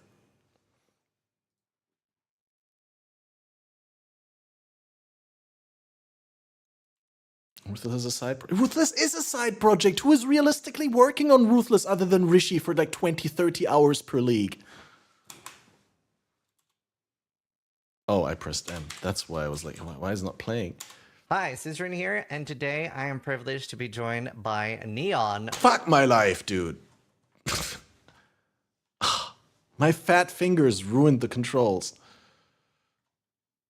or Mark? The Scarab is worse than it looks at first glance. Speak for yourself! You're trying to judge how other people judge the first glance. Like, maybe for you, but like other people are not deluded and they look at it as like, yeah, it's additional essences. The same way any other additional essence works in the game. Like, why do you feel like pointing it out for this Scarab when like any other additional essence that you could have on your map from tree or from Scarab or some other things has exactly the same caveat where it's like, yeah, it could be low tier. It's like, that's nothing new. That's why I'm like, why do you think that's something that is missed here? Robert, game director of Path of Exile 1, and we're going to talk about a lot of different. We have included some of this actually used on your atlas, and that's something I like. I like the fact that you actually have something that you can you actually right click and left click on your atlas, and picking a map is relevant and actually has an impact. Now that sextants are gone, but then again, that's not to say other essences are buffed by atlas nodes.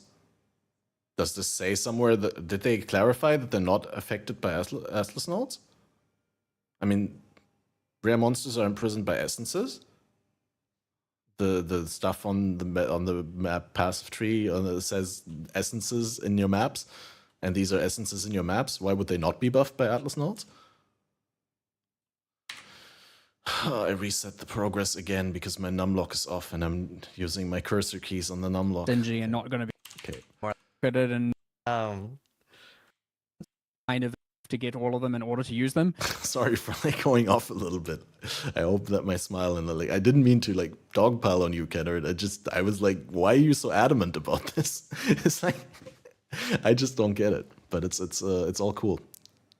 Thanks for pointing it out. But it will be the case that when you get to the highest tier 1, yeah, it kind of is. Okay, we need to go back to where they were talking about the anything instead of using.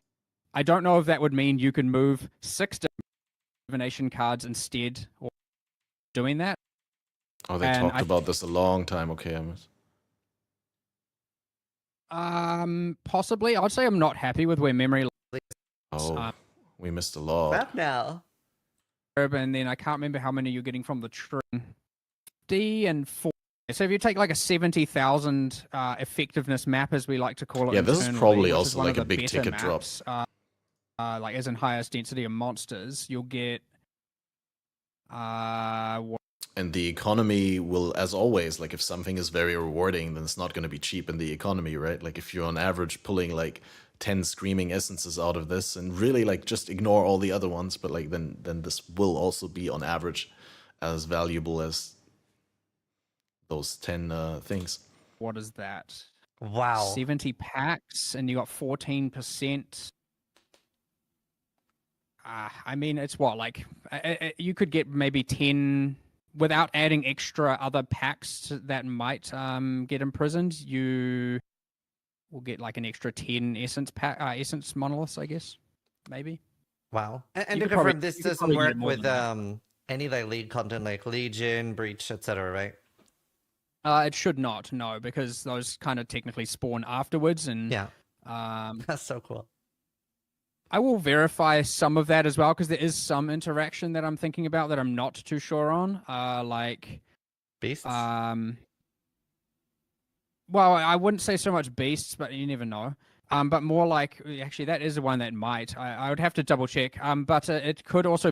True, they did change amplified energies to not bump up all your essences by 1 tier, and instead of bumping up all of them by 1 tier, it bumps a random one out of all the essences on the monster up to the highest tier. That's correct, Chaotix. Be like if you add packs through other scarabs, I'm not sure if they like just random packs that you can get, which like what the sextants used to do. I'm not sure if those will count either. So there's some detail I'll look into there, but we can if we keep some notes in this in the like chat on Discord, or to keep a list of the questions, or I can get Nicholas is probably listening. He can do it. I'll give a bunch of answers afterwards as to verify how a lot of these work. So I wish I knew enough, but again, this is Yeah. that kind of level of detail that I'm not really I'm like, this is cool, let's do it, and then some little decisions will be made along the way, and then I'm like, you can go either way with that as to what's like actually implementable and what's fun, and we'll just go ahead and that will be how it works. But then those things don't necessarily get told back to me in that level of detail. And then I discover them on live and I'm like, holy shit, this is too broken. What have you guys done? Or I'll be like, yep, sweet, perfect, well done, guys. But yeah. I am a little bit curious with all of these things being reworked. Is that going to potentially need a balance pass on the memories, like the essence memory and things like that? Possibly. I'd say I'm not happy with where memory lines are. I think they can be a bit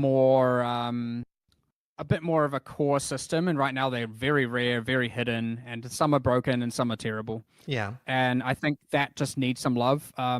It was on the cards for 324, but there was just no way we had enough time to do that. that makes So sense. I would say that's later. It's the one aside from favored maps, it's the one remaining thing that is actually used on your atlas, and that's something.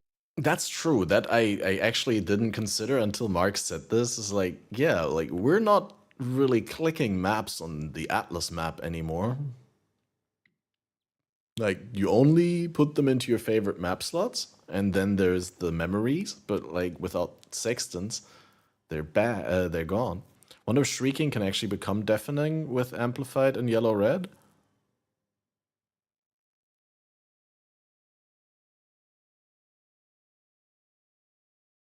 Why not? Wait, I need to read amplified energies for that, but path of pathing.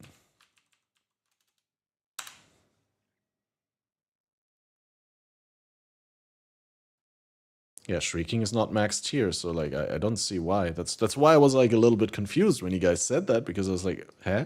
What makes you think that? It says on the Atlas tree that highest tier in reds is shrieking.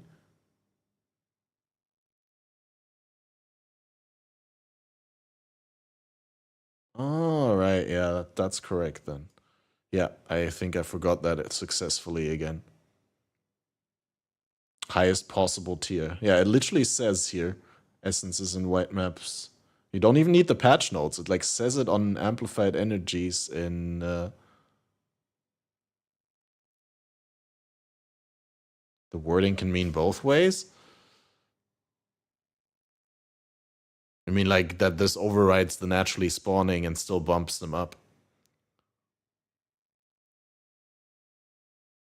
I mean, the highest possible tier is the maximum tier, right? Like maximum and highest possible is the same thing. But yeah, I guess you could make a point that yeah, in essences you can only have screaming, and but that would be silly because then you could still have deafening and white. I think deafening are gonna be like only 3 for 1 shrieking now.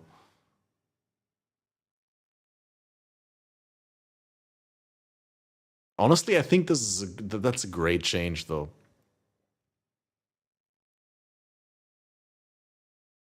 And the pathing is not GGG wording. All right, patch notes.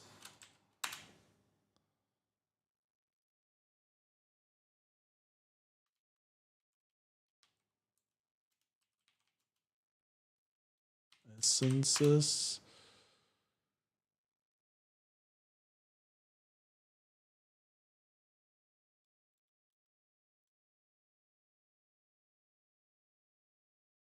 Wait, where is the I guess here. Yeah, okay, because it says spawn.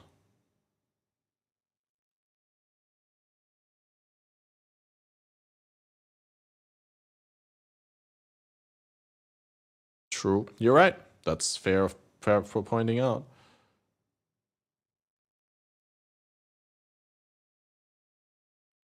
I guess they could have like specified here of the highest possible tier in your area, and then if it's specified in your area here or like whatever, like it gave a reference for like what they mean with highest possible. What's the context for highest possible?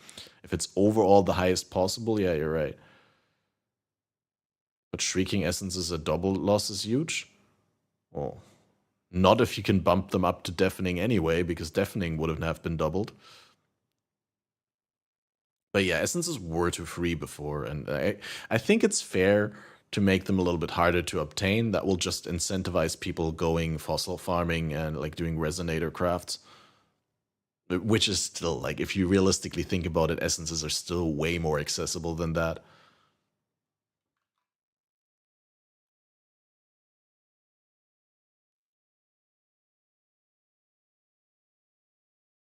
Yeah. Yep. Well, we shall see. Right now, all we can do is speculate. Something I like the fact that you actually have something that you can you actually right click and left click on your atlas, and picking a map is relevant and actually has an impact. Now that sextants are gone, but then again, that's not to say sextants were the right way of doing that. I think we can replace. So I have one other idea there. I'll mega tangent, but hopefully it's all good. Go ahead. There's a new scarab that is the divination. I think it was of scrying or something like that. And it's the one where it's like your favored maps drop in a different. The map you're running drops your favored map's divination cards instead, or as well as, I can't remember. I actually wanted to make a scrying orb that is something where you can right click on one map, left click on another map, and it will move the divination cards drops from that map to the new map. And I still want to do this. I actually think that is a very good solution to the whole, like, I want to run the map I want to play instead of having to run the one that is, has the best cards.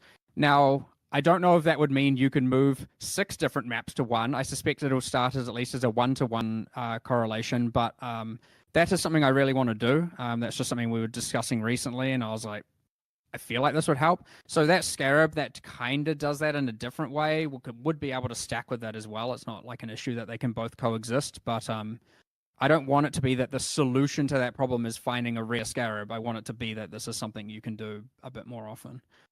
But anyway, that's just a random potential future teaser that hopefully may or may not happen, depending if people think that's a good idea, really. Yeah, I mean, I think, just looking at chat's reaction to that, everybody's really excited with that. I did see some people were saying, won't we only run one map then? But, I mean, I'm not against it. I would argue a lot of people already kind of do that. And yes, maybe. There's kind of some ways around that. But I would argue that is... I mean, okay, here's the question. If you remove divination cards from the equation entirely, would everyone still just run one map? Yeah. And I don't know if the answer is yes, and I don't know if the answer is no. You obviously always get to the meta and to the majority doing a thing. But is that, I guess, how much different is it from what's happening right now? And it may be quite different. Yeah.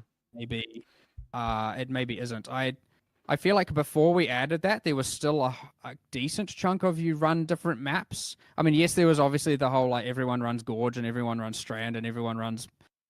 but we also had the capacity to, like, we can rebalance maps. Like, we can change map layouts. We can change densities of monsters and maps. There are plenty of levers we can up and down, and we haven't really been doing that, honestly, for quite some time, because ultimately what governs what maps are run is either it's the most efficient for boss running, or it's got highly efficient, like the highest value or set of values for divination card acquisition. Yeah. But anyway. Another thing as well that I was thinking of is, like, for example, I always run blight scarabs in Carcass and things like that, so you get more blight rewards. So it's generally just like, when you have a need to fix library, make them connect all, so no backtracking.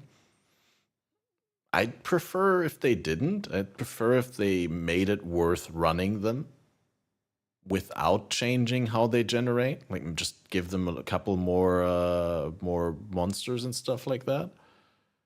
No, I haven't seen the challenge rewards video yet. It came out after I started listening to this, and I don't feel like interrupting what I'm doing just to look at challenge rewards, because while some people care about them, I don't give a shit about grinding lists in Path of Exile.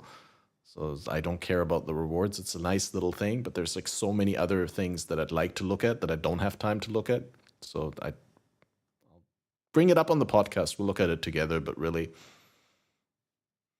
like, if I want to do the challenges, I do the challenges. If I don't want to do them, I don't want to do them. I'm not going to let MTX FOMO scare me into playing the game in a way that I don't enjoy. reason to do a different map. For sure. I actually like the I like the difference between, say, like if people feel it is obviously good enough to run the whole do the 10-way fights, which I know aren't as good as just like spamming the guardians for mavens and whatnot. I would like to actually mitigate that a little bit as well. But when it is when someone does choose to kind of do the 10-way maps and you're kind of just running whatever maps you want, I actually do think that can be quite a fun play style. But you have to be you'd have to be not economically driven to really convince yourself to do that right now, which there are. Yeah, he just says. I was gonna say, like, there's plenty of people who are not economically driven in Path of Exile. Players who do that, and that is fun. But yeah, I want to make it that the economically driven decisions there play less of an impact, I guess. Yeah. Which is just a matter of balance and the balance not being correct. So. Yeah, I feel like a little bit of it is also that you have to choose between like Maven or Eater or Exarch influence. Like if I could Maven and Eater influence, that would maybe be less of a problem.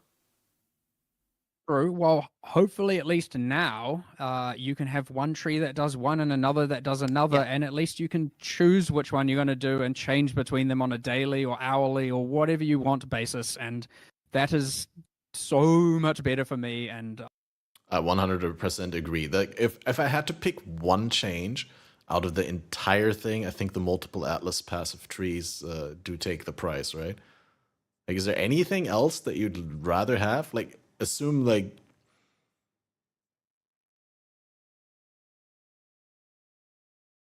there's a new COVID outbreak, right? Not deadly, not any harm to health, but like incapacitating people, and all of a sudden, like 80% of GGG can't be available to make the league, and they have to scrap the new league.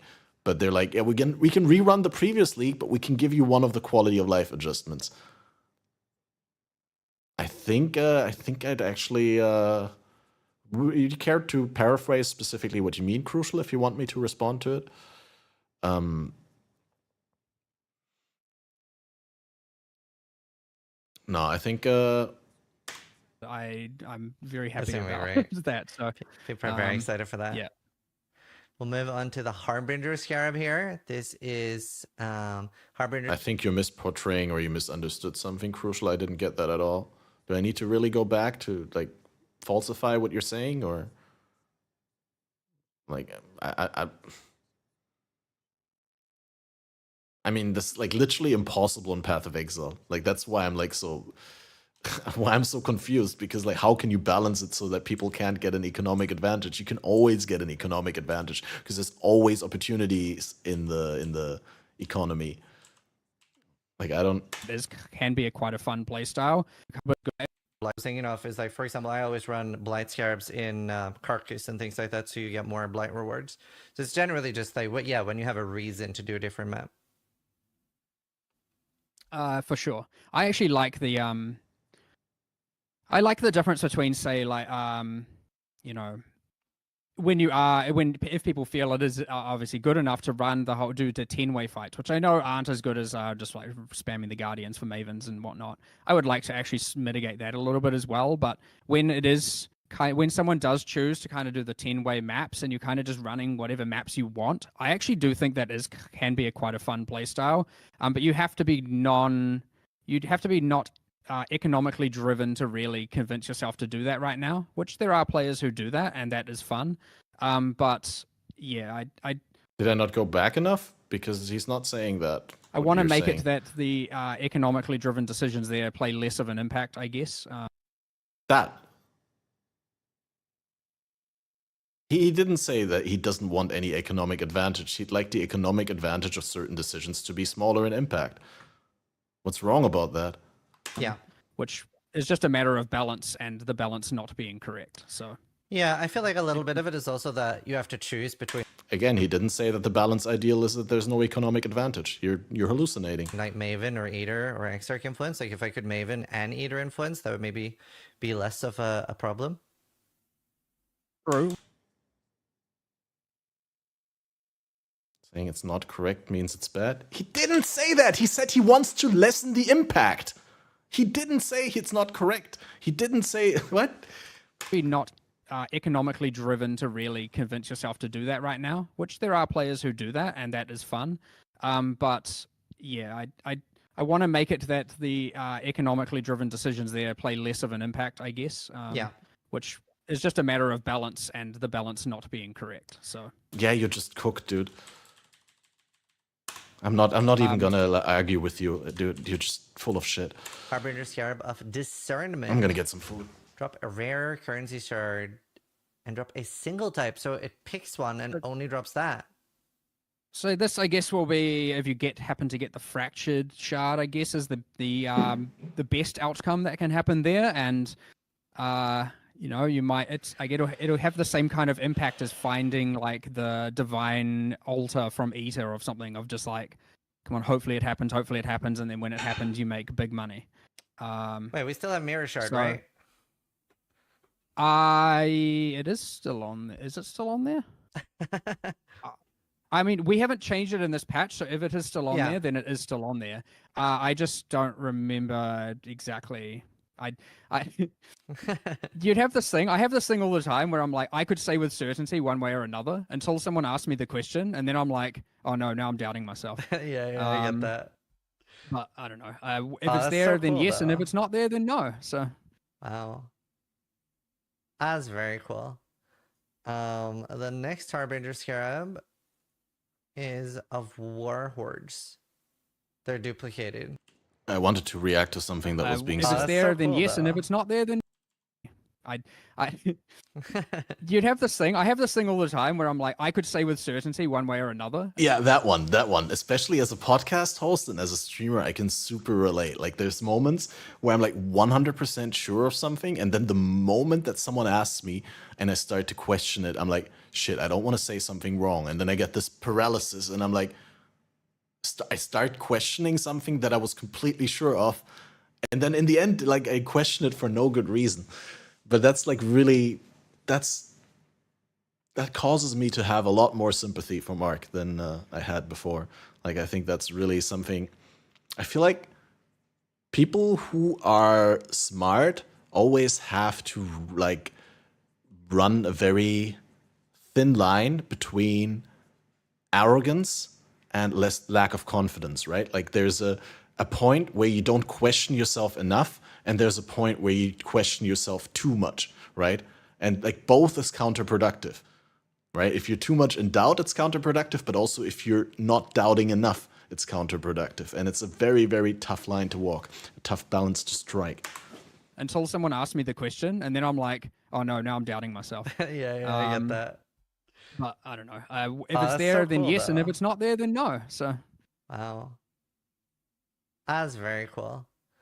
The next Harbinger Scarab is of War Hordes. They're duplicated. Cool. wow, that just literally multiplicative with the one from before.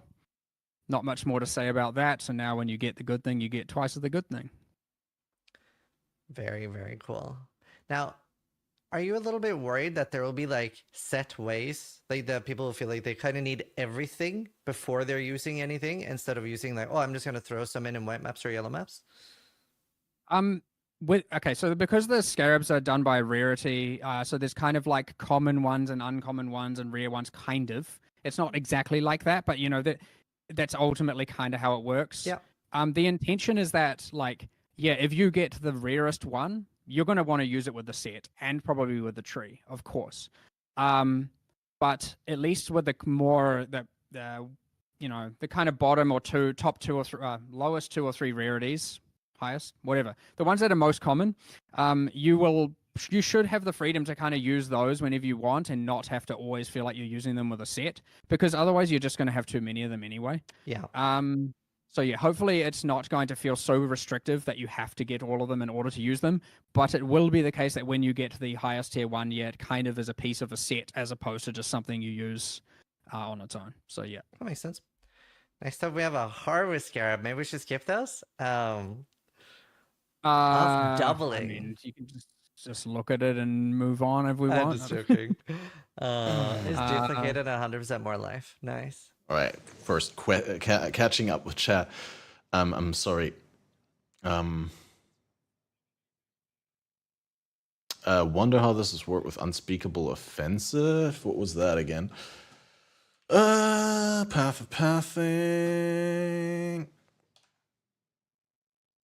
Unspeakable offenses.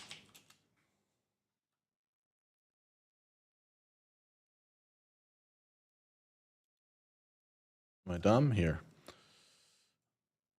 Harbingers have cooldown recovery. Shards can drop as currency items. And then we have Kind of as a piece of a set. As currency a shards are duplicated. All right.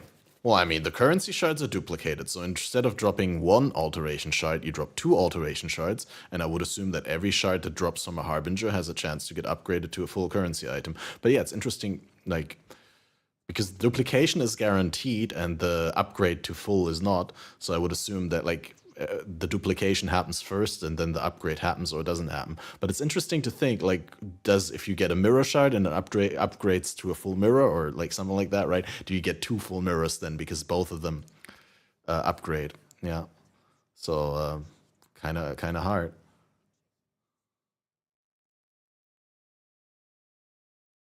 Try Elite Trinity, Damage Lancing, Steel of Spraying Zerker would work. I have no idea.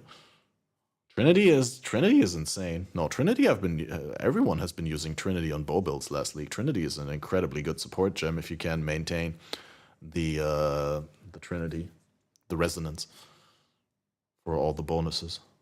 It's probably like one of the top support gems for alley attacks. I've seen a lot of people use it. I'm not familiar with Lancing Steel of Spraying, and I'd have to look into that, but sounds okay. Like, I'll try and squeeze in like a build, like League Starter build review stream, well, tomorrow, because tomorrow's the last day, I guess. But it's going to be hard because I'm currently shifting my day and night schedule, and tomorrow evening is also the last time that I have the ability to socialize before we do the big league launch. So tomorrow evening, my sister's coming over and I'm cooking pizza for her. But the Scarab before this one is the one Chaotix was talking about. Okay, let's go.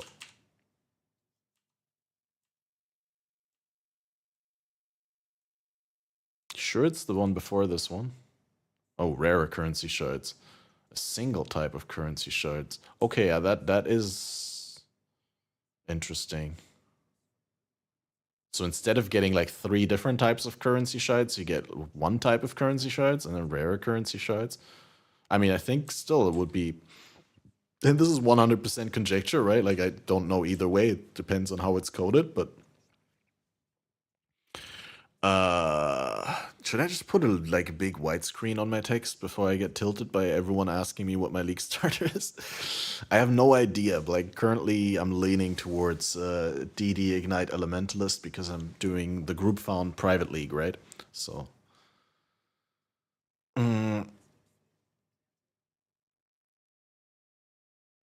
I mean, I guess I could also just tell you guys, right? Just wait for the podcast because we're definitely going to talk about league starters on the podcast. Don't worry, Snapchat. I appreciate your interest and I appreciate like everyone coming in and asking, but logistically, it's just frustrating when you answer the same question like 20 times. It's something that I'll have to deal with as the streams become more popular, and that's not a bad thing, right? Cool. You always have a jank cool starter build. That's why I ask. Yeah, but like the last couple of leagues, I always started in trade. So like if you have a bad starter, you can alleviate it by like bypassing progression. But I really need to set myself up for success in the group self-found league. So that's why I go for the most solid starter. It's your league starter. Why are you waiting for podcasts to talk about? Because the podcast is all about league starters, right? We got like 2 really pog people, like some really 5-head theory crafters right here. We got 3 actually, because Balor is also there. We got Subtractum and Snapow. And it's gonna be great. I think.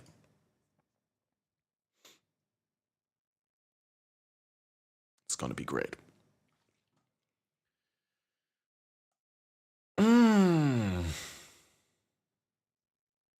I'm also making a grilled cheese right now, so I need to quickly AFK again. As always, I'm listening. I'm listening to everything. I'm reading all the chat messages as they come in. I just need to AFK like 5 seconds into the kitchen, flip the sandwich, and come back.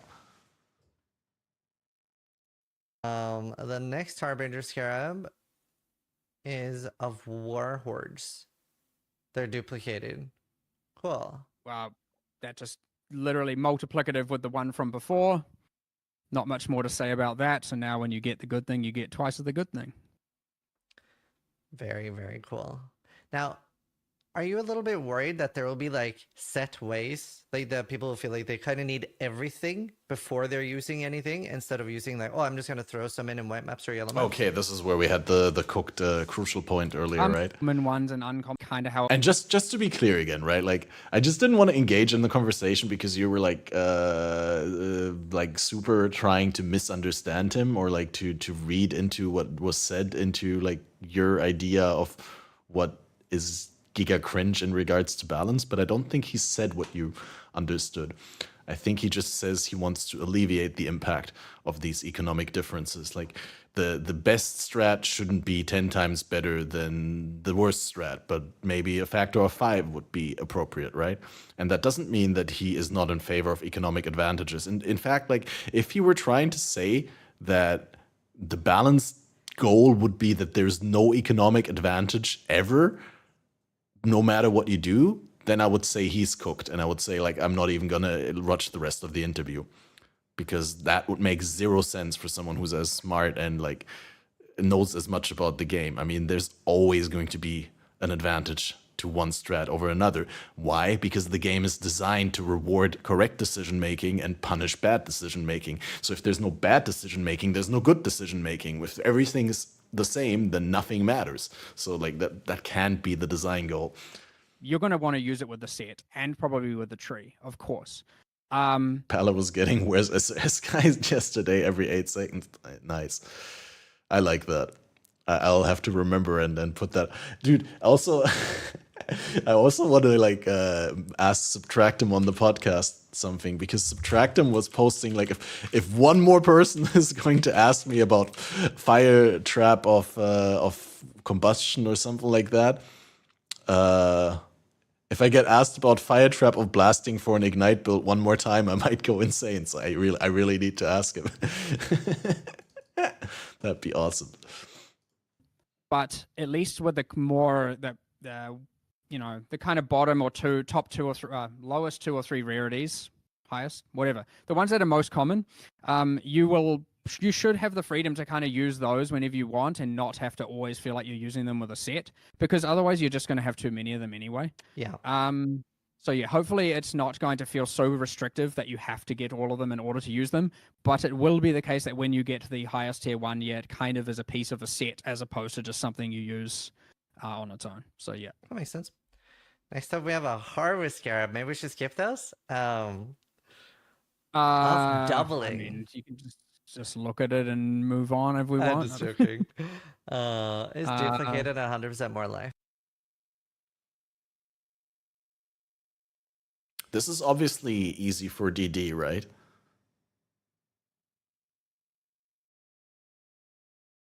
This is great for DD. Can you still upgrade them? Anyone knows? Essences?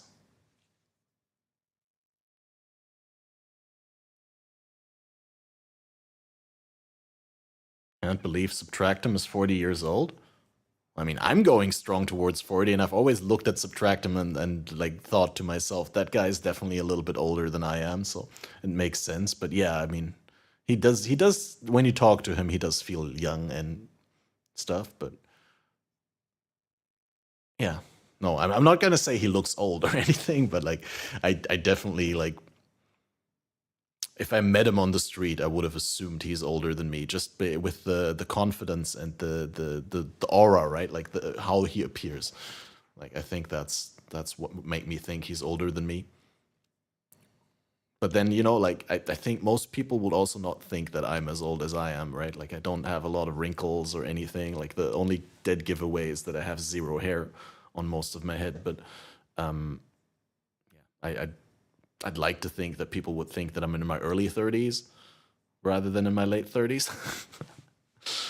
But yeah, depends. Like some people also just look way older than they do look. Like if you've been drinking and like smoking a lot, like right.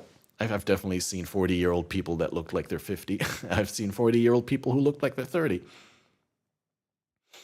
But yeah, Neil Human Breen, are you talking about upgrading?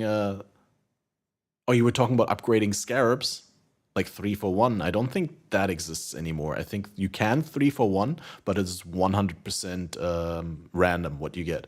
So you can 3-for-1 your trash scarabs and hope that you get good random outcomes, but there's no upgrade progression anymore.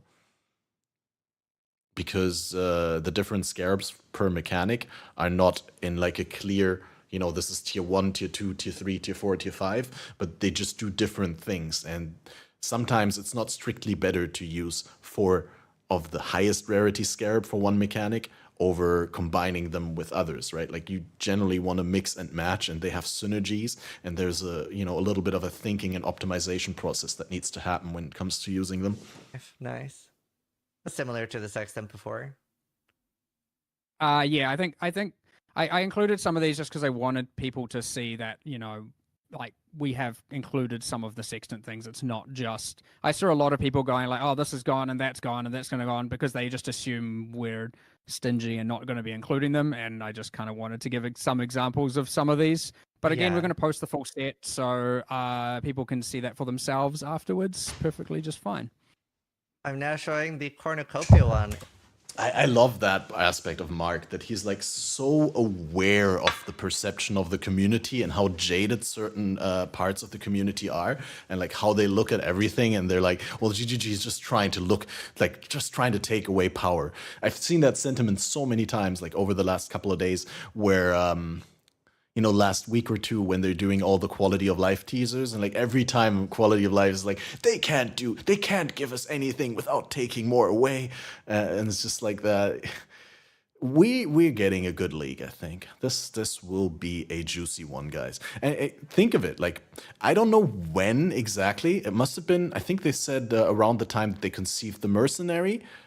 And then they did the WASD, and they were like, yeah, the Ranger also has to have WASD. And then they were like, yeah, well, if Ranger and Mercenary have WASD, then all the classes need to have access to WASD. And then they tried to make WASD a thing in the entire PoE2. And then they realized that's way too much, right? We can't do that before we want to do the open beta. So...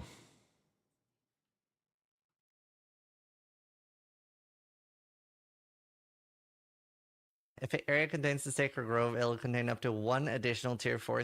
I kind of lost the point that I was working towards and then pressed play because I wanted to bite into the sandwich. But what I'm saying is, like, I really honestly have my confidence over the past year. I was at a low point, right? At a certain point in the past. But over the past year, I've definitely gained a solid chunk. I think more than half of my confidence in GGG back.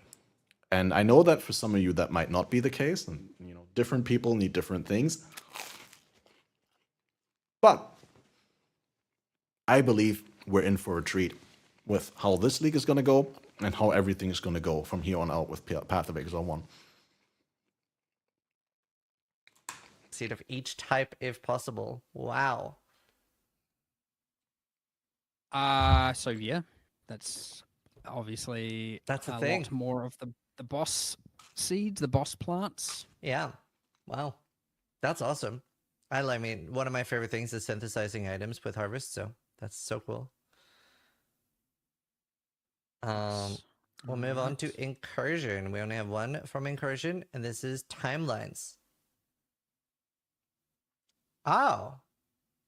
Yeah, so we've got Final Architect. Oh yeah, I dropping remember an this itemized one. Temple, and the itemized temple dropped are generated based on the current temple layout, but with randomized room tiers. That's so crazy. Yeah, we need to listen to them talk about that a little bit, but like, you're getting so many additional itemized temples with this because you can, you just get like a randomly completed temple based on your current temple that you're building. But like, it takes the current temple and completes it for you and gives you the item. That's how I understand it, right? With randomized room tiers. So you could be getting extremely well constructed temples here. And I think, yeah, Mark's gonna say like this is gonna raise the value, obviously, of it's gonna make the explosives room more desirable because you can then make up for missing connections. Boo, temples suck. Well, I don't think they suck. I make a lot of money with selling temples with double corruption rooms and then gem corruption rooms and stuff like that. So if you don't like temples, you can sell them. But if you don't like to even generate them, then there's plenty of other things you could do in the game. So yeah, the temple you're building is relevant, but yeah, the tiers will be randomized. Can this Honestly, I drop think we added dead that bottom ends? thing because it was too good.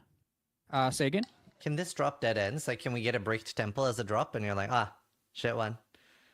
I think it probably can because it's based on the current layout, and I'm assuming, again, this is that detail I don't exactly 100% know, but I'm assuming the layout is matching what it is. So my assumption is if you're early in the temple and it drops, there's probably a good chance that it will not have all the connections.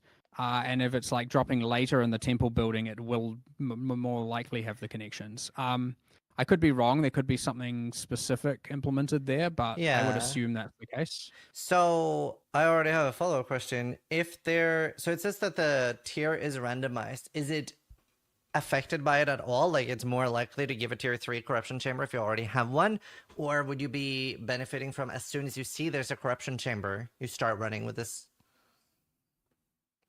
I would assume the tiers are straight up just randomized, so it's either 1 or 2 or 3, and then there's Right. nothing really influencing that.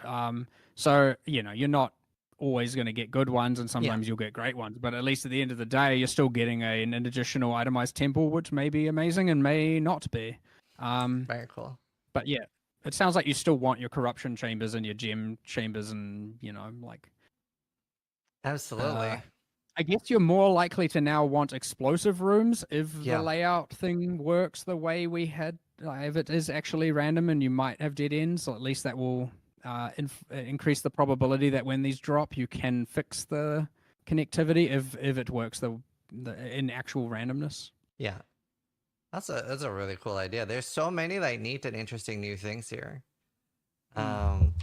Next up we have Octavian actually was the one who kind of designed most of these, fun fact, and put all these together. So all of them. Wow.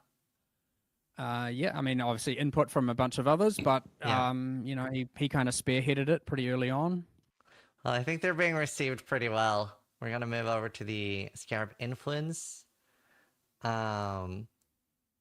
Tier 14 maps have a chance to drop a Shaper Guardian, Elder Guardian, or Crunker, or unique synthesized maps instead. Wow, so you really want to like juice how many maps you're finding? Wait, is Yep, this gonna be? definitely. Is this gonna be taking away from my tier 17 drops when I have like the 4 Watchstones socketed and I have a 8% chance for tier 16 drops to be converted to a tier 17? Or are they going to talk about that? I don't remember whether I listened to this.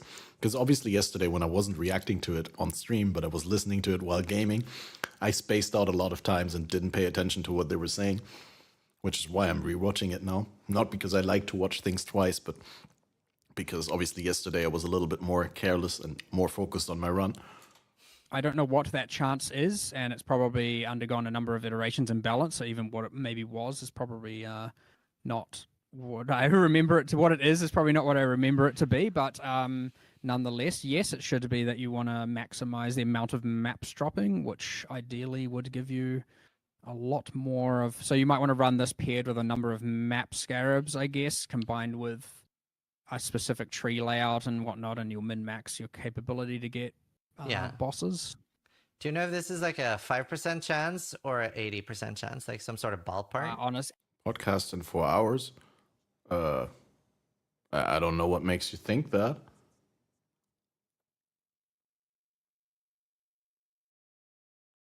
Pretty sure it says 41 minutes down here on the countdown timer. At this point, I have absolutely no idea. That's fair. And I don't even know if I'm going to just say what it is, because if someone didn't put it on there for a reason, so it could be a mistake, it may not. But I have no idea, and we will just see. Hopefully it's enough to feel it working, as opposed to just be like, maybe it worked, maybe it didn't. But you will notice it working, obviously, because if it's it's If it very drops, it's binary, not from right? the Those boss, maps yeah. can't drop normally, so Mhm. if you're getting them or not from the boss, you will notice it working. So hopefully it is impactful. This is one of the rarer. It's on the rarer end of things, so it should be that it's quite good, and you're not using it like ultra commonly. 50-50. Either it does or it doesn't. We'll move on perfect, to the there you go. Legion one. There's so many. I love that we're getting so many. Eternal Conflict. Wow. This one's a little bit crazy. So every time you break them out, they have more life than before. So it's harder to break them out a second time. But like, if you can go ballistic with as much time as possible, like I internally we had a thing where they have a maximum. I think it's a diminishing returns actually on the chance of them to respawn with a reward, which is kind of how it works in Domain of Timeless Conflict. Because at one point I remember Octavian was testing it, and he had a monster that had the reward symbols going probably like 6 screens to the right. Like you could run halfway across the map, and there would just be reward symbols stretching across the whole map. Yeah, I've seen Octavian in where was it? In a chat yesterday. Was it in Tai Killer's chat? No, it was in Tuna's chat, and someone asked him how long it was. And Octavian said, I didn't break out the ruler, but it was massive. Yeah. So yeah, it's a little bit more balanced, but it's still pretty crazy right now. So Headhunter enjoyers are really gonna enjoy this. Yep. They will. Yep. Yep. I guess Headhunter enjoyers are gonna suffer this leak from the Soul Eater being nerfed hard. So cool. These are great. That was the only Legion one. Wasn't? Excuses, but I just came up with the thought as I stuffed my mouth. But wasn't Soul Eater one of the very few really zoomy mods that are still available from Headhunter? Because I remember when they revamped the entire rare monster system, I remember that there was like a lot or a big shift towards defensive modifiers that you would steal with your Headhunter rather than like offensive modifiers that really helped you with your damage. I mean, they're still offensive. It's still offensively powerful. It just dwarfs in comparison to the past. Maps new to Cartography Scarab of Ascension. Or a tier or higher up to a maximum of 16. Cool. Yeah, pretty straightforward. Just trying to. Also, I want to excuse myself for eating here, but I really need to eat something before the podcast. Otherwise, I'm not going to survive the 2 hours. Max your. I mean, this would also give you more test 17s technically as well, because your 15s will now get converted to 16s, which would then have a chance to become 17s. Okay. That technically That's works good. with that. Off corruption. Are This is one of the modifiers. sextant ones that. Yeah, this is one of the sextant ones that people were convinced we were removing, which we are not. Nice. You know, I can't remember if this works on 17s or not, because technically they're unmodifiable. You know, I don't know. You could go either way. You could argue unmodified modified supersedes corruption, which I think it does, or corruption supersedes unmodifiable, which would seem a bit pointless because then you could, no, because you can't Val orb them. I would assume that tier 17s do Yeah. not get affected by Okay. this, but it's a bit of an assumption. Yeah. We have Cartographer's Scarab of Duplication. Maps have 30% chance to be duplicated. And I guess that will pair really nicely with the boss one. And it's the 60% chance because there's a limit too. Yep. Wow. Exactly that. Just for your bosses, really. Yeah. Wow. Yep. Let's see. Yeah, these scarabs are crazy good. I don't know whether you know the whole context of the change lizard. So just to be clear, sextants are completely removed. There are no sextants in Path of Exile anymore. So the only thing that you now click is the harvest memories and the favorite map slots. And other than that, like all the juicing happens via map device and scarab. And like actually rolling the maps. So they added like a ton of scarabs with like a lot of the previously sextant functionality is now rolled into scarabs, and they've like completely revamped the entire scarab system, and it's extremely exciting because there's also a new Atlas passive tree clusters that I believe give you like scarab effect and scarab drop chance. You can nudge scarabs like towards certain types of scarabs dropping, right? You can go here and be like, scarabs are more likely to be essence, more likely to be beyond, more likely to be torment, for example, right? There's a ton of scarab wheels, and I think increased scarabs found. I would have assumed that there's increased scarab effect. That I can't say that off of the top of my head. No, it's just scarabs found, chance to drop scarabs. What was the one up here? The keystone. Scarabs cannot be found in your maps. 20 Atlas skill points. This is gonna be the new progression keystone, right? This is like where we're gonna go. We're gonna beeline here, get 20 Atlas passes skill points, and then invest them into whatever we want for the progression.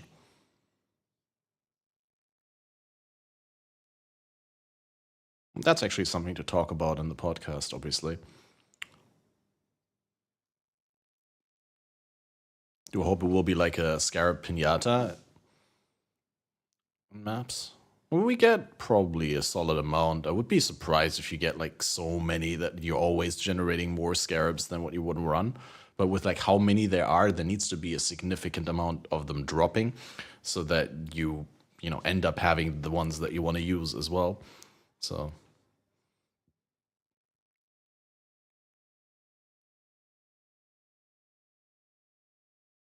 can't do that, then you won't get sex scarabs. Oh, I wasn't suggesting you select those both. I was just saying like that's what you're gonna rush, and the thing is, this is Path of Pathing, right? So this when you click something, I don't know whether you know Path of Pathing. This is made by Lilylicious. The way that this planner works is not that you build the tree in the planner that you want, but you click certain nodes, right? Like you reset here, but you're like, I want this in my tree, and I want all the essence nodes, right? And then it automatically creates the perfect path to have all those things. And you're like, okay, but I also want all the shrine nodes. And then it changes the pathing to get all of the stuff that you specified you want with the least amount of points possible.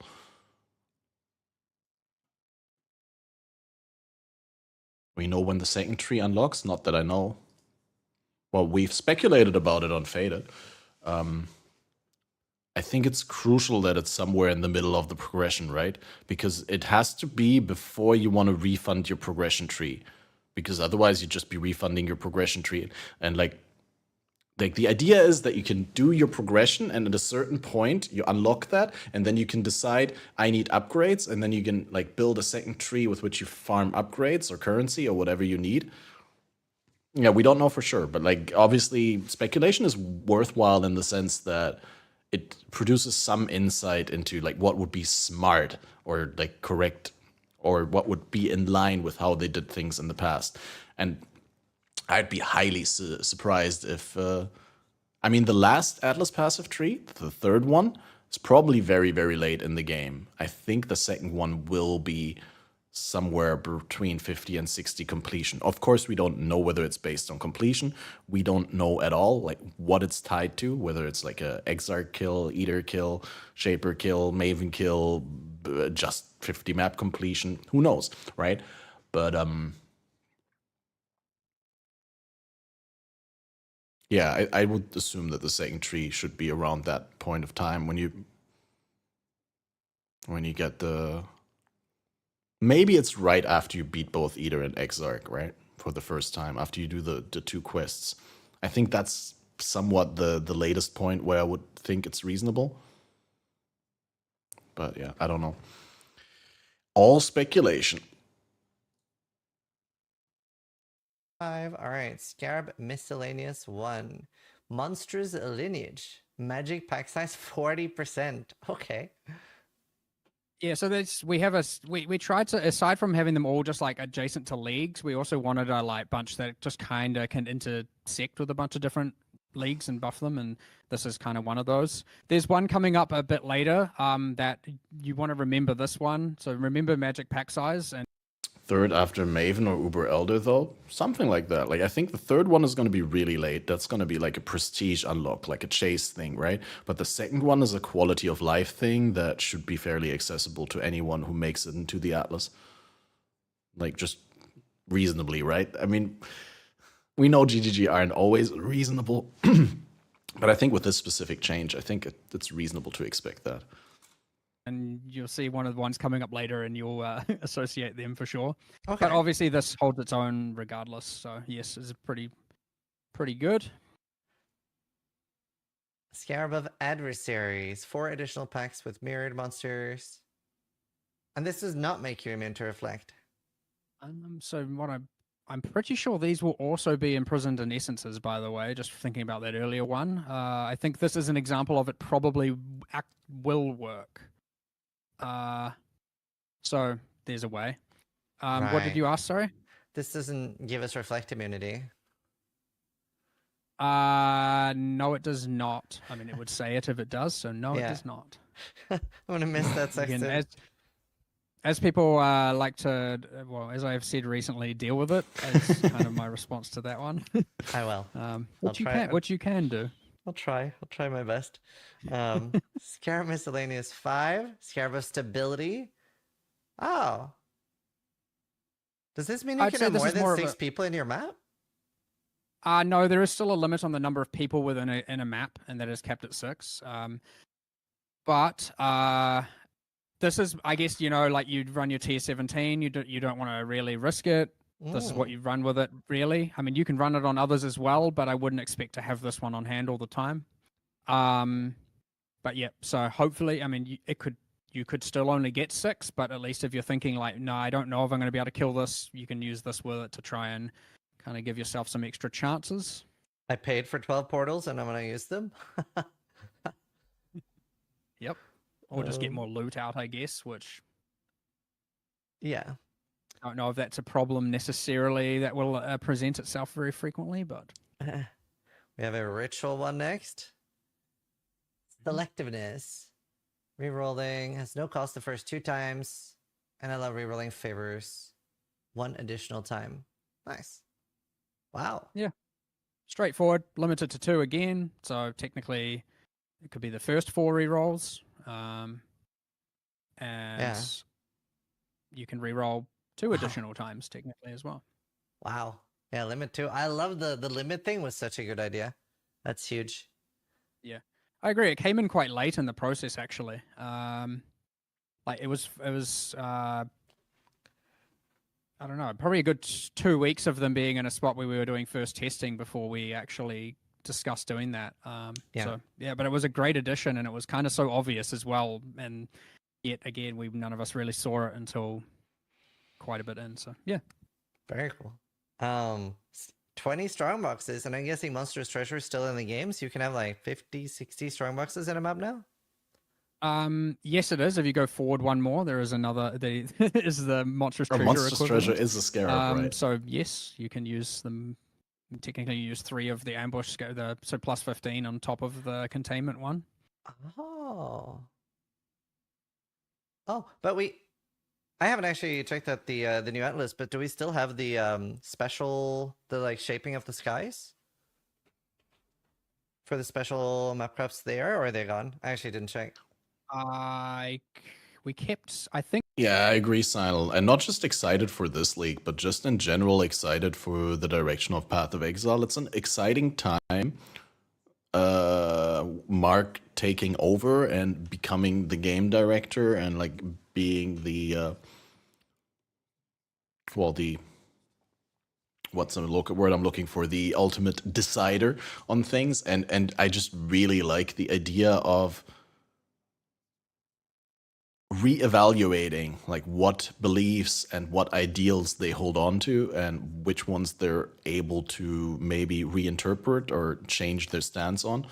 It's really promising for the direction of Path of Exile 1 because I mean, we all probably would have different pet peeves in that regard, but like there's definitely a bunch of things in Path of Exile 1 that could have changed already a while ago and that they've been holding on to. But yeah, Mark is absolutely a treat to listen to when it comes to Path of Exile 1, because he does definitely have this energy of, what am I looking for in terms of words? Maybe I should first think and then start to speak. But he has that energy of, he's more in the same boat with us rather than like being, the antagonist, the whatever.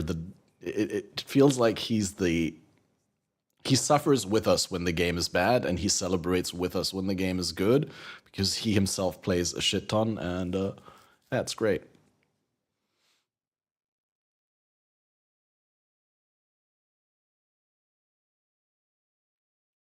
Guys, I do need to take off here real quickly. We got 25 minutes before the podcast, so I do need to hop into the shadows and start preparing things.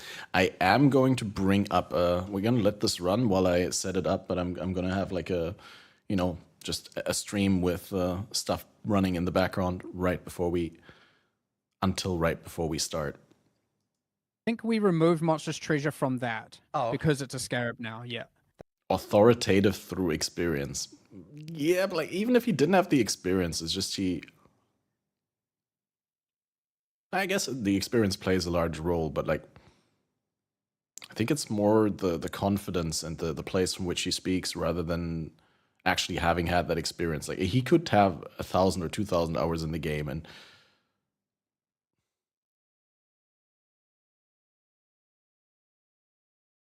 I don't know. It's hard to put into words, but there's definitely an energy that I haven't felt like that, and that really sells me on the ideas. That What makes up, Squid sense. I'm Bong? pretty sure that one is that. I think we still have that node. I could be very wrong here. We had so many discussions about this. But yeah, now Monstrous Treasure should be removed from that. I do remember specifically talking about that one. Wow. Huh. That's very, This very is- interesting. This is your Monstrous Treasure one here, effectively. Yeah. Yeah, I would say a lot of people are asking if we have the 500% quant thing still, but I don't know if you want to touch on that. I don't remember. You'll get the Sure. full list later, and we'll find out. I genuinely do not remember, unfortunately. I don't remember specifically removing it, but like flip of a coin at this point again. This is A lot just of like, changes. yeah, honestly, it's too much to keep on top of myself. Like, it's just, I mean, it's so much. I don't like. I still haven't even read the patch notes, by the way. Wow. I don't, like there are just things that like people will. There are still changes in there that I don't even know about, and that's fine. And that's how things have to work. By the way, it's not like one person can know all of this Yeah. while this is going on, while I'm working on 2 games at the same time, and it's a lot. But again, this is why I play as well, because I want to learn all the things that I don't know, and otherwise I'm making decisions based on information I don't know, and that's not good. Word, Mark, word. I don't have anything to add to that. Like, it's just, there's so many great based takes in this that and very, very few things that make me like, huh? What did he say? So that's great. Guys, I'm gonna have to get ready with the podcast, so I'm gonna end this stream and instantly start it again for Twitch, right? And then we have music and background footage and countdown timer, and then when the podcast happens, you're automatically there, right? I'll make sure to keep you updated in chat whether we start on time or whether we go a little bit later, but we're definitely going to be starting at the full hour, maybe 5 minutes late.